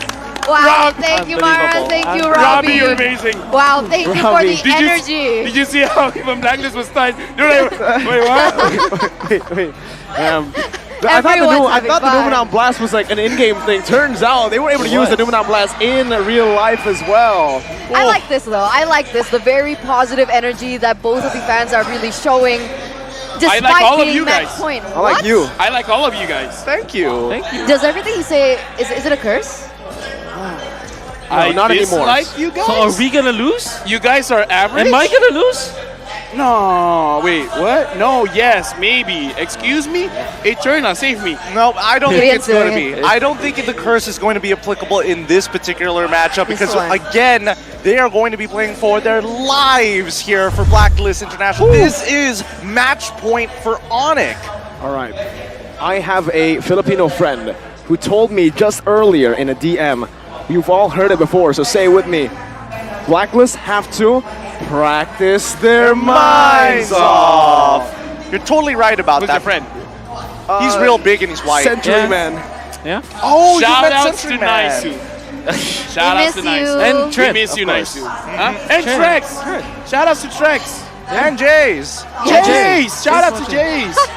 Name You know what? every You know what? caster. Scrubby. Shout outs to Yes, Scrubby. right. Gani Arashi. Gani Arashi. Who else? Shout out to Amy. Shout out to Amy, our photographer, and as well as Grumpy. But let's come back into let's pull this back into reality, because at the end of the day, right, you can definitely tell everybody is keeping their lives at stake. But Keyboy, he's in a meditative state. He knows he's going into war. Everybody else, they're having a good time. I think this is the prime of all of the members of ONIC, right? For the longest time, Saz has been playing since I think he was playing with Kyrie. I mean, the same time as Kyrie. I mean, season 6, right? And it took a long time, maybe 2 years. But I guess that everybody from ONIC is in their prime, and this is big credit to the coaching staff that trained them to this point. Who would have thought that it will come to a point where they are this good, right? They're so good at the game. Yeah, let's get into the drafting phase here. They get to decide their fates, but they also decide to go out the way they want to. Let's see what they arm their boys with up on stage. Blacklist versus ONIC. Let's jump right into it. Match point. Right now, Atlas, thanks for the help. Loving you a lot, dude. Atlas, pretty cool. He likes pizza. What? Fun fact. Fun fact. Atlas Okay. likes pizza. In fact, sometimes he tosses himself. Now going into the game, Blacklist banning out the suppressed hero. No one is gonna get suppressed. No one's gonna Wow. get the diggy. Wow. My Are friend. they I'm eyeing guessing for another Estes. one? Yep, prima ban. They have to ban Joy here, right? Blacklist International. Because what generally happens is ONIC is gonna open up 1-1 once again. Then they pick it. Then the others stay. Oh, it's a Kadira. So it's another Joy 1-1 trade-off. I mean, is it possible I mean, that they just 0%. leave the 1-1 open this time? I don't know. Maybe ONIC might fall into it. We'll see what Coach Yep's mindset is going to be. There you Yeah, go. see, they banned it out, just like the previous game that we did see, right? They got rid of the droid, make sure that it wasn't even in the hands of anybody else, and now Blacklist International, right? At some point, they have to go for a blind support pick. They're going to start off with a general flex. I think it's okay, but just it's not the strongest starter. No, I like it. I like you guys. 1-1 Valentina here, right? Oh! 1-1 Eve instead. You waste Valentina, it's gonna be incoming for sure. And then the Novaria, my goodness. Standard pickups. I mean, I don't know, man. Novaria is really good, but looking at Blacklist, I kind of feel like you got to give a winning lane to Edward, and you got to tank it up. I kind of feel like at this point, just pick up the Minotaur before he gets banned. Minotaur you're Arlet, right. maybe? I would say, yeah, Minotaur Minotaur Arlet, Arlet I works agree. here. If it was just Minotaur, if they just go for Minotaur Valentina, it's going to be very hard. Real world manipulation, You're hard. CC, as 1-1 is very hard. A hero, yes, exactly. Second skill, C anti-CC. She can actually just purify out of that one. So, yeah, if they go for the Minotaur next, it's going to be too expensive. It's Novaria and Valentina. Instantly. No way! It's the glue. It's the glue. Oh. I mean, you don't even have to ban the Fireman. There's no way they're going to pick it up, right? Yep. You're not worried about that. You ban out now. You ban Leslie. Possibility. Oh! Possibility. Yes, Dude. let's not fall into this trap, right? It's happened too many times, and even amongst us casters, that teams assume, yes, their mid lane duo is already done, and they put Valentina in towards that jungle side and start opening up a new length of possibilities. And in this case, it could just be a fake out for all we know. Heads up ban coming out from ONIC with the Uranus. Coach Yeb wants to make sure that there will be no counter whatsoever for the glue. They are forcing Blacklist to play the setup game and the X play. Like Arot, your Lapu-Lapu for sure, which will not be the best versus the hero, so that's they're gonna be banning out the Uranus. I will not be surprised if the Benedetta is incoming for next, or maybe a Leslie, right? Because it still is decent versus the comp of ONIC. Oh, okay, but they go for the respect ban here, and I think this is really, really wise. Well, wise is on Blacklist, but you know what I mean, right? I get it. Thank you. So they do respect Kyrie Sniper ready. here. They are Give going to me a go for the target. Leslie There it is. ban, like you mentioned. Very interesting. But with what Gideon said, is it safe to assume that perhaps Blacklist does still have the possibility of picking up the Faramis? I think they absolutely do, but then the comp really starts to crumble here because it's really, really soft. You can't expect Fredrin to do absolutely everything in all the roles unless they're willing to compromise. Even like, hey, Owl, you want to pick up a fighter? Let's get a death ball composition going, and then allow the rest of the team to try and poke him out with a Navaria. Okay, they can pick up the Kyrie hero now, right? Something like maybe Martis or Akai. This still is good. When you pick up the 1-1, you have to make sure that the 1-1 is the star of the show. Much like you do with Fanny or Ling, for example. You kind of have to focus on just one hero that you really just stack up all of your farm. In this case, it's the 1-1, surely. So maybe you go for a utility jungler now for ONIC. Like I said, Bane perhaps? Bane and the swimming pool, right? We saw the difficulty of Kyrie. Lancelot. There you go, right? Because I was about to mention, we saw the difficulty of Kyrie on the Akai when faced with the real-world manipulation, and seeing as though Blacklist has already picked up the Valentina, I think it would be a little bit too tricky for them to go that route again. So I like this Lancelot pickup now. You're left with Claude, right, for Blacklist, because it's decent versus Eve. Sorry, it's good versus Eve and Glue. So maybe that's your only choice. But at the same time, you need kind of a lockdown from the XP lane. So do you just go back to a Lapu-Lapu? In match point for your opponents, you go back to what works. Edward has been so good with the Lapu-Lapu. So Beatrix Lapu? Lapu comes up. Melissa, possibly? Melissa's going to be really tough to play on against a Glue and a Lancelot, even a 1-1. So Claude is the best option to go for. The Beatrix, I think they've had so many bad games on Beatrix, it's a bit too tilting to go for it last game again, possible last game. Let's go Saber Roam. I'm just going to say it. I'm sorry. Saber Roam is a one-shot against the Claude. You're standing up. Last game, you're winning. You're up 3-1. Go Saber Roam, right? I mean, safe. Go Arlet Roam. You know, Keyboy has so many heroes. We've even seen him on Nata, Selena. There's so many that he can choose from. Cho, Kupra, if he wants. Okay, Minotaur. There you go. Less exciting, but looking at the draft, is it premature for me to say? I think we're looking at a champion of MSC here.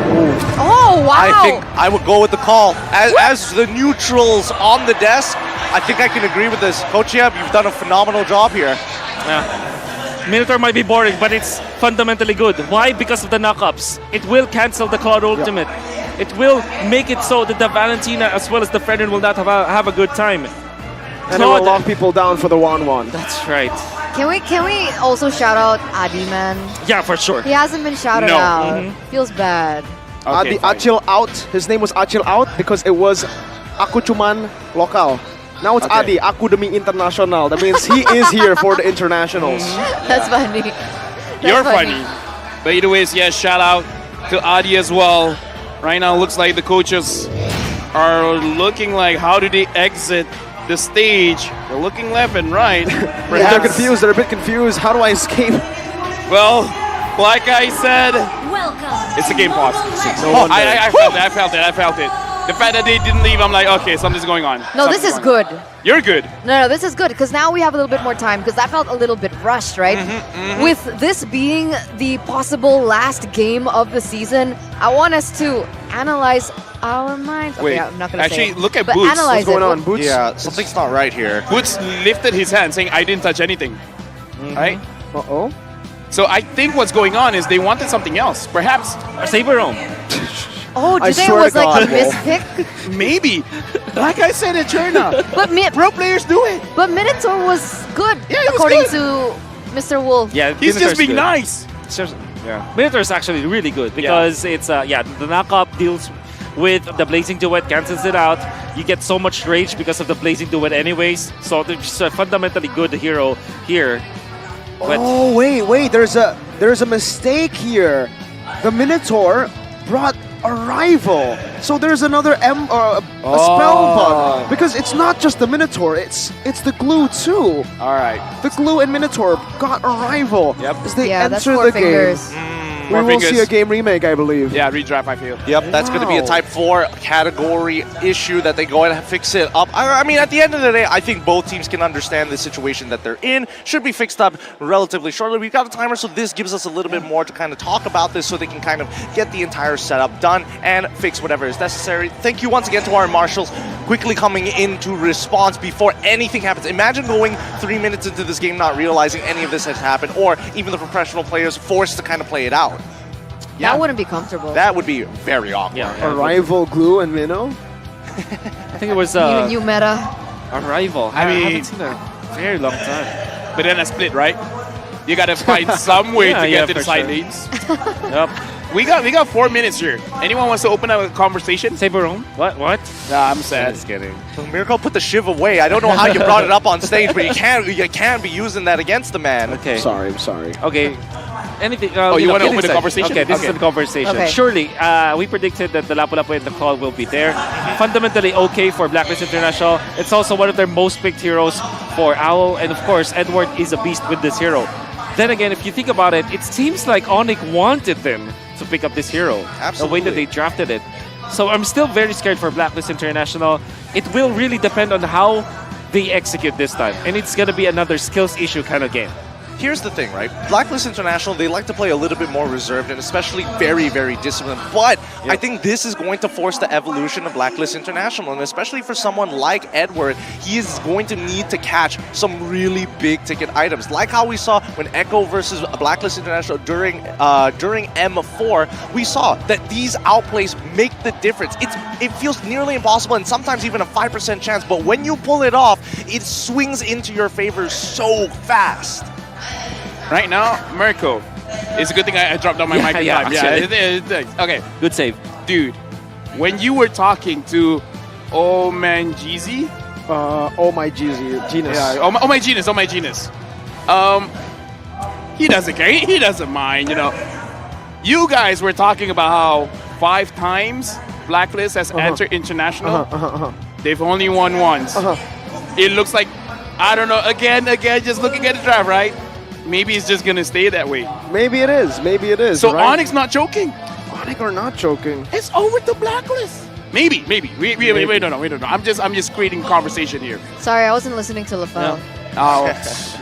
Is my mic working? Hello, test, 1, 2, 3. Yeah, okay, now I hear you. All right. It's selective listening. Selective. She's like, yeah. The crowd agrees. Do you think LaFell's funny? There you go. Do you think LaFell's funny? Yeah. Hey, thanks. I appreciate that. She's so nice. You know what? You guys can cast now. I can go home. I'm so happy. I don't even need to pay today. Oh, really? I'll take it. No. Let's bring it back up. So, Eterna still wants to see more games, but the reason why I'm saying this, right? Novaria and Valentina combo has been done quite a few times this series. It's the flavor. Not looking that good, especially because they don't have a lot of engagement. In fact, if I may, I kind of feel like Oh My Venus has more wins on the Minotaur than the Novaria. Wait, can I just talk about that real quick? Because you were centering focus on the Novaria and the Valentina. Yep. But I want to shift that to Novaria and whoever is in the gold lane, right? Because the last time Blacklist was able to utilize the combo between the Beatrix, I felt like it synergized better than Novaria and Wanwan. That's my point. Oh, Novaria Claude. I think, I think I get what you're... You do? Yeah, for sure. Because if you go for it's the... nerd. It's a nerd synergy, bro. Nerd synergy, I love it. The thing with... she said she's a nerd. The thing with Claude is that it doesn't really take advantage of the kit that you get from Novaria as well as the Valentina. Surely you have AoE damage, but it's not like the Beatrix where you have extra hitbox, extra vision that you want. No matter what happens, slowing the enemy for sure. But it's with the Claude, you with the Novaria, I mean, you want to stay really. You want to keep the distance. That's what I'm trying to say. And this time it's the Claude running into the Eve. Surely that's always have been an answer. Yeah. But with the presence of the Minotaur in this game, that's going to be shut down for sure. I just got to ask, even you said the Claude is an owl kind of hero. It is. What can we expect from him? Is he going to play safe, or he's one of those Claudes where I have 1 item, I have 2 items, I don't care about my KD, I'm going to go in? Or maybe the opposite, right? Stay in lane until the game ends. Stay in lane until a neutral objectives comes up. That is definitely the Owl playstyle. So with the tempo of ONIC, they have disrupted that. So actually, Owl was not very comfortable in this particular series all throughout the 4 games that we've seen because ONIC disrupts that. They stop Owl from farming, and whenever he wants to get into the fight, you're gonna notice he's always late to the Lord team fights because ONIC disrupts it. Actually, that'd be pretty cute, right? Seeing an owl farm. I don't know where his head is at right now. The man is thinking about games of long and pass. I don't know, bro. Dude, bro. I mean, imagine like an owl, like a round body. Yeah, but Diggy's literally an owl. Yeah, but wearing a farmer hat. But Owl isn't an owl, so he's talking about the player Owl on stage right now. Who Yeah. isn't an No, owl he's per not. se, No, but he no, is he's going. not. Dude, thanks, man. Okay. He's not. Got You're you. amazing. Got You're you. amazing. Okay. Saved. Get nerded. But speaking of which, I think there's going to be 2 very pivotal moments for Blacklist International fighting around specifically neutral objectives, right? Let's set the scenario and set the parameters. In the first parameter, neutral, doesn't matter whether it's Turtle or Lord. Most likely it's going to be Lord when they have enough damage to do so. I'm expecting something along the lines of Lapu canceling out the Minotaur while also catching maybe either of the marksmen. I'm guessing it's the mid laner more likely, while Claw comes in with the Blazing Duet after they get the information from the Nuvaria, right? That's like the most ideal, perfect, stars-aligned moment for Blacklist International if it happens. And it's not easy to pull off, and by no means should it be the ultimate win condition overall, but I think that's the only way that they get an out in this game. Which kind of, what you just said is, ideal, but so difficult. I mean, Edward, he's an able, he can do it. He is an able guy to do it. Oh, yeah. That's a weird. That's a weird sentence. That's a weird way to phrase it. Has the ability. To do that. You know what? He has the Wait. ability. Congrats. I'm sorry to disrupt this Yep. conversation, right? But if this goes to a redraft, are they still going in with the same heroes? Same exactly. Oh, okay. Just changing the No, spell. I'm making sure, Yeah, right? yeah, So yeah. the audience also know. No, you know what? I I'm appreciate speaking that. on behalf of the audience. room. So no, continue. Yeah, but there's so much so much weight that you put onto Edward. Sanford, we saw them play the Lapu Lapu against ONIC as well, and he played so good. But this time, Edward, there's so much responsibility for the guy. I wonder if he can be able to constantly do it for the next 15 minutes of his life. Hey, yo, I mean, if Samford, he's already coming in, what, 17, 18 at this point? He is a kid. I'm sure Edward is slightly older, if not the same age at this point, because they basically look like the same. Probably able to make it work too. I agree. I think Edward can pull his weight. I think the problem for 100%. for a lot of the times that Blacklist lose isn't because of Edward. Edward gets the right picks. If he does get those right picks, he's able to carry. He's able to pull more than his weight. But how the team follows through with his plays, that's been the thing. That's been the problems for Blacklist International. Oh, Keyboy having a reaction that he's like, ugh. Yeah, and he's putting down his phone again, so he got petrified. Yeah, I mean, it's like, nah, nah. These are sound effects. So it looks like it's for the benefit of the audience. Maybe not everyone's looking at a screen at the point where Keyboy was reacting to the camera. Like, imagine a squinty face with an open mouth, like, yeah. Yeah, but do you see the person sitting next to Keyboy, right? CW or something. Well, which one? CW. Okay. I wanted to bridge to CW. Thank you, Mirko. CW. I think that this player is one of the players in ONIC that has developed so much over the course of these seasons, right? I mean, CW was known to be that person that isn't really highlighted as a gold laner. He doesn't do the flashy plays before. People question his mechanics, micro-wise. Mentality as well.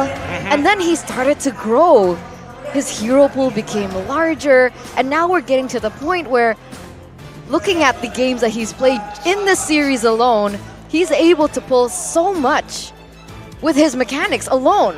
I think it's building. He has been able to build on the foundation that he already has. I think for the hero pool, he's already always had a big hero pool. In Season 7 even, when they didn't win, when they got knocked out by BTR, it was also already Belric Gold. We're seeing Farsa Gold, Ilya Gold, Harith Gold. In Season 8, he only, evolved from that. But he's always been the jack of all trades, but master of none, except for this with the Wan, right? But he's been able now to really focus down on just a few more heroes, and he is on another level on these heroes. The Beatrix, you saw what he was able to do on the Beatrix. The Melissa Wan speaks for itself, and the Claude. Someone who's made the Claude work throughout this tournament. consistently has been CW. Chiku, even on the Claude, Thanks his for a shout comfort out. hero, he didn't perform. That's not a really Hey, good hey, shout out. hey, But hey, hey. that's been the case for Claude in MSC. I would agree with you here, and I think CW is definitely one of those like harder carries that that is under the radar at times, like Eterna has mentioned before. But I think he's definitely kind of found his own way in the world, especially with the team and lineup that kind of bolsters him and puts him in these positions where he can just focus on what he wants to do, which is hard carrying games at times if he is given the right matchup. Because half the time he is walking out of that lane and he is feeling all right. He either walks up 50-50 or the most is he's down by 1 kill with a lot of outside influence, both of which brings benefit to the rest of the ONIC members across the map. And I think most importantly here is the fact that he is not the reason why that they are dropping games anymore. A lot of people have put so much hate over the years, blaming him for things that have nothing that relate to him at all. Now looking at Kyrie. What is Kyrie saying here, Eterna? I can't read. Oh, okay. I'll read it for you here. I only want to take revenge against Blacklist. I want to overcome VYs because they are the ones that make Blacklist strong. They already won a lot of championships and they have already proved it. And he's talking about the home ground advantage. I think he's just saying like, okay guys, you're doing a bit too much. Share it around. We want a taste of the pie too. Atlas likes spice as well. I mean, technically Blacklist doesn't have an MSC, right? Yeah. So, why do they have to share something that they don't have yet? Oh. Fair point. Eterna getting You got spicy. out-nerded. You got out-nerded. Yeah, I got out-nerded, but look at the Marshall. You're right. not a nerd. You're not a nerd. We're going into the game. Game number Till the enemy reaches the 4. 4. No, 5. Game number 5. Goal game number 5. Blacklist against ONIC. We are here back with the 1-1 onto Chewe for ONIC. And of course, Blacklist first picking the Fredrin to go with the Novaria Valentina that we thought that they will be picking up. That means that Blacklist International will just fix their execution and not their draft. This is so standard. Blacklist International and ONIC, can they repeat the tempo that they did in the past 4 games? Okay, if we're gonna talk about don't repeat the mistakes, let's recap of what happened in previous games. After game number 3, Blacklist has been picking up the tempo. They're pushing their foot forward and forcing things out. But they start losing around the turtle. How do you fix that? Like, don't even go for the turtle? Try to force kills? What's going on? I guess the things that they do outside of the turtle timings, that's really what they need to go back. Like the gambit that they did, although you understand the theory behind it, the execution wasn't as perfect. They were losing the retribution. So maybe that is what they need to fix. Not the turtle fights, not the neutral objectives, because they're doing so well with that. It's what they do outside of it that loses them the game. For this lane, though, the gold lane, I do want to talk a little bit about the selection of spells. Sprint instead of Purify. Usually, when you see this composition from ONIC, a lot of CC, especially with the 1-1 as well, the Purify gives you a lot of value, taking away the weakness points as well. So, what you can see from this is Blacklist wants to utilize Owl as the janitor. He wants to come in and clean up. 100%. Yeah, right now, looking at itemization as well, looks like Al is giving respect over to 1-1, having the steel leg plates. E-Boy doing a little bit of shuffle in front of my Venus as well as Yue. And we can hear that the turtle now has spawned E-Boy as well as Yue trying to get level 4. It looks like they're going to get it. Wise starting up. Now Blacklist, you can't make a mistake, Edward goes in. Oh, that's going to be a stun 2-man from Edward, Agent Zero. What? Instantly. So good. A massive play. Excuse me, whoop. Not only did 2 members of ONIC disappeared, oh my Venus, acting like Wise, taking away the turtle. A good job for Keyboy defending the orange buff. Had it not, Wise could have taken it so easily. Kyrie will catch up, but yeah, Edward, we were talking about and hyping up this guy. The way that he plays this level up is so good. He landed on 2, eliminated them. He is gonna be the key for Blacklist International. Alright, looking at Edward, honestly, very fast reactions. He used his flicker to get into a better positioning, making sure that he can get all of those hits. So, alright, a very good start because we just talked about how they manage the turtle. This is way better. Now, how do they move things forward? What kind of plays are Blacklist trying to do? Are they going to try to control the jungle? 100%. I think that they will take the turtle, the river first, and then the jungle, or maybe a sector of the jungle of ONIC. Alright, that's gonna be the Chain CC. Good cancel on the Phantom Execution. CW, they're all the way in the bottom lane, all alone now. It's gonna be a Keyboy who jumps in. CW will fall. Wise picks up the kill right now as the Minute Fury catches Stewart, but he's able to dash out of the real world manipulation.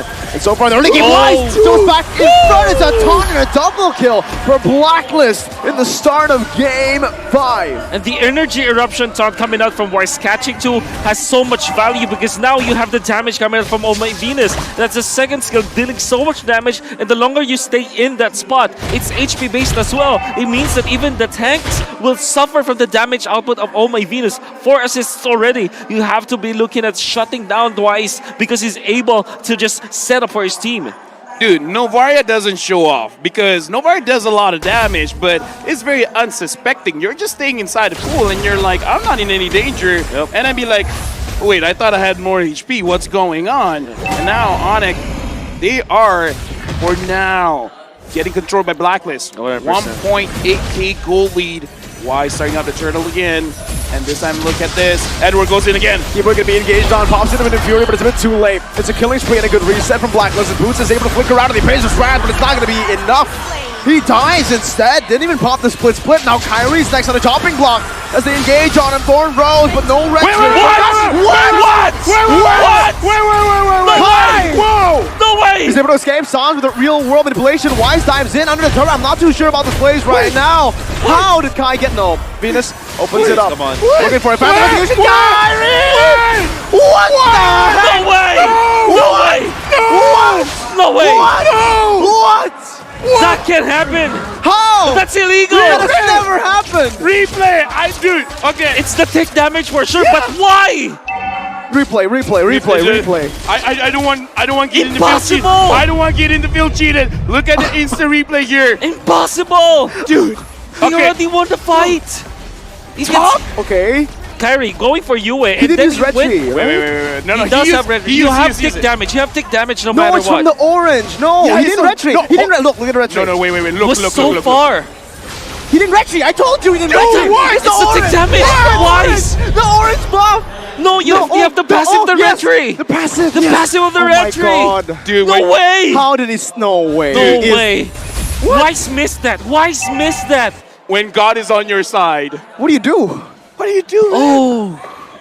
I mean, people can say that's not fair, but you know what? That's life. I don't know what to tell you, man. And now Boots taking up quite a lot of damage. Split. You can't escape from this one. A good real world manipulation stolen away now. Kyrie. There's no way he escapes from this. Phantom. Oh, okay, never mind. Phantom Execution and run away. CW gets a turret. Dodges away from the Appraiser's Wrath. Kai, finally. There you go. There you go. Finally, man. Dude, I'm sorry. I use a lot of my energy for that one. Yeah, same. You know what? I'd rather be lucky than good. Like, what are the chances? I actually checked it out. I calculated the chances. You know how much it is? How much?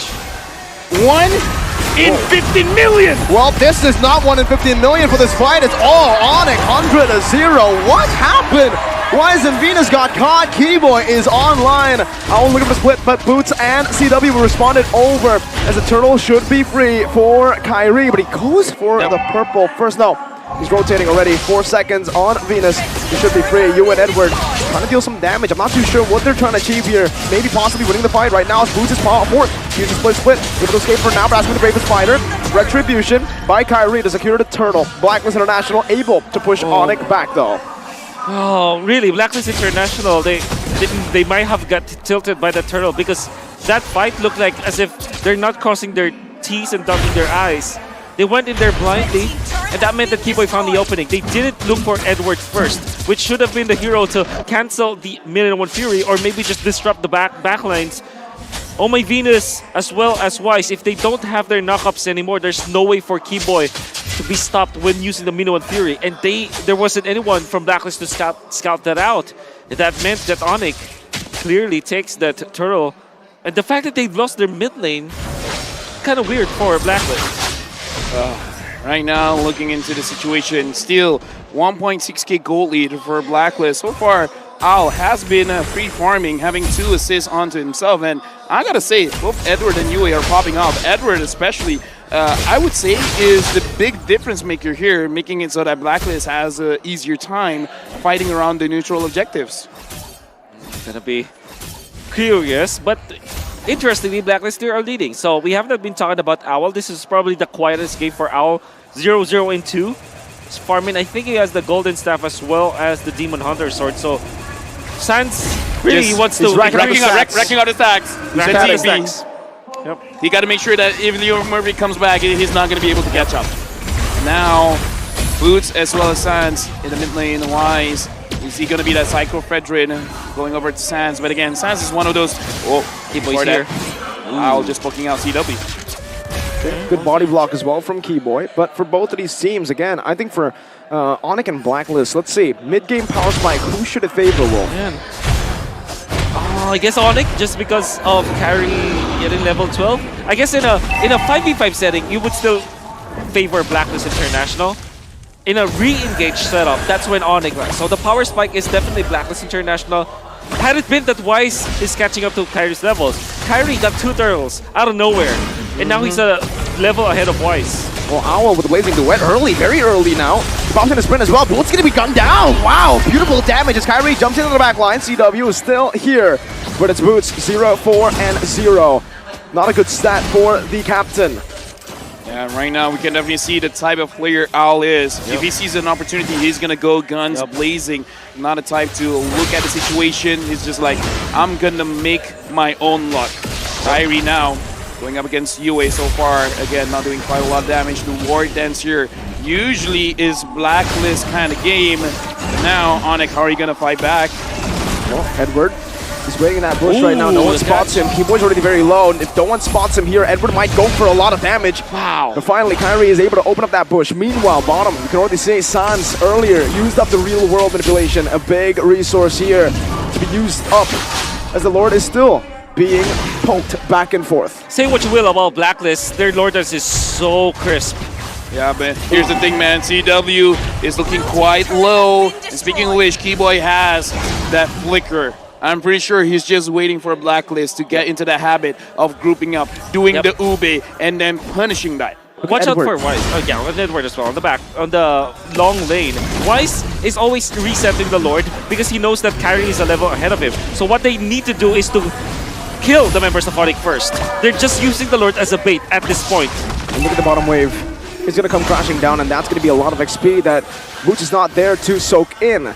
Edward is 2 levels ahead of Boots right now. A massive advantage that they can certainly use in the next coming fights. And that's an easy siege from the minions alone. That's a good slow push built up. CW is the one who is forced now to be sent down below to clear it. That's the Lord Dance of Blacklist with the long lane control from Edward. A classic. Oh, the Blazing Duet. A big resource here, but it's actually a lot of damage. Kyrie forced to use the Phantom Execution as Boots pops in his flip, but oh my Venus! Finds the kill. Boots 0-5-0. Now Keyboy, whoa, that's going to be him taken down. Pops him into Fury in time, but there's no damage to take them down. Wise very low. Plays his Wrath, beautifully placed to get some more damage. CW has come back into this fight. Is going to go for one more weakness point, but Yue is able to flicker out. Shut down for Kyritos. Venus is going to be chased down now by CW. Edward walking back. That was the bravest fighter. Just 2 more weakness points for CW to fly, and he finds it. Edward, now it's going to be CW who flies around. Kyrie with the Thorn Rose. Kyrie finally falling. Edward with the flicker, but CW is able to dodge away from it. With an amazing snipe from downtown, ONIC outplayed in the 11th minute. Blacklist International, they're slowly dancing in a burning room, and ONIC caught all the fire. We saw Chewe was able to find the kill onto Yue, but Edward was so tanky and was so on point into keeping the stacks out. Physical damage reduction with the passive as well as the kit of Edward. He managed to survive. Then Oh My Venus closes it out. Blacklist International, they're Lord Dance. They're the masters. They've invented it. Dude, that snipe CW was dancing around. But Oh My Venus is like, I got my eyes on you. Got my eyes on you. You're looking very low. Let me get you back to base. And back to base. Back to base he went. That's the idea. I mean, folks, this is a masterclass. If you think that your enemy has a level or 2 ahead of you, play the long lane. Clear that out, shove that, clear the mid lane all the time, slow push the short lane near the Lord. Then turn into heroes first. Don't take the Lord, use it as a bait. Blacklist International, they have mastered that play. And you can see it in action. They're utilizing the XP lead so well because if Boots goes down, he's obviously just going to lose out on that. Now though, it's going to be the defense. Still not the enhanced lord, first lord of the game, so it should be cleared out by ONIC here, but they should lose their tier 1 in the mid lane. Good micromanagement if they only lose tier 1 in the mid lane, but I don't think that's going to be the case. Blacklist already marching down onto the tier 2. ONIC getting poked down under the turret. Owl goes in. Oh, he still are able to salvage it. And right now, ONIC playing very well, making sure that they don't lose too much over that Lord. And I kind of feel like that second tier turret down the bot is already too expensive, honestly, for ONIC. So now, again, you talked about it. Right now, Edward 5-0 and 5. Boots, the exact opposite. Yeah. 0-5 and 0.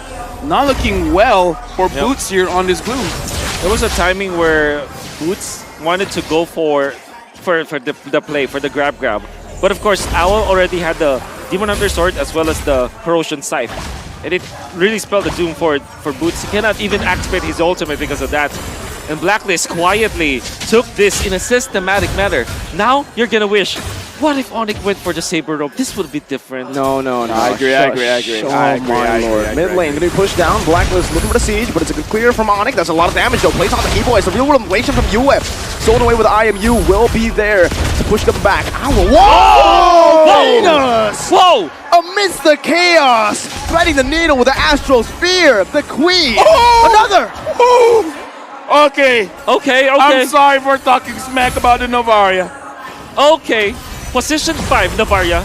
Ladies and gents, Mr. Shop allows him to get so much farm or so many items very quickly. Now we're looking at the siege. Venus wants one more. Should be able to find it here. Sans might actually be forced to use the ultimate. My goodness, that damage. Oh, if it's another, then it's not human, right? Oh, my Venus is like, you know what? I'll do it myself. Oh my He got the first turtle. Wise couldn't get the other two. Yeah, exactly. He's playing like Kobe right now. Oh my Venus, just very much a boy Curry maybe. No, wrong. Okay. Oh my Venus, Chef Venus at this point, right? Right now, Wise is pulling the Lord over. So now, I know this is Mobile Legends, but ladies and gentlemen, let's learn how to tango with Blacklist. Okay, again, just a few shots poking it in. But with Athena already popped in, wow, Owl doing a lot of damage just with the passive. Keyboy jumps in, but Owl's able to escape right now, and this poke is going to be ONIC's demise. If they don't trigger it, or if they don't bait it out, it's going to be very hard for them to win the Lord Dance. Right now, Keyboy already feeling quite low. CW looks a bit hasty. I think he's feeling like I gotta have this in my hands. I gotta do something here. Yep. Everyone's getting poked out from ONIC, man. Wait, CW? You gotta be careful. Edward's seeing you. He wants to push the short lane, but the long lane is already being controlled by Blacklist. Elements of the Lord Dance. They're getting everything, and the aggro of the Lord is now onto Wise. That's another important element in this Lord Dance. Okay, mid lane gonna be taken care of by Kyrie. Oh, that's very, very bad for Blacklist International. Real world inflation comes down. Kyrie, he can dash, but can he retreat? This is the question right now. Is Owl jumping to the black side? Owl finds a double, and it's Wise! The Psycho Brethren! The king of the jungle! Oh my Venus, watch out. Secures it for Blacklist. CW running away with boots. 0-5 and 0. Wise chasing him down, now dashing forward. They want to go for the end. This might just be it with the taunt as well. It's CW who's able to sidestep for Blacklist International with just this wave. They might be able to end. 15 seconds on the clock for Keyboy. Can Chewe do it? Miniwave's coming down. CW goes for it. He clears it out. He clears it. No, there's still one Tana minion. Blacklist International. They are not done yet. Blacklist International keeping the game alive. ONIC match point, game's not over. Now the score, not even just yet, but that much closer. Now, this best of 7 is 3-2. There were only two things that happened for Blacklist International that we thought they needed. First, Edward popping up, getting the first 2 kills. Second, the Lord Dance. And if there will be any kind of game that you would want to look at for you to study how Blacklist operates the Lord Dance, that's it. Every element is on point. ONIC's just playing and dancing with them in the burning room that we are talking about, they caught fire. It's because Blacklist International, they've set up the dance floor to their own advantage. As we're bringing in Gideon Q as well as Eterna, I just would like to say to all the agents out there, you're welcome. I have used the curse ever since my inception. Wow. Now in the Blacklist? MSC 2023, I'm still using it well. I gotta give it, honestly, you gotta give it to Blacklist, but especially if the MVP does not go to Edward, I'm extremely upset. He played an incredible Lapu Lapu. 0-6 in the end. I mean, yeah, but Oh My Venus kind of putting a ticket there as well. Like, don't forget about me. He got the turtle. He did get the turtle, to be fair. He did get the turtle, but I think at the end of the day, the big player had to be Edward, I right? agree. He not only tanked the damage, he found the right picks, he found multiple of the right picks, snowballed the early game, won his own lane, on top of pushing the momentum to make sure that Boots was basically done for by the 8th minute. And I think that is very important to the strategies coming in from ONIC. When Boots isn't given a hero, usually is what we see, isn't given a hero that he's comfortable on, he usually doesn't perform. But this time around, who cares about the hero? Let's just shut that person down in general. And that's exactly what Edward was able to do. And that won him the MVP on the Lapu Lapu. Agent Zero, the zero in his name stands for the 0 deaths in this game. Look at his face. He's like, oh, I'm not done yet. Oh, thanks. Job's not done. Job's not done. Okay. I think you know what? He played a very important role. Getting the first turtle, he get the 2K afterwards, landing the bravest fighter so efficiently onto 2 heroes. That means that they maximized the damage output. Then there was a fight where he tanked up the crossbow tank just because of working with the kit of the Lapu Lapu, having extra armor defense. Wonderful jump, and then onto the bottom lane they have found the Chewe. I mean, they started the snowball so early on for Lapu Lapu, but as soon as we see, okay, your lane is done, Edward, you continue winning on that side, we're going to move on the opposite side and try to get as much punishment as possible. Just notice where Edward's eyes are.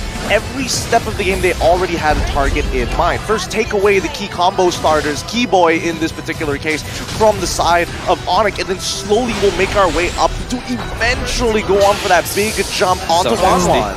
And the fact that he went back to her play for Oh My Venus, that says a lot. I mean, greed, but calculated greed. He still went for the buff. He went for the kill, and he did not get punished. I mean, he died there, but in that situation, he did get punished. Look, the man's all business for a reason, right? He's cold. He's a cold killer, and that's why you feel like he's not keeping to himself. No, he's protecting himself from you. You don't want to be able to get that close to him because he will immediately pounce. He can't help but follow the instinct. You have to watch out for Owl in this play, by the way. I think that this will be the play where he's able to take out Sans eventually. Still credit to Owl. Oh, this is the Edward play. Look at him go. TW will get a kill, but Edward still managed to land at least 3 blows. So that gave him the shields and the defense. Almost taking out Chewe, but Oh My Venus. 3, 2, woo, from the logo. Gets it to go. So brutal. I don't know, because again, this was such a strong composition coming in from ONIC, right? Again, it felt like for the very first time that ONIC was not able to kind of find their win conditions they were able to create. Owl play with the BMI to get to the backlines and Sans. That's why the Claude is the counter to the Eve.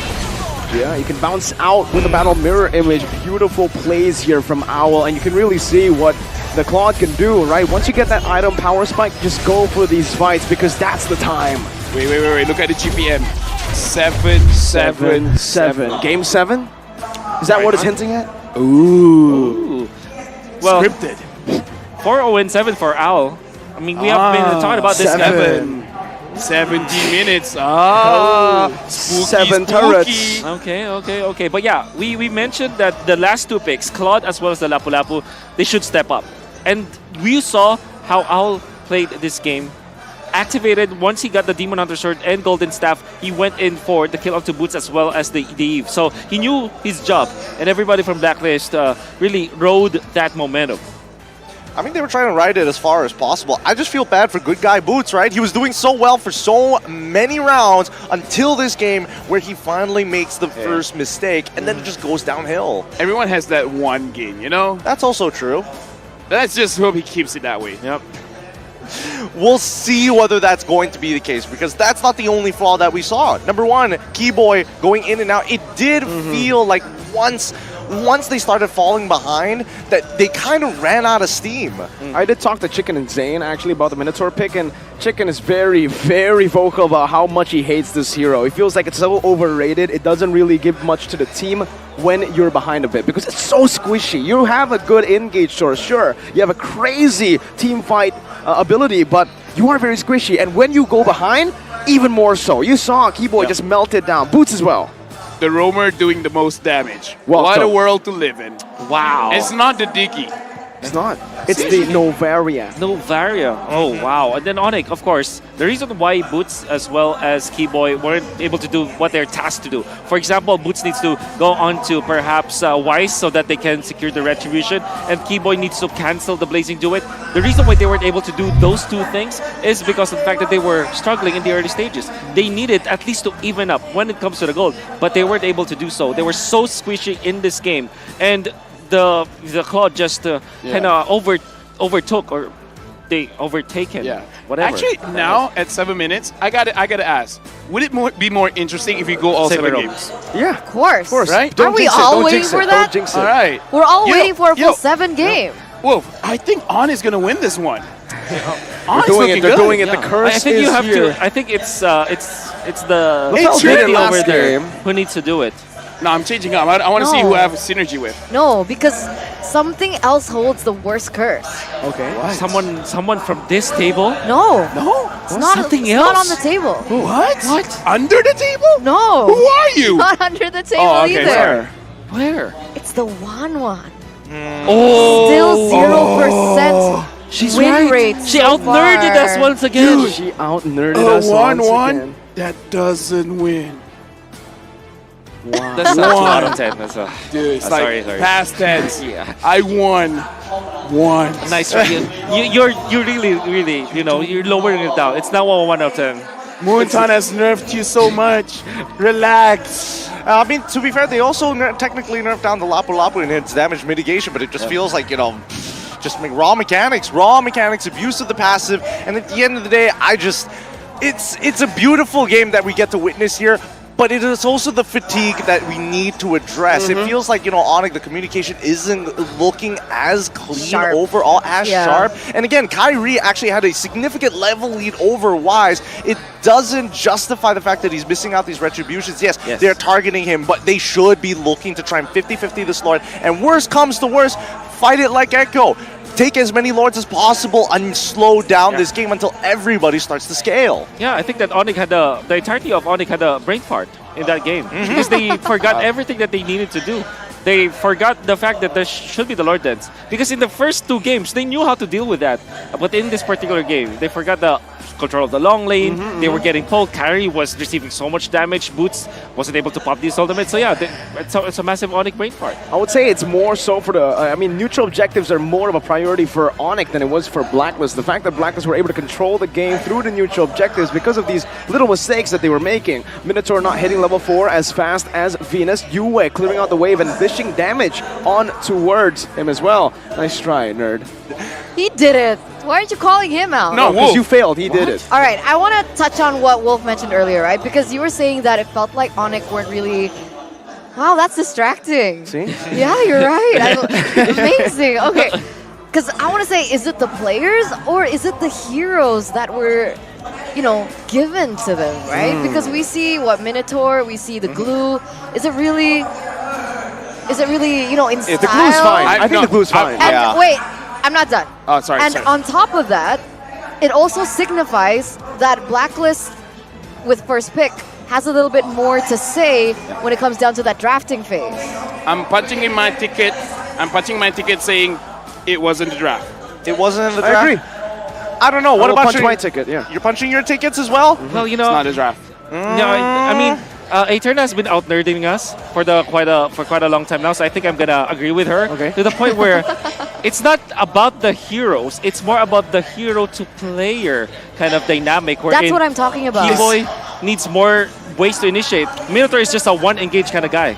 right? No, Surely ain't no one It's engaged. not, Tom. it's It not is. the size, it's It the is. wave of the motion. Nah, nah, And nah, that's nah, also nah. true with boots. You guys are going way off tangent here. At the end of the day, I know for a fact what you guys put in, and especially what they put in their MSC coins for when they're making their bets on which team is going to win. The MSC support chest will be available from June 5th all the way to June 18th. So spend only 20 diamonds, and you may stand a chance to get an excellent Leomord Triumph Eagle. Leomord? You? Mord. Up to 1,000 1 MSC out of coins 10. await to get to you. So purchase the MSC support chest and root for the MSC games now. Use those hashtags Mobile Legends Bang Bang, hashtag #SeatheWorld, and hashtag MSC 2023. Thank you, everybody. At least we were on sync on that. But at the very least, I know for a fact that I had to buy a bunch of support chests because I have lost so much already in my predictions. Let's have a look at how the teams are feeling so far. Mental reset definitely is needed for ONIC. Gonna be starting it with the ritual. And I think that definitely what you look at the game is a combination of both them being unhinged in those team fights and the fact that Blacklist International just reverted back to what works. It looked very comfortable for them. We predicted the Varia and Valentina and then Lapu-Lapu and Claude, right? So that's like literally predicting what Blacklist can do. And that's not bad about Blacklist. Even when their hero pool is so low compared to ONIC, the fact that they mastered that kind of playstyle speaks to how they are winning the team fights. I'm sorry, I got distracted. I was hoping that we could get a sneak peek at what Master of the Basics and Dexstar are looking at, but they're like, no, nobody gets to see this, but they're going to break it down, right? The micro mechanics that were going into this. It's clear that ONIC did have a bit of a brain fart, but Blacklist still could clean up their game even more. It's great to see, at the very least, that we're seeing both Owl and as well as Yue, but specifically Owl in this game, able to start coming out of their shell and being, yes, we don't necessarily have to follow this single line plan as soon as the war begins. Yeah, I think that if you think about it, like you said that, Owl just literally came out of shell, spread his wings, and finally realized what is this? Yeah, an owl that comes out of its shell, spreads its from being wings, from being slither a on the ground. Wait, what? From being a young owl, you get out of your shell, right? Oh! Wow. Wait, owls are from eggs? Yeah, it's a bird. You think it gives birth? Yeah. Wow, from brain fart to brain dead, very, very quickly, like so fast. That's a 10 out of 10. That's a 10 out of 10. That is a 10 out of 10. That's a 10. Oh my god, that's so funny. I feel like I'm being bullied here. But yeah, Owl already shown his worth, but I think that Wise has been, quite questionable in some parts of the game. Surely he was able to get 0.2 the first few minutes, but missing that second turtle, I think that should not happen. I really, I can understand. Okay, sure, wow, Edward does a lot of damage there on the very first turtle. But you move on to the second one, and there's no excuse anymore. Kyrie already has that level. You already had position, including the fact that Keyboy basically can hold your opponents hostage. So it just feels that they need to clean up their own gameplay. And Turner mentions a really good point here. The upcoming draft, I feel like Blacklist might actually reposition herself. Whether or not Navaria is going to get picked up by Oh My Venus once more, hard to say. The problem is in the way they play their lanes. Because I feel like, again, okay, the Turtles, there was a lot of questionable retributions, there were a lot of questionable plays happening around the map, but it all starts in the lane. The fact that ONIC have drafted 2 winning lanes, but they've lost 2 of their lanes is a disaster. How is the 1-1 losing to the Claude that bad? And how is the glue? Level 1 to 3, you should be dominating the Lapu-Lapu, losing up against the Lapu-Lapu pre-4. Ooh, that discussion between V and Wise looks intense. It looks intense. That did not, the face you made did not look like I that was swear. the word you wanted to bring up. No. Me and Eterna, we don't need to look at each other. We got this brain connection. Yeah. The So brain she is dead also brain connection. connection. No, because that's important, right? Because coming into the series, people get more and more lethargic. People get more and more emotional. Angry? Maybe. Well, it was an intense discussion. Not really sure what was going on. Dude, here's the thing, right? Being on stage, and I want to add on to your point about how being tired kind of shows the real you. Kind of shows that you want to win, you got to do everything that you got. So if you got ideas, you say those ideas. If you have things to say, you say those things. But again, it's about managing yourselves as well. Because when you're tired and you want to let yourself loose, that could be good, but that could also be bad if you start losing your own discipline, starting to play with your emotions instead of your head. Yeah. That is. See, I'm not always dumb. Yeah. I'm actually surprised. Yeah. I'm stunned at Hey, this point. I used to be a coach. That's true. Bronze medal. Bronze medal. Shout out to SEA Games 2019. Yeah, it's in the Philippines. Okay. Yes, at Manila. Yeah. That's in Manila. A lot of things happening all in one place in 2019, man. Good times, good times. But living in the future, it's great to see that the next generation is already coming to a point where they're catching up fast, right? Even when we look into the back, the two new rookies are looking fine and they're getting sharper and sharper each and every game. I think, they're past the point of we need to overcome our nerves. I don't think that's a factor anymore. And even for the side of ONIC, right? Drian, the original Kage who won 2019, is there and giving his support to the rest of the boys, telling him the way that this is not going to be a wash like when he was playing in 2019. This is going to be only the more difficult. Yeah, I think that Drian still, looking at always communicating with ONIC people, because some of them are my friends. Yeah, Drian still. Some of them, just some. It's like, you're cool. The rest of you are kind of like not. No, I cannot. There's a big organization. ONIC is a big organization, so I know maybe like 10 out of the 60 out there for sure. But you're friends with all 10? Of course. Of the ones you know? Of the ones I know, that's Okay. right. Okay. Don't put me hostage here, but yeah. I was able to talk to them, and yeah, Drian really contributes a lot. Especially with the way that the morale is there, the way that they're communicating, and of course, like giving out a lot of like veteran knowledge to the team. So they play a very important role. Definitely has a lot of knowledge to bring to the table. I mean, this guy is a veteran. He was still playing in the highest level of MLBB up until, I think, Sans went and transitioned into that mid role, and he was doing it really good. He actually brought the Lapu into the mid lane, Hanzo mid as well. So a lot of crazy picks from Drian, but sometimes, you gotta have someone to say, careful, bro, and that's Boots. That's usually what happens. All right, I think it's time here, with everything said and our marshals making sure that things are going smoothly, we are coming up to the next game. Game number 6 to predetermine whether or not ONIC is going to be able to hold the championship or Blacklist evens it out to one more game, to what we're all waiting for, a potential Game 7. It's time for the drafting phase. Do or die here for Blacklist in particular, right? Even though they were able to get that game off the hands of ONIC, they are still at match point. And there you go. Blacklist, still first pick. ONIC with second. Oh, look at this. ONIC did not buy the Diggy first. They just got bored. This is Fredrin.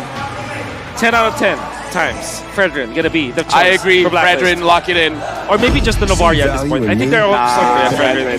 You snatch the Valentina if you're ONIC. Yeah, 100%. 1-1 Valentina. I think that's the better choice. I mean, 0%, dude. Yep. Valentina. 1-1. Dude. Think about leave the 1-1. Let the man cook. Let the man cook. Let's see if Wolf is gonna get. No more 1-1, please. Let 1-1 rest. Yes. I mean, I'm a Filipino, so I want them to pick up the 1-1. No 1-1. There listen. you Let's go. They'll say no, Wolf. No, Let's go. they'll pick up the Cho. So you go Eve and Novaria here if you're Blacklist. Or 1-1. No. That's a no. That's a As no. an Indonesian, I want them to pick 1-1. Hey, as a Filipino, I don't want them to pick up the 1-1. I mean, 1-1 has a personal purify going up against the Claude. The Cho. It doesn't matter. He has a personal curse. Okay, So- yeah, true. You know But what? yeah, let me think kidding aside though. I think the 1-1 is still a pretty strong hero, but knowing Blacklist International, I'd rather go with the Claude as the last pick. In this case, you go Eve as well as the Novaria because it just gels well with the way that you're playing the game. Welcome to my Oh no. No. Wait. 102%. 102%. Hey, we saw that production. We saw that. 102%. Oh, but it looks like there's a fun fact here, right?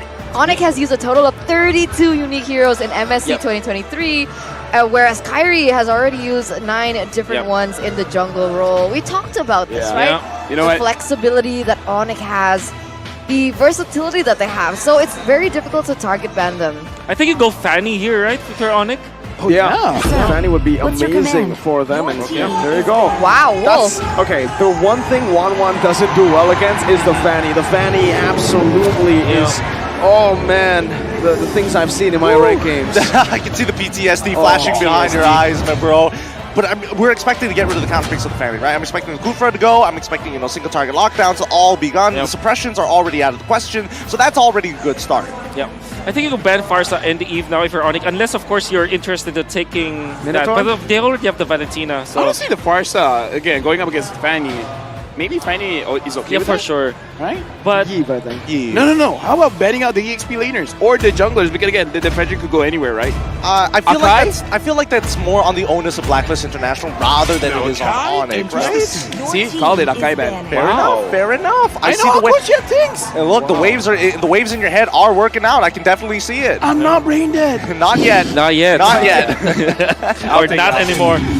Okay, wow. Blacklist will ban out the Uranus. Sustain. Making it... Because they did play the split push kind of like the Onyx, the banana split, right? With the Fanny, it was Ling before, and then of course the Uranus was there. With the ban on this, I think that they might consider banning out... Yeah, the Eve, I think, is still a good ban overall for Onyx. I will choose my They go for the Arlet, so yes, full XP and jungle here. So, interesting choice. But the Arlet, you do have a lot of anti-CC, and the Cho is really going to struggle against that. And heck, even the final slash is really going to be a big threat to the Fanny now. That's right.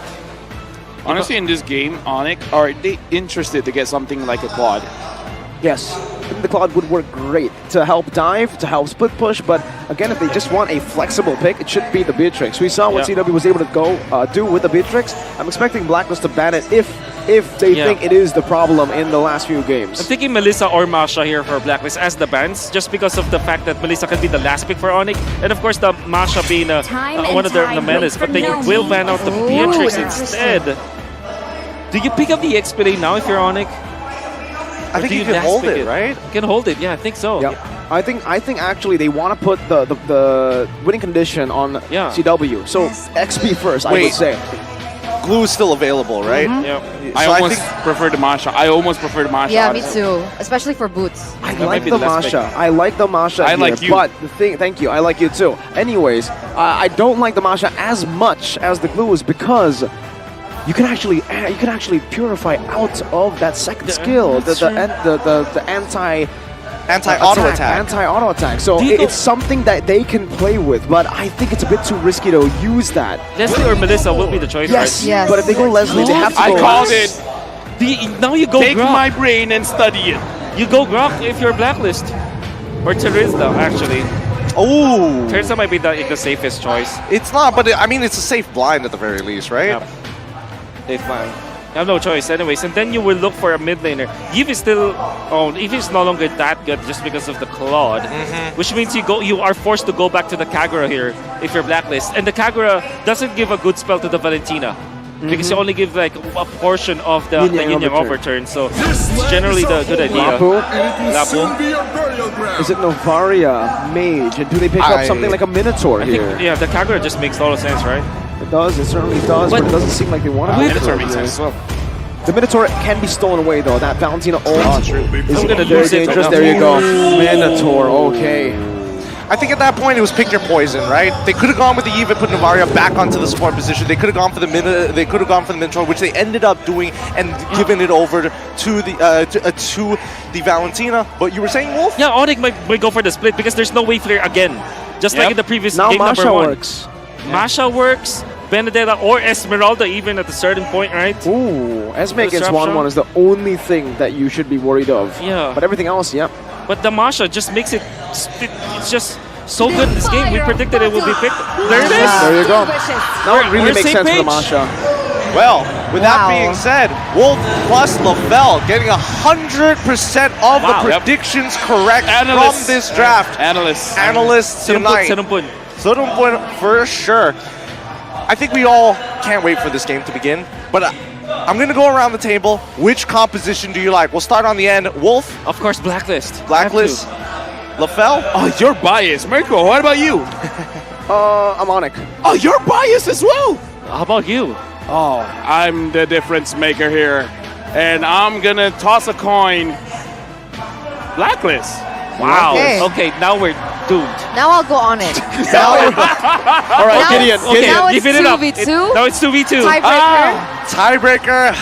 Yikes. I am going to say that there at least is a We're lot more going hope for into the Blacklist. game. I was going to cut you off. I was going to help you out, man. But I mean, we're going into the game of game number 6.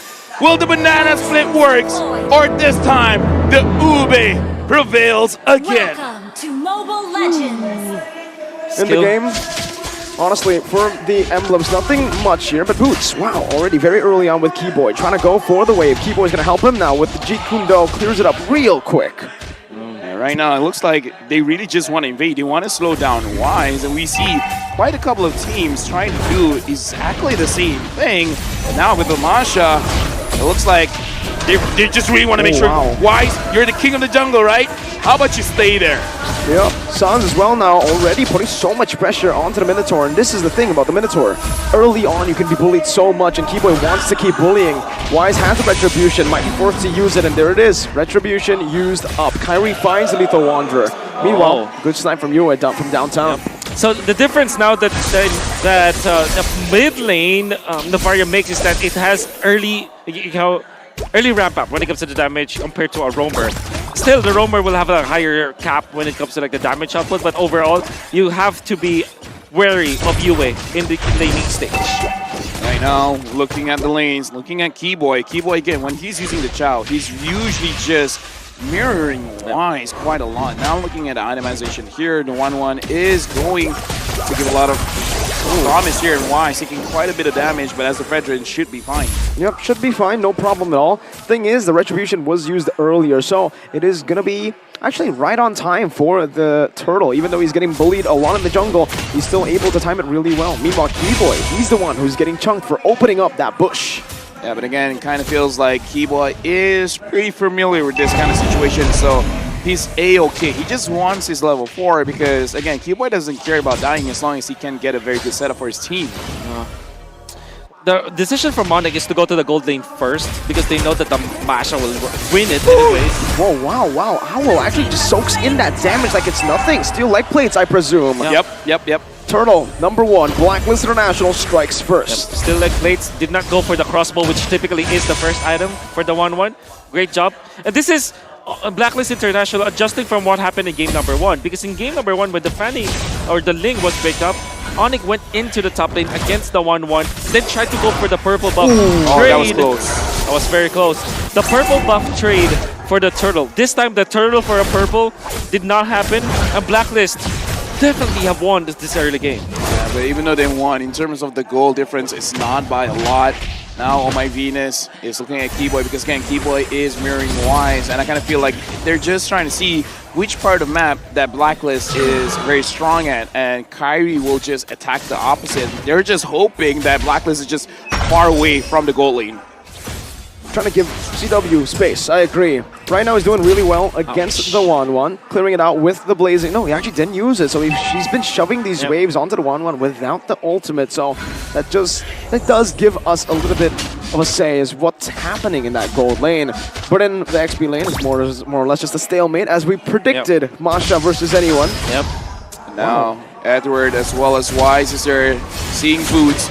But Boots is just like, yeet, I'm out of here, but can you get out of there? Let's see. You only use a sprint, now the taunt comes in, plays his brand, not able to connect right now, but the way the Dragon does onto Edward. Now it's gonna be Wise jumping in, Boots falls, first blood over to Blacklist International. And this is looking very bad for ONIC in the early game. Oh, for sure. With Blacklist International, this is purely troubleshooting from their end. After what happened in the first game where the banana split was there from ONIC, they have adjusted accordingly. Now Owl is on a forward position over Chewe. Even Edward is not losing because he went for the Lapu-Lapu, all reliable Lapu-Lapu anyways.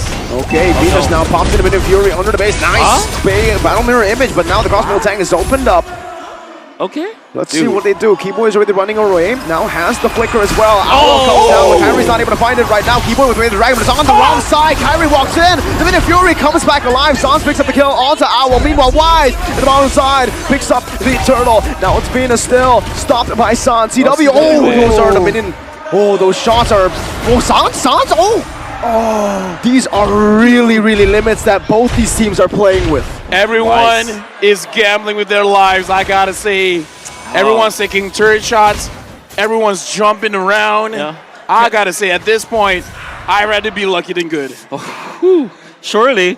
I mean, you can ONIC, it was surprising that they weren't losing as much as they did because of that gamble that they did. Still, the turtle belongs to Blacklist International. That's the second turtle. Kiboy gets out of that for sure. And then you get a kill, a very important kill against Owl. Still not going to be enough. Troubleshooting from Blacklist International allowed them to have this. Owl now, okay, oh wow! Never mind. What a pick! Kyrie finds a random, I would say, pick. Even with the steel light plates, he built up a heptasis, I believe, so he has some penetration to work with. That's how it worked. CW places the battle mirror image in the back. Venus now taking a little bit of a damage. It's good because he is able to defend the tier 1. Fury Hammer and Master Assassin just, at the early stages, putting a lot of value. Carry likes this casual kind of builds. Like, it went for Fury Hammer into the Legion Sword. At this point, like 5 minutes, you would assume that he has completed the heptasis at least, but he went for the casual items. Went for one left roar. Yeah, that's why. Wow. You know what? I saw people making studies of it that you might as well just go straight for the crazy damage. It works! Kai, what? It works! In the world, jumping in, and Keyboy was the one who sieged the turret. Keyboy now looking for the back. CW all playing with the wall with the blazing duet. Jumps back, and Keyboy is here to pick up the scraps. With the dragon ready, goes in. Now Owl's still able to get out with a second skill. A beautiful outplay from Owl. And that's because All My Venus defended the knockup coming out from the stop, Kyrie! Cutthroat, oh, he doesn't even need it. He gets out. Kyrie is absolutely styling in this game. Right now, ONIC, they're picking up the tempo. And this is crazy. Keyboy now, even though 0-2 and 2. Boots on the Masha right now, even though it's 0-1 and 0. They're making things happen, man. Y secures the turtle, but ONIC, so far, they've been being very, very proactive. Sometimes to their own detriment. This is so black and white between these teams. Can you get the retry?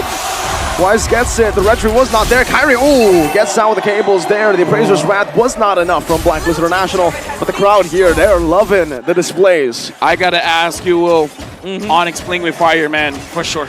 Is this okay? Is this them just not being disciplined, or is this all part of the plan? I guess it's part of the plan. You saw this. This is the tempo that they're playing, that they disrupted the Obe.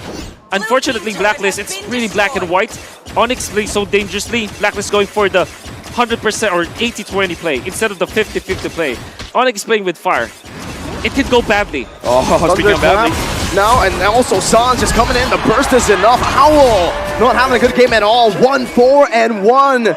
This time the gold laner, and we actually kind of called it the 1-1. Dude, have you heard about the 1-1 curse? Let me tell you, in 2023, a lot of stuff happened. And one of the things that happened was 1-1 not getting a win-win. That's a 3. Yeah. Oh no, that's actually a 5. Yeah, put it at 5. Yeah, you're improving. Right.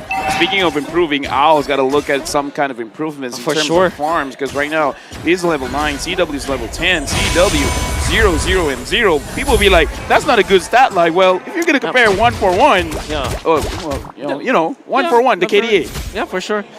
Really liking Kyrie's approach here, right? He went for, like we said, the Malefic Roar first, and then now has got the Heptasis, which kind of feels like he wanted to go for more penetration, just because there's a lot of like damage mitigation from Edward, for example, and of course from Oh My Venus. But overall, ONIC, it's just about the kills, and of course taking out the win condition from Blacklist. Right now, Keyboy and Oh My Venus, Wolf Roamer see each other. CW is there. Oh My Venus probably tried to jump over the wall, unable to. And now CW is just poking around because they have Kyrie with this Fanny. I don't know. I kind of feel like they got to go for a kill, but look at Masha on the top. Yeah, Boots. This is the signature Masha. The Boots Masha is always on the split. Edward will have to go over now, but it's still going to be the turret. Tier 2 taken away by ONIC. But I do want to just, give a lot of props here to CW and Keyboy, because what they were doing earlier was fighting. Oh, no way, Kyrie again. They hate Owl. ONIC hate Owl. Oh my God, stay in the bush, and Kyrie knows it. The telemetry, I mean, they understood The interpolation, I mean, coming up from ONIC. Is it because I said Blacklist was gonna win? Yes, it is. We're gonna see here because Keyboy, the 1-1, I mean. he's on my Venus, Boots is there as well. They know the positioning. CW still on that Lord. Fanning. Look at Kyrie. Kyrie's trying to flank. Bravest Spider. Sans able to escape right now. Able to kite away, but CW does a lot of damage right now. Giving the winner. Drudge it by Sans. Plays it away. Cancelled away by the knockup right now. But CW jumps in with the battle mirror image once again. And Keyboy gets a G-Kundo. Immortality pop. This CW dodges away from the Astral Sphere. Owl able to play right now. Kyrie jumps into the back. Now getting taunted up. This might be a mistake right now as that's a shutdown. Owl, one more weakness point. That's the snipe. It finds it. ONIC fall. 2-4-1. Oh, what a stun coming out. I believe it was Owl who eventually took out Kyrie, or maybe that thought from the energy eruption coming out from Weiss. Either way, there was one hero who was able to stop Kyrie, and now Owl, CW, 2-5-2. He's just gonna get that. Freelord over to Blacklist International. A beautiful skirmish to save what was a bad fight for them. Meanwhile, Sans though. Wait. Sans, what's happening now in the game? Look at the bottom screen here. Look at the bottom screen. Right now, Boots, very, very low. They're still at the purple buff. Kyrie's looking at it. Wise looking at it. And now, looks like the fight is going through. We're going to say that's Cosmo Tang ready. Oh my Venus finds the kill. Kyrie still able to go in. Cutthroat as well. Onto Wise with Electric Roar. Does not deal enough damage. That's going to be the snipe coming down, but Kyrie's able to escape. Another kill over to Blacklist, and this might be the game where Blacklist can again come back. Okay, here's the thing. We just don't know who got the purple buff. If Kyrie got it, they got a chance. I think it's CW. Kyrie got it. One thing I want to say though, you asked if this is the tempo that you want to play with your ONIC, and clearly that backfired. He's checking all of the window bushes. Boys there. They know this. Too risky. You know, you know what? If I'm ONIC, just play safe. Because look at the bottom. Look at the bottom. Owl's pushing. Yep. 11 minutes in. Owl now has Wind of Nature. So he cannot be one-shot by Kyrie. Oh, beautiful Bravest Spider right there. But the way the Dragon still connects right now. That's the Master Assassin. Edward should be bursted down here, but the bottom lane should fall as well. Cambodia roars in the venue. Dude, okay. We gotta compose ourselves. Let's look at the in-game equipment. Even though Owl is 2, 5, and 3, with the items he has right now, can he do something? Yep, definitely. Now he's not gonna be one-shot. You know, remember in game number, it was game number 1, he had the early Wind of Nature, but he lacked the damage. This time, stuck for the Corrosion Scythe. Clearly, though, Chewe is leagues ahead of this Owl 1-1. But there will come a point where it will be all equalized. You're looking at the 18-minute timer. That's what they need to survive to. Did you see that? I mean, again, Blacklist International already setting up for that buff freeze, but CW went into the... What Wind of Nature?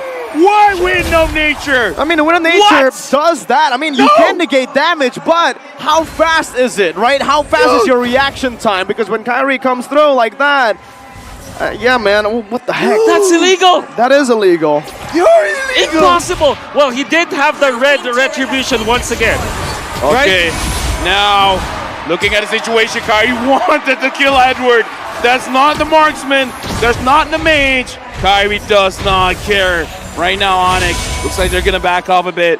What a kill! Like, how can you even react fast You need enough? the replay and the slow-mo. Yes, a slow-mo replay, please. We want to see what happened. Oh, there you go. Beautiful production. How can you even react to that? This is slow-mo. Slow-mo. Okay. Now we're watching Kyrie go. What? Oh my God. Okay, we're back. Yeah. Nice slow-mo. No, Kyrie really knew where to place the... You know, the the wall slash unli-walling? There's steel cables. Steel cables onto the wall. In the Philippines, they call it walling, which really? I don't think it's a bad name for it. But yeah, maximizing that, and of course the cutthroat was there, the retribution, you know, and of course the items that he had back then was Malefic Roar, Heptasis, and Hunter Strike. Okay, they got the purple buff though now. CW is, okay, building that push in the mid lane as well. This should be a good Lord dance for ONIC. Wise already spotted out Venus as well. Owl's not spotted yet. Meanwhile, on the bottom lane, though, Edward forced to back away right now as he pops in the Brave Spider. They're going to go for it right now.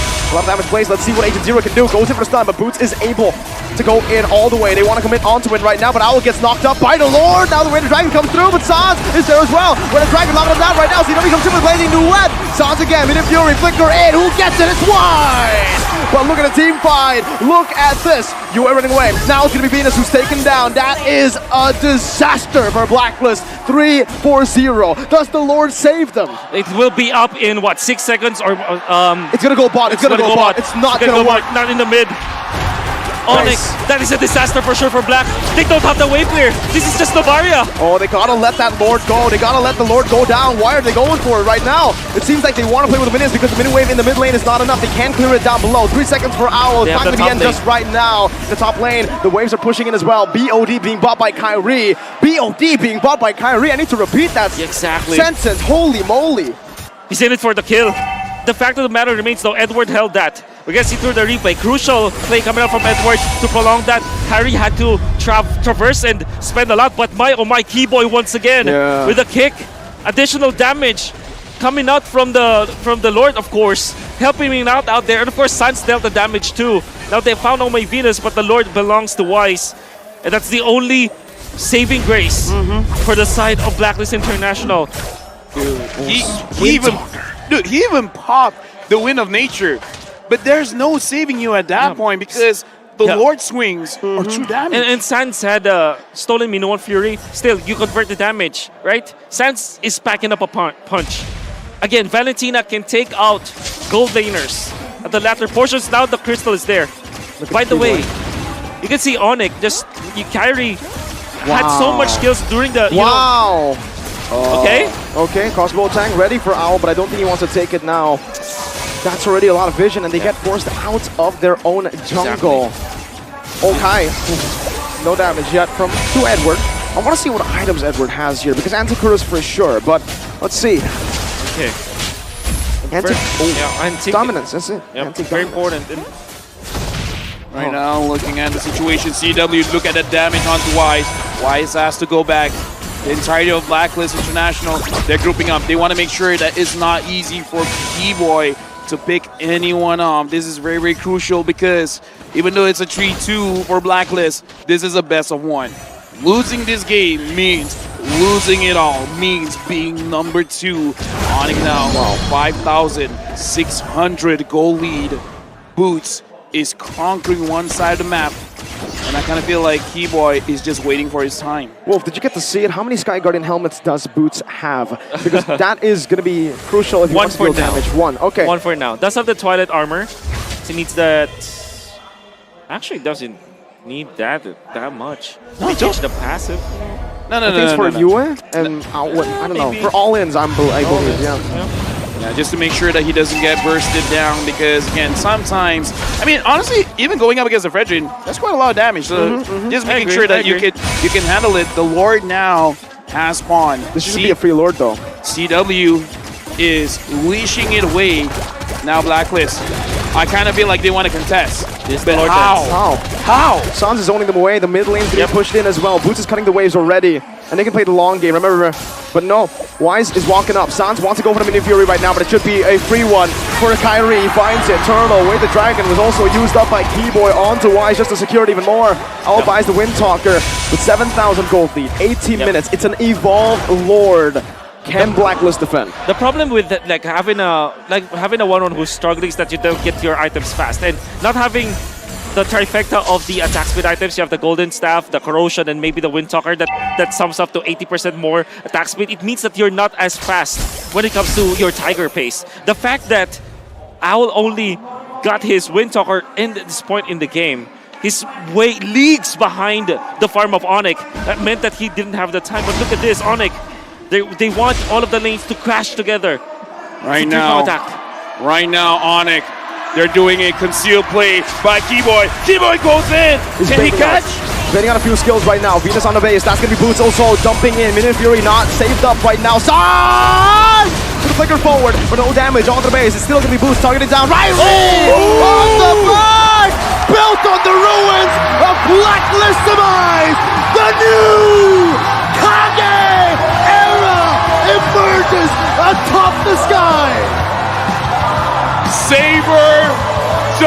gentlemen, MSC 2023 champions, ONIC!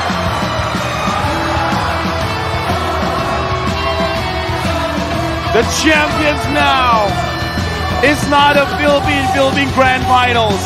Kyrie wanted the championship, man. Now, you know what? It's over for us. We gotta go to stage. We gotta feel what the players are feeling. We're gonna throw it over to Mara and Robbie.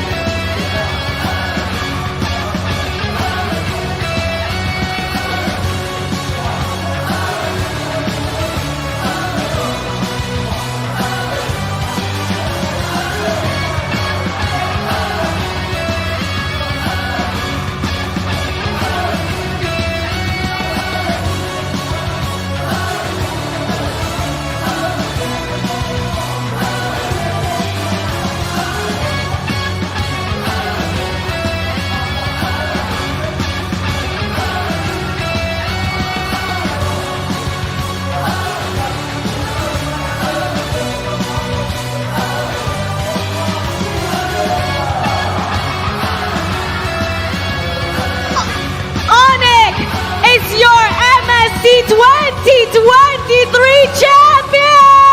ONIC គឺជាវិជាពៀនរបស់ MSC ឆ្នាំ2023 ONIC Indonesia are the first two-time MSC champions in history. The Sky Kings are the new kings of Southeast Asia. វ៉ាវនេះជាលើកទី2ហើយរបស់ ONIC នៅក្នុងការទទួលបាននៅពានជាលើកទី2នៅក្នុងប្រវត្តិសាស្ត្ររបស់ Mobile Legends Bang Bang និងជាស្ដេចក្រាញ់ប្រចាំអាស៊ីអាគ្នេយ៍របស់យើងផងដែរបាទ You can see the camaraderie right now. ONIC going to Blacklist International, giving them hugs. This is the true form of the champions. They have dominated MSC 2023.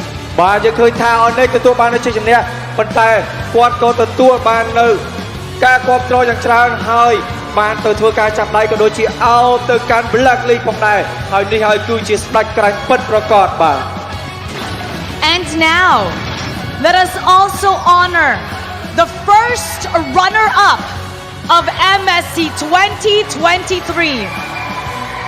Blacklist International. They have fought long and hard to reach this ultimate battle. Your brilliant gameplay and determination is recognized. You may now take your final bow.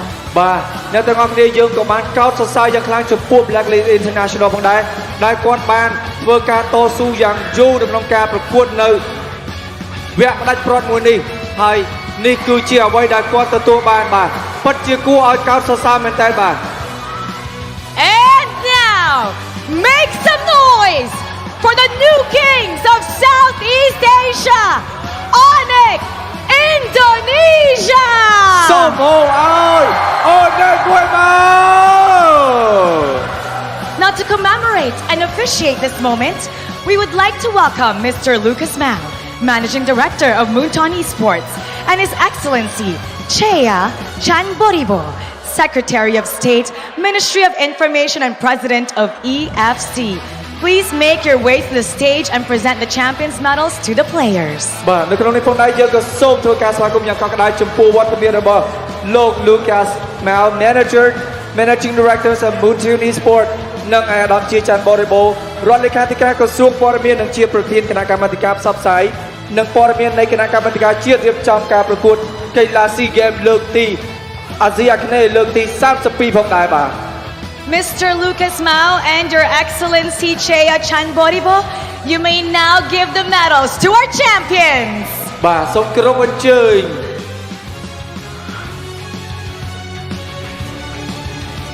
Team Manager Riggs. សូមហៅឲ្យ ONIC មួយទៀតមក Coaching Analyst Adi Boots. Keyboy Sands.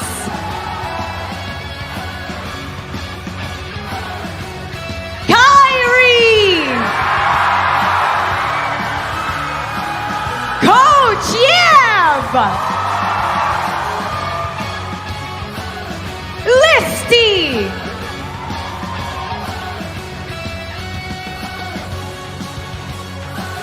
CW. Drian. And Mars. And now, Coach Yev and Team Manager Riggs, please come forward to receive your mock check.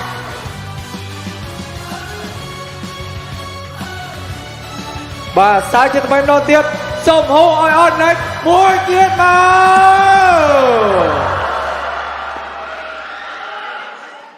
Now, to award the finals MVP, please welcome Sophie Gu, Moonton Regional Esports head to the stage and present the award.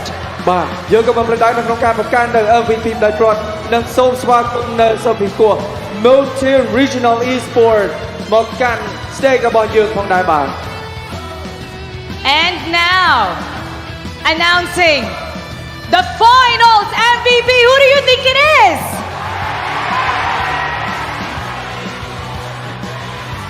The finals MVP is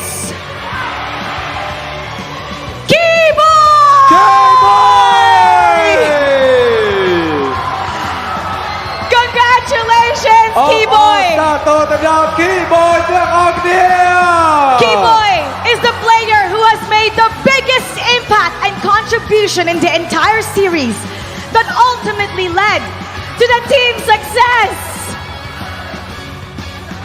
Keyboy, congratulations! Keyboy, come on over here. Tell us what's going through your mind right now. Describe your emotions. The champion and the finals MVP. I think Kyrie, the MVP បង បាទគាត់មិនគិតថាជាខ្លួនគាត់ទេប៉ុន្តែគាត់គិតថា Kyrie ធ្វើបានល្អបាទ I don't care, I just want to win.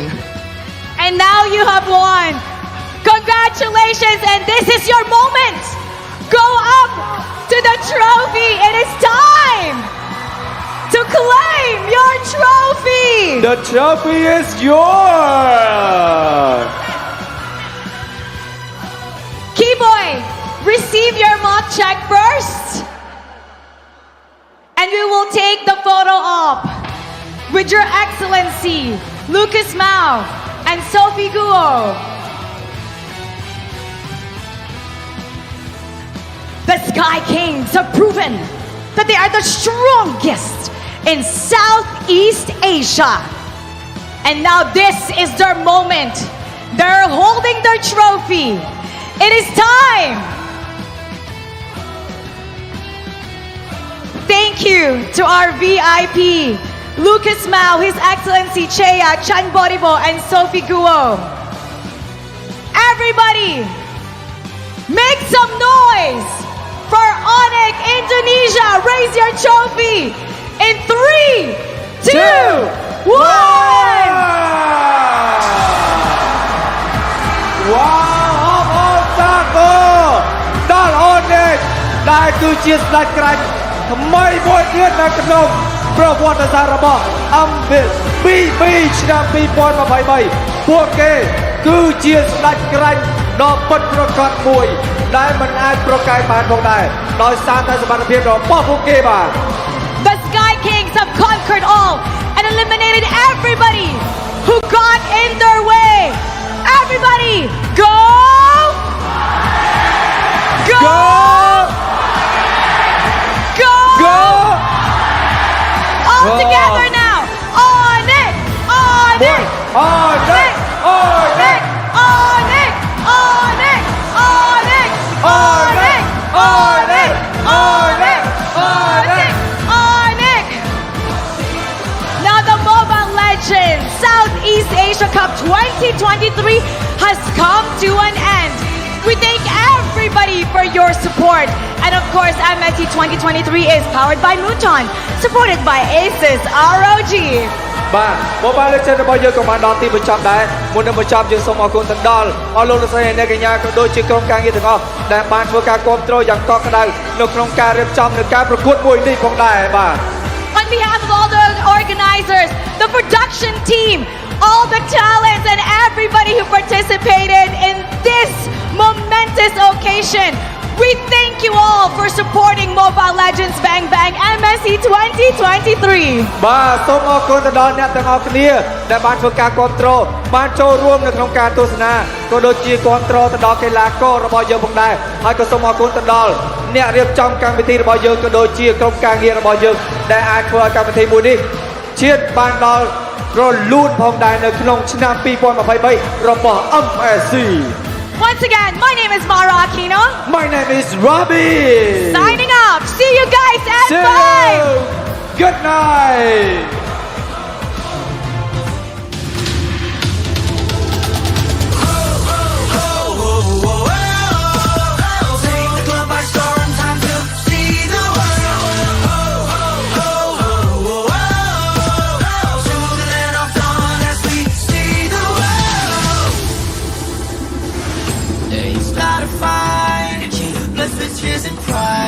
Ready for the battle cry, with our might and stride. War against the heavens, set the fire to the sky.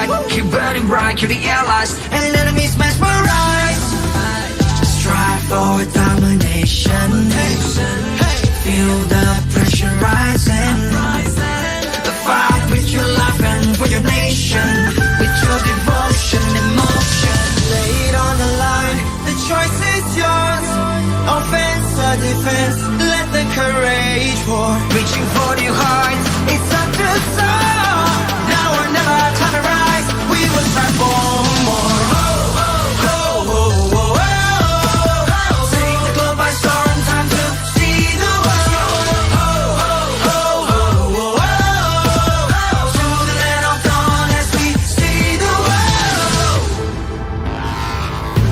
We're fighting to build a legacy in this battleground for kings.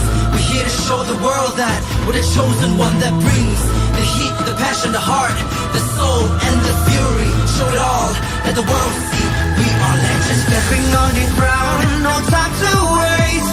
Striving to conquer, face the foes with grace. Be the challenger, it's time to soar.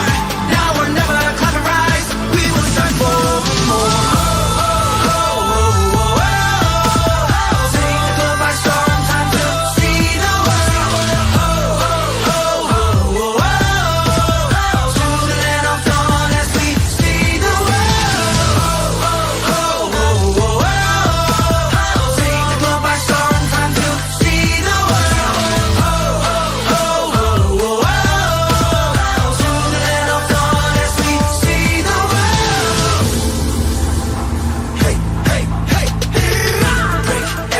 And chain, ain't nothing can stop our restraint. We are a force to be reckoned with. Destiny, kingdom, and might. Shining like Atlas, winning with madness. Count us to practice, that is this match. Yes, we are the heroes here to slay. Never back down, never astray. Yo, fatal length. Yo, sink or swim. Match by match, day by day. Determination, they won't let us win. S-E-A-C the world. Mission to conquer. S-E-A-C the world. We are warriors. Lay it on the line. The choice is yours.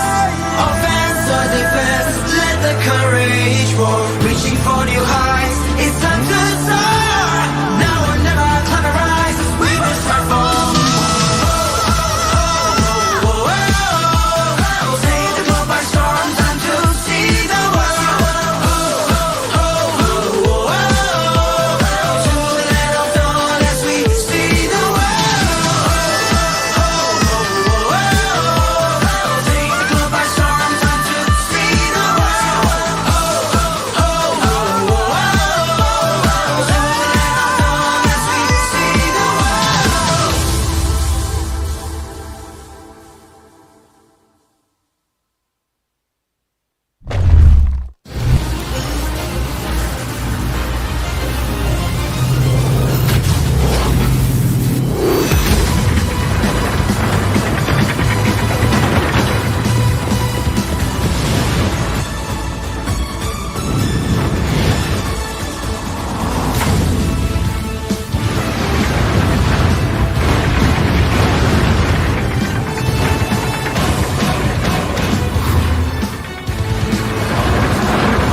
battle cry with our might and stride. War against the heavens, set the fire to the sky. Keep burning bright, kill the allies, and enemies mesmerized.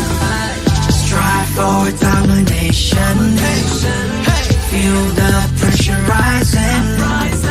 The fight with your life and for your nation. With your devotion, emotion. Lay it on the line, the choice is yours. Offense or defense, let the courage roar. Reaching for your heart, it's time to soar. Now or never, climb and rise. We will strive for more. Take the globe by storm, time to see the world. To the land of dawn as we see the world. We're fighting to build a legacy in this better ground for kings. We're here to show the world that we're the chosen one that brings the heat, the passion, the heart, the soul, and the fury. Show it all, let the world see we are legends. Stepping on the ground, no time to waste. Striving to conquer, face the foes, break grace, be the challenger. It's time to soar. Now or never, climb and rise. We will strive for more.